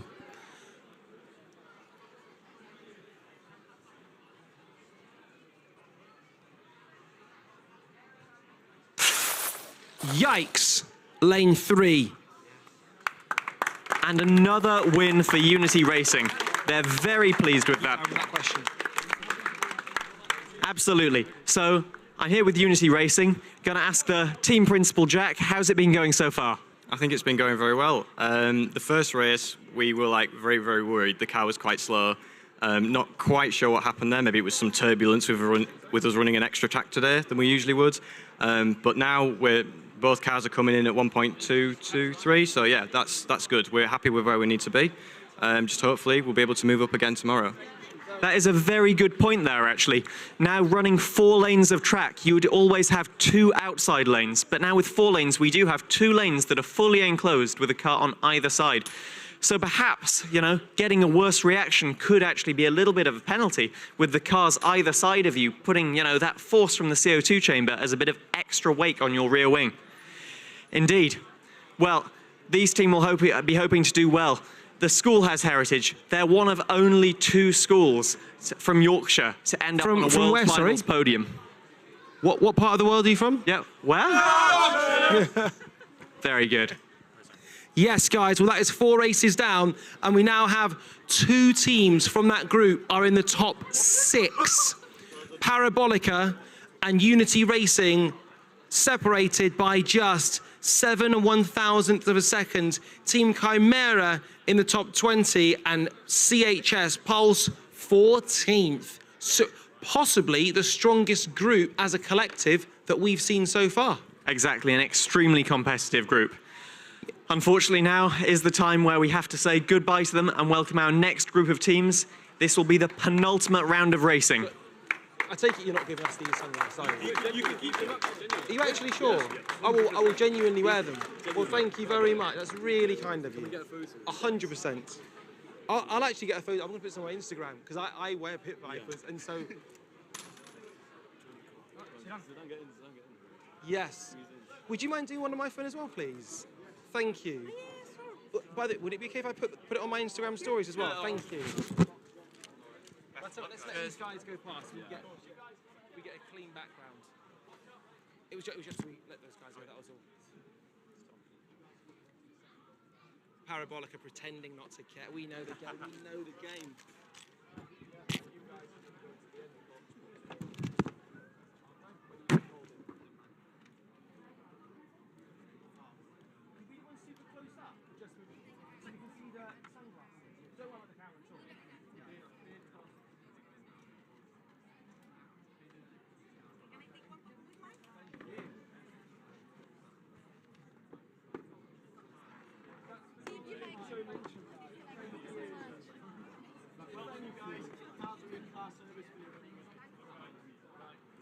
Sorry about that. Thank you. So we have 2 more groups to go, and I see the Welsh Dragon is in the house. We've seen strong representation from particularly Scotland, strong representation from Wales. Mark Williams, for example. Are we fans of Mark Williams? Greatest Welsh snooker player of all time, in case you're asking. I imagine a lot of you are snooker fans. We are going to bring them in. So would you please welcome in lane 1, we've got Slipstream. In lane 2, C Racing Pre-Med. In lane 3, it's Silver Racing. And in lane 4, it is Burnout. No burnout as far as you're concerned, Lawrence. No burnout as far as I'm concerned, Radzi. I am filled with energy. Now, let's take a look at these. I'm going to take these off for just a moment. And I've had a word with a few of these teams, actually. And there's a word, you know, we say it a lot on F1 in schools, but I'm aware we haven't said it at all so far today. And that is, if you're looking at car 29, that is the car of, let me remind myself, Silver Racing. And that word is biomimicry. This is where they use things from nature to inspire their engineering. Now, they have instilled this all throughout their design. The hexagonal profile, if you're to look at the car from the top, is inspired by bees and honeycombs. But the one that particularly grabbed my attention was if you look at the rear wing, you see it has a serrated front edge. This is inspired by sea life, and I'm probably going to get this word wrong, but inspired by tubercles. Wow. Indeed. Something to look at later, perhaps. Anyway, very cool design. Also, across the board, we can see carbon fiber wheels, materials we see in Formula One, with drilled out insides to save weight. Very important, that rotating moment of inertia. And yeah, what a strong lineup. I think this will be a good group. What was the first word you used? Something like bio something? Biomimicry.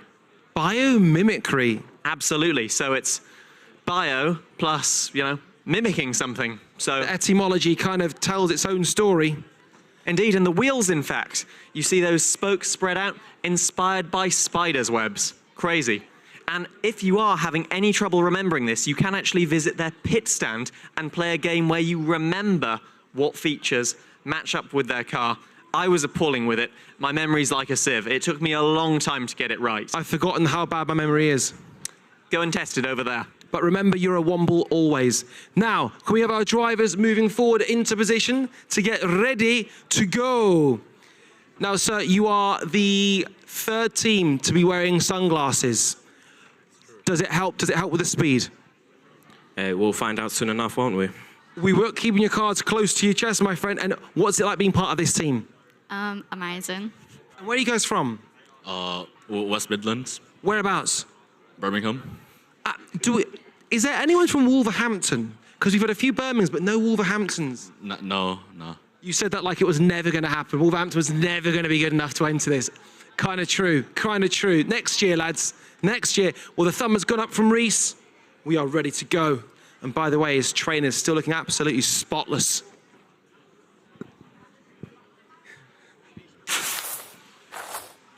In lane 1, a greyhound out of the gate. A whippet. Absolutely. Winning that first race was Slipstream, the team we are with at the top, cool as cucumbers in their sunglasses there, with a 1.258 track time. That would currently place them 11th on the leaderboard. But on the screen, I'm seeing one of those cobweb-inspired wheels has made its way off the silver racing car. You hate to see that, and perhaps we'll get a replay to see whether that happened before or after the finish of the race. As it landed so close to the car, I'd hope to say it was after the race, so that time will still count. But here we've got it. We've got a replay. And no, the wheel is following the car down the track. Unfortunately, that means that the time of 1.663 seconds we saw for Silver Racing will not count towards their 8, and we'll have to go again in race 2. So they're going to be using their second car, but hopefully they can turn things around by tomorrow for the car they've currently got, unless they're able to put the wheel on very quickly. Absolutely. Thumbs up. Let's go racing. This is the most prone position we've seen so far for any driver. Ah, yes. Well, now we've got two.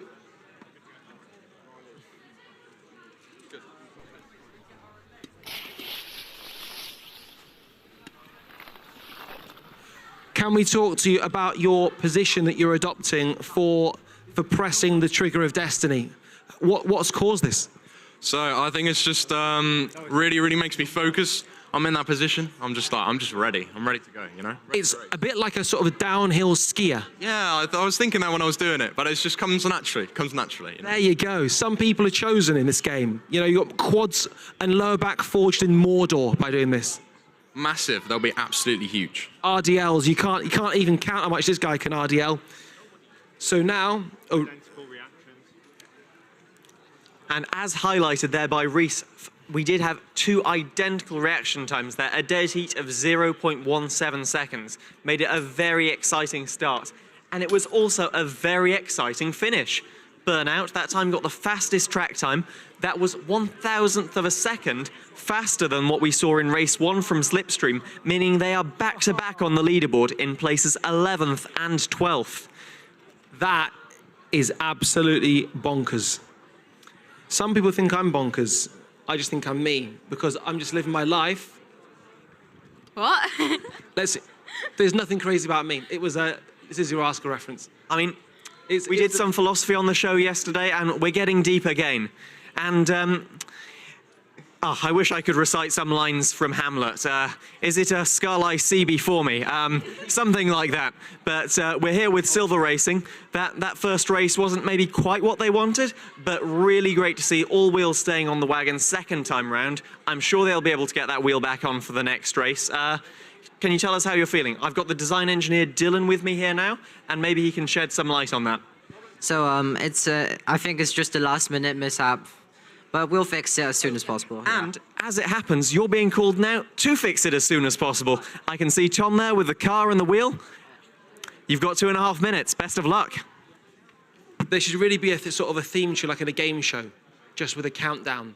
2.5 minutes. Is it the game countdown that's got that really annoying, like...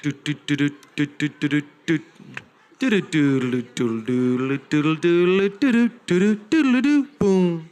What a beautiful rendition there, yes. And I'm sure Dylan would have been very pleased with that, because I know I could myself get just about nothing done with that going on in the background. It would stress me out way too much.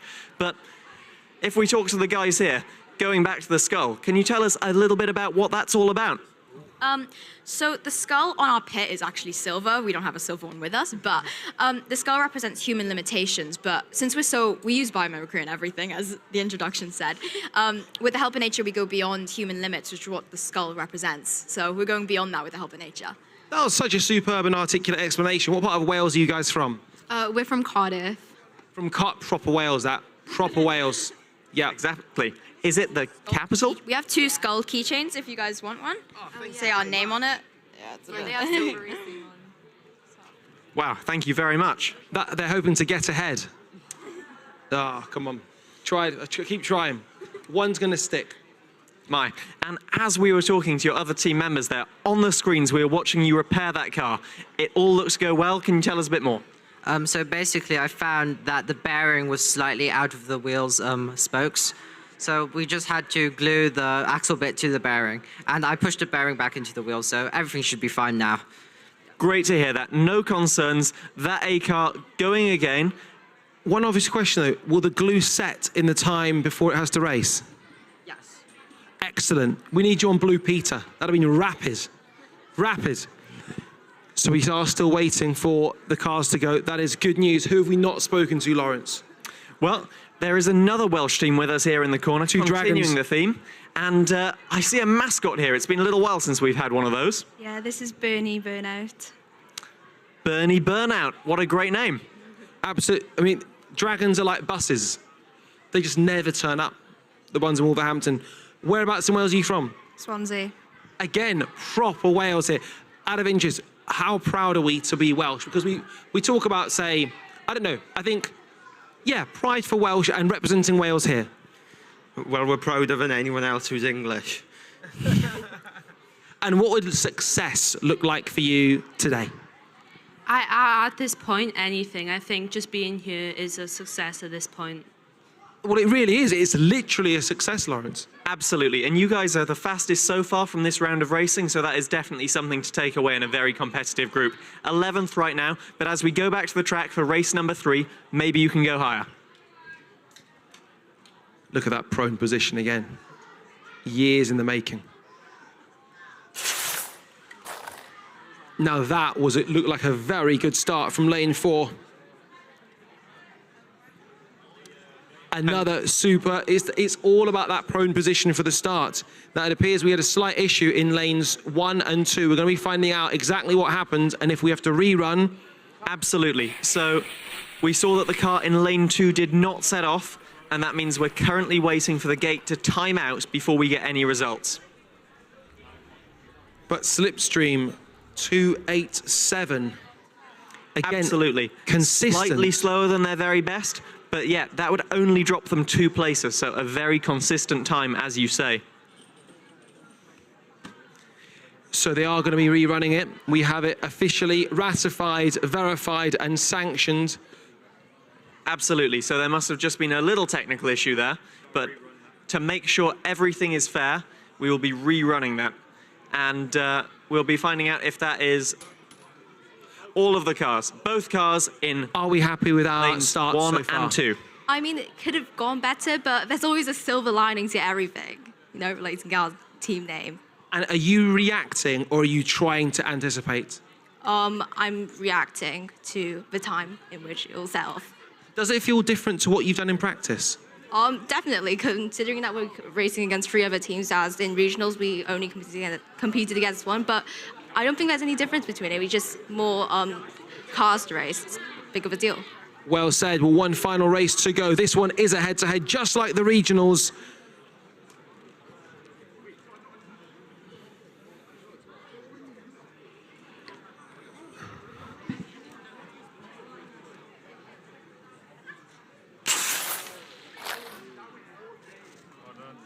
Both superb reaction times and 2 very different techniques.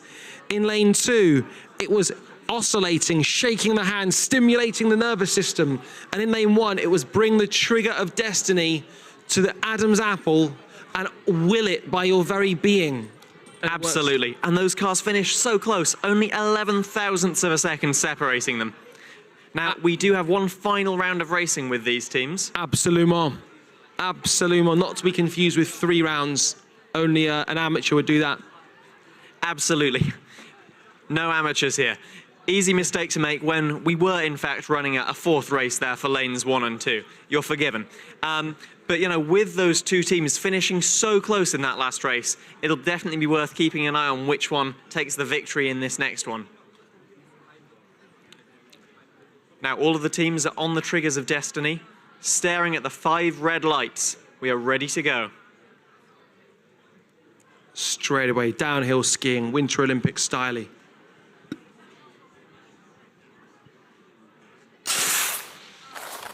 Oh, wow. Lane 4 looked brilliant. 3-1-0. The consistency has been frightening. Now we appear to... So lane 2 gets a rerun, which means Silver Racing gets to go again. And this is just showing that the repair that their member of the team had to do on their car, you know, the glue had set, very good repair, sturdy car, great design, you know, it is doing a little bit more mileage than expected, and after that first issue, there hasn't been a single problem, which is great to see. It really was super glue they used.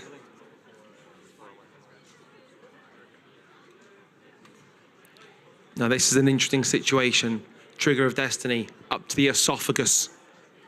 And I have a lot of respect for this team's driver because, you know, you're expecting to do 4 and that's, you know, difficult enough. But then it's delayed and delayed. So, you know, just having to stay on it for so long.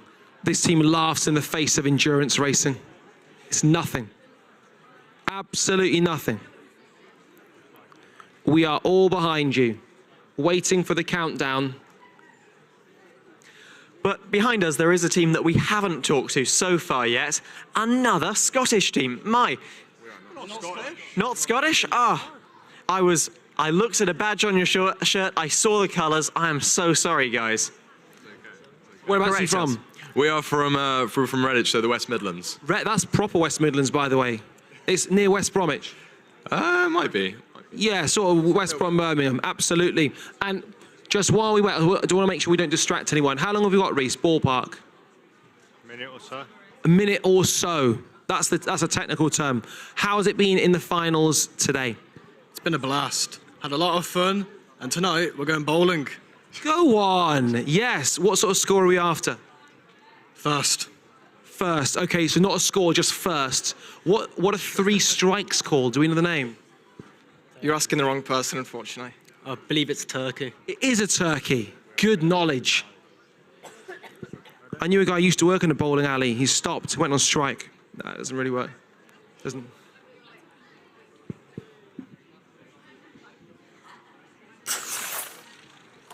Excellent effort in conditions.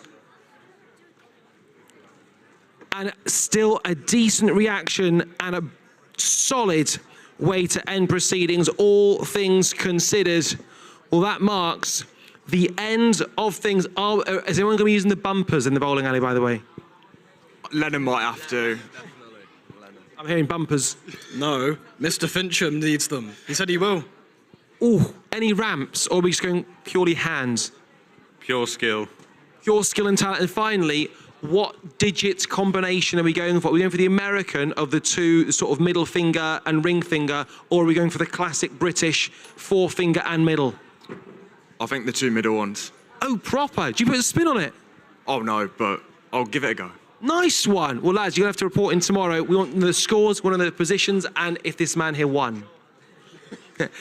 Everyone here, give yourselves a massive round of applause. Fantastic racing once again. The bar has been raised. Can anyone beat in the final 2 sessions? Formerly Aberdeen. We'll let you guys exit. I'll be able to get a picture. Of course. We've also got some freebies for you. Oh, that's very kind. Thank you. Thank you. Thank you very much. Thank you. I'll give it a pen as well. Down here. They're all going on. I'll walk around like that.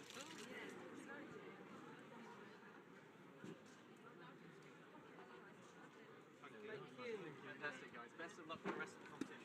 Thank you.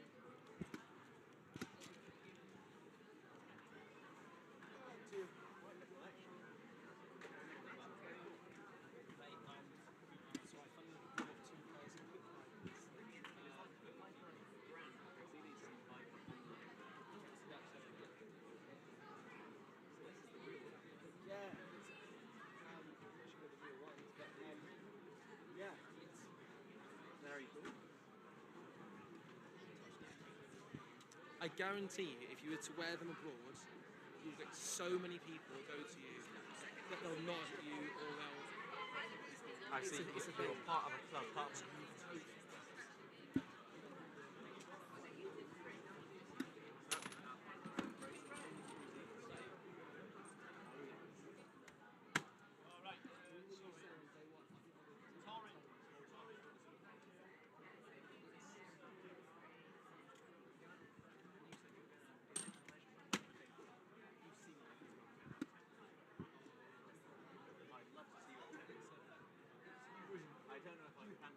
would, mate. You know what's really interesting? You actually love a repartee.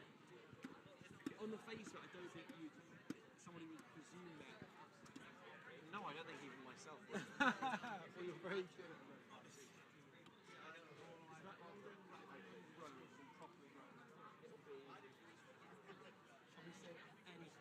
Absolutely anything, and then I'd be saying, all right, let's get a camera shot of this, and I'll be leading the whole thing. But Absolutely. So, the final round of professional class racing for the day. I will hand it over to Radzi to give a fantastic F1 in Schools introduction to our final 3 teams. So in lane 1, we have Tori Veloci. We're going to find out if that is pronounced correctly. Is it pronounced correctly? Tori Veloci, excellent here, bit of Latin kicking about the gaff. We've got Lilith Racing, and we've got HMR Head. Now, I need to chat to these boys. Haberdashers Boys School, where are you guys based? Hertfordshire.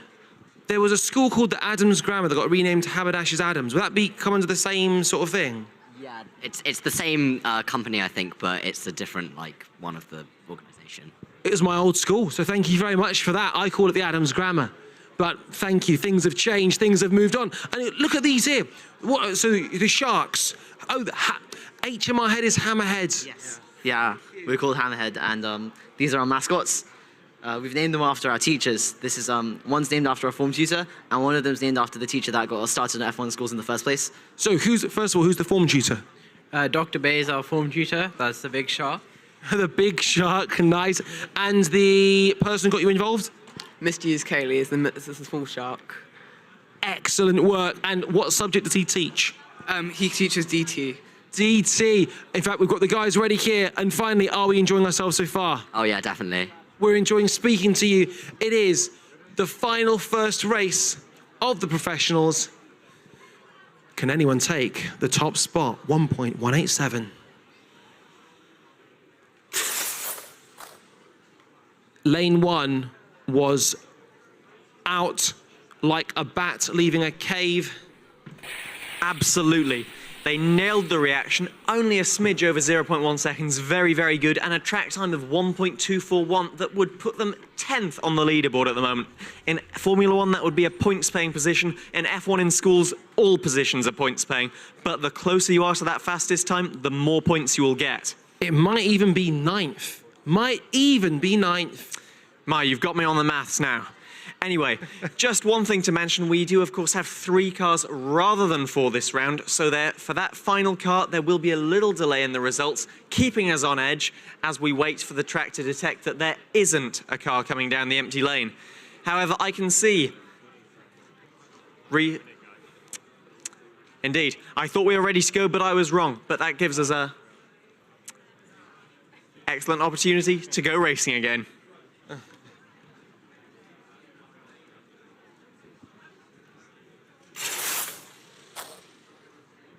In lanes 1 and 2 again. The reaction, by the way, for Lilith Racing, the reaction for Tori Veloci, stuff of dreams. I think for a round of racing, this must be the fastest average reaction time across all of the teams. That is insane. Insane. We have to be knowing what these guys do for prep. Let's talk to Tori Veloci. Do we know what Tori Veloci means? That is Tori Veloci. Sorry, a little mistake on our part there. No, this is in fact not Tori Veloci. Sorry, let's talk to Lilith and we'll come to Tori in a second. Blimey, it's been a long day. So Lilith Racing, where are you girls from? We're from Kingston upon Thames. Very nice, yeah, South London, really nice part of London. And how have we enjoyed the final so far? It's so fun and it's so nice talking to other people who share the same interests as us. And by interest, do you think one day possibly want to work in motorsport? Definitely, it's been such an amazing experience, and meeting loads of different people who also share the same views on things has been really nice. So. And have you guys, is this your first rodeo? Yeah, I think so. So your first time ever competing in the professionals in this? Well, we went last year, us two, but these 3 are completely new. So what do you learn by doing it before that you can possibly take away? Were there sort of different mistakes that you made that you've changed this year? Just about pretty much everything. We went into it not knowing anything last year, and this year we've had much more Wow, great. So experience counts, Lawrence. Exactly, a competition with so many elements. As we often say, not just the racing, it's the pit display, it's the portfolios, the verbal presentation, and this team has taken learnings across the board, and that is what it takes to get a very good overall position. Now, for a team that, is just starting out really, the car looks exceptionally good. What feature of it would you like to draw our attention to it? What is going to make it, make the difference for your car? You know straight away who knows the stuff because everyone just subtly sided off. I think it's the fact that the halo has moved way forward from where we did it in regionals, and that just pushes the center of mass so much forward, and that just helps the directional stability so much more. And now it's gonna really not oscillate like it did in regionals because we analyzed our car after that, and we really took the learnings into consideration here and analyzed the pros and cons and took that and changed our design based on that. So that's it. Everyone else went, what she said. That's very interesting, actually. I think it's our first mention of centre of mass today at F1 in schools. And centre of mass really makes a big difference with these cars because we have our CO2 canister right at the back of the car and also quite high. If all of our mass is down low, for example, the car will nosedive forwards, pitching forwards, a lot of extra friction. And as well, we're using that gas to go down, not forwards. And, we only have a finite amount of gas. We want to be using all the power possible to go forwards rather than up or down. Really interesting engineering from this team. Back to the track for race 3 of 4.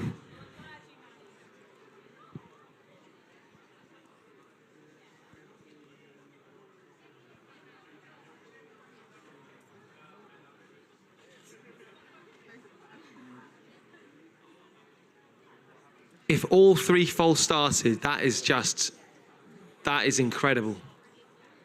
With a group that is so talented on the reactions, we saw last round, the average reaction time I think will have been almost below 0.1 seconds.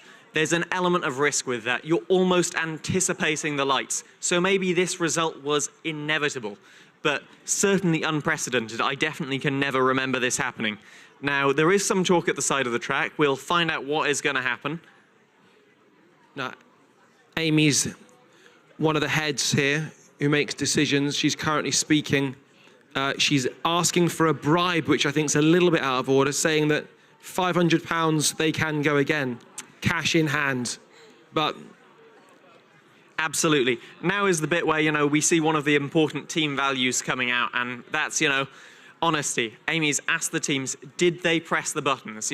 This was an opportunity. They could have lied. They could have said, no, we didn't, something went wrong. But, this is why they will do very well. Accountability, honesty, they said, yes, we jump-started. They've sacrificed that race, but fairly so to all the competitors. And now they've got one more attempt to beat Formula Aberdeen at P1. Total honesty, much like various governments. Now, Tori Veloci. Do we know what Tori Veloci means? Yeah, it means fast balls in Italian. In Latin? Italian. Fast ball? Balls. Oh, isn't like Lamborghini? Yeah. Which I think might be a raging bull? I'm not sure exactly. I think that's correct, yes, but maybe Liam Lawson could find a new home with you guys. Not too far from Racing Bulls, and you do only have 5 members, so there is one empty spot with you, right? Would you take Liam onto your team, or isn't he fast enough? Not fast enough. My, these guys are, more harsh than Helmut Marko here. That was ready excellent. to go. This is the final race of the day in the professional class.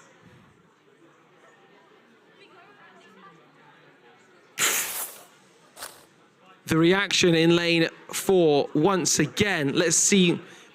So they left a little bit more in the tank this time. They all made sure of it being safe. Lane 2 got off to an absolute flyer. 1.226 for Tori Veloci. Which has them flying up the leaderboard into P6 overall. A very impressive result. What a way to end for the Tories. Indeed, we must clarify the Tories being the Bulls rather than a UK political party. Exactly that, mate. Exactly. Right, well, that marks officially the end of the professional class race. And before we digest that, guys, give yourselves a massive round of applause. And if you'd like to make your way outside the racing area, is this? Yeah, these are for... Thank you. How long did this take to make? 20 20 minutes. Wow. That is very impressive. We made it a lot of them, so it's Well, thank you. No, very skillful craft from the guys at Hammerhead. They have made these little hammerhead sharks out of a single piece of paper, I think. Amazing detail. And, you could see that that detail had gone into their car as well. Yes, absolutely right. Well said. Well, guys, thank you very much for your time. We'll let you get back to your pit displays. That marks the end of day number 1, so you can head off just over to the side there. That is race 4, isn't it? Race 4 done. Thank you. And so now we can just digest what happens or what we've seen.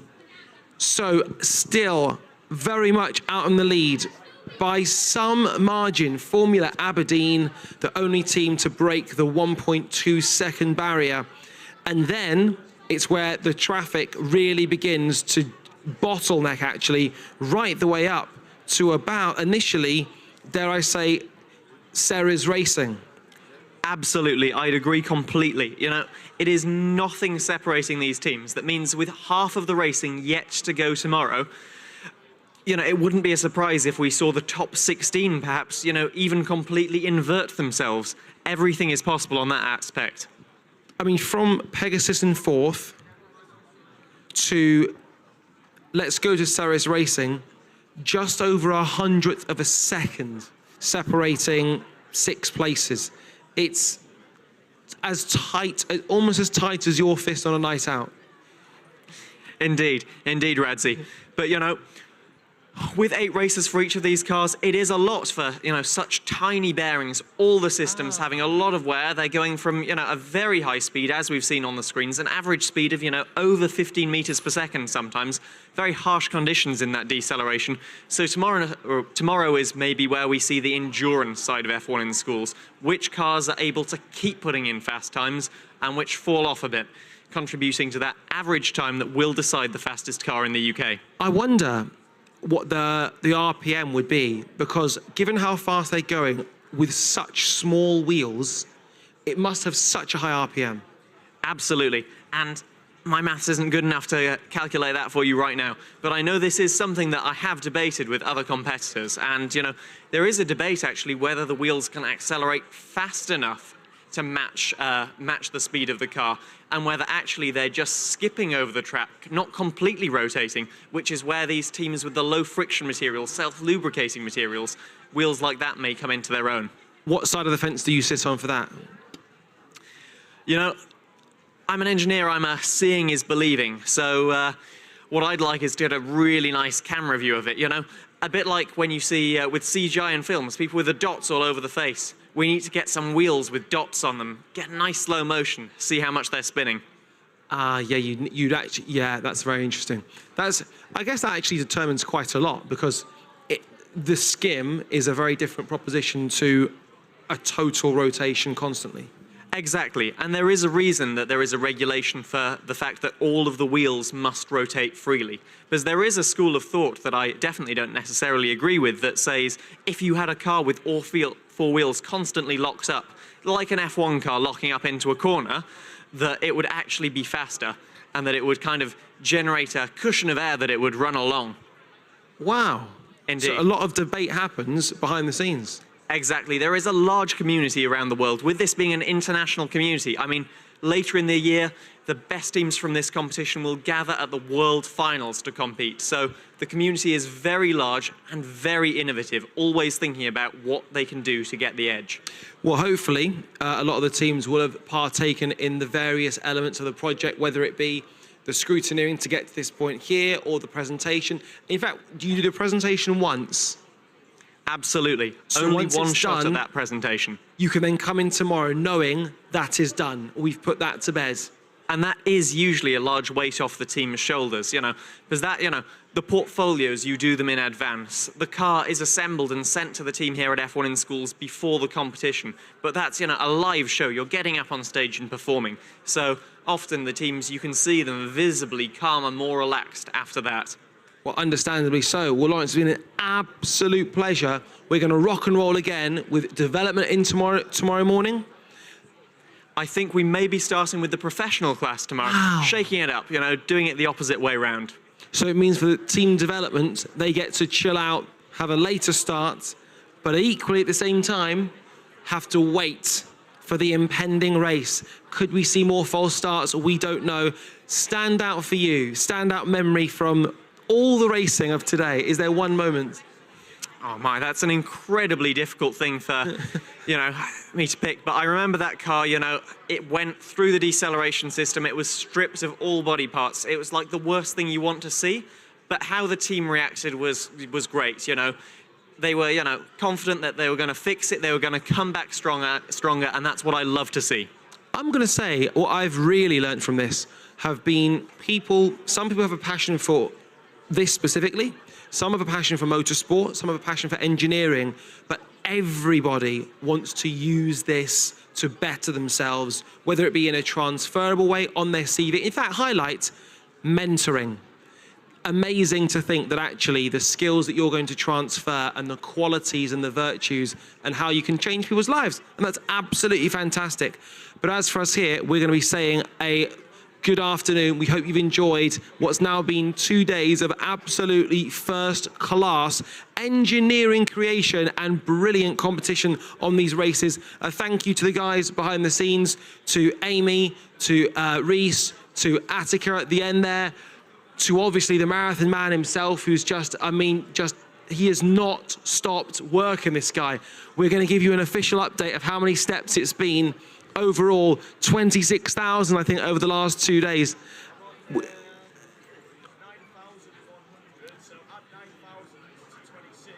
Add 9,026, so 35,000. 100, indeed. Very good.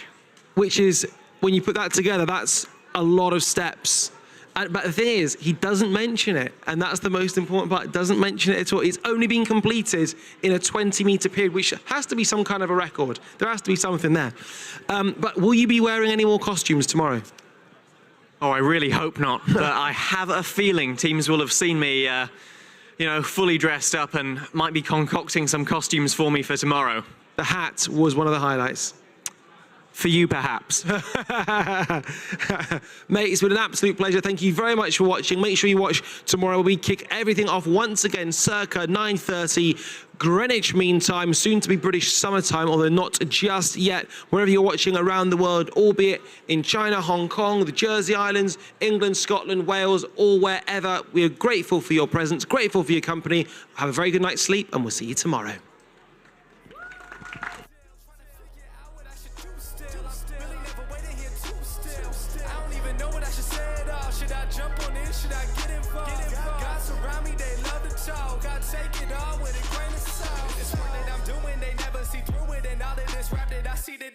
I came in the game and I'm trying to undo it, and still they all say they don't know if to shoot it. I gotta see through it, man, won't be deluded with all these illusions. I know it's disputed, I gotta keep going. They see what my root is. I tell you I run this, I'm done with excuses. Give me for a minute, trying to get what I've been giving out. Do it for the tickets, I don't listen to the critics. I'ma push them to the limit, and these rappers getting timid. I've been balling like a pivot. I don't step into the scrimmage, I just play them when I'm in it, trying to run it till the ribbon. And they know that I've been tripping when I make them see the vision. Man, I put them in the prison with these bars that I've been spitting, and this life that I've been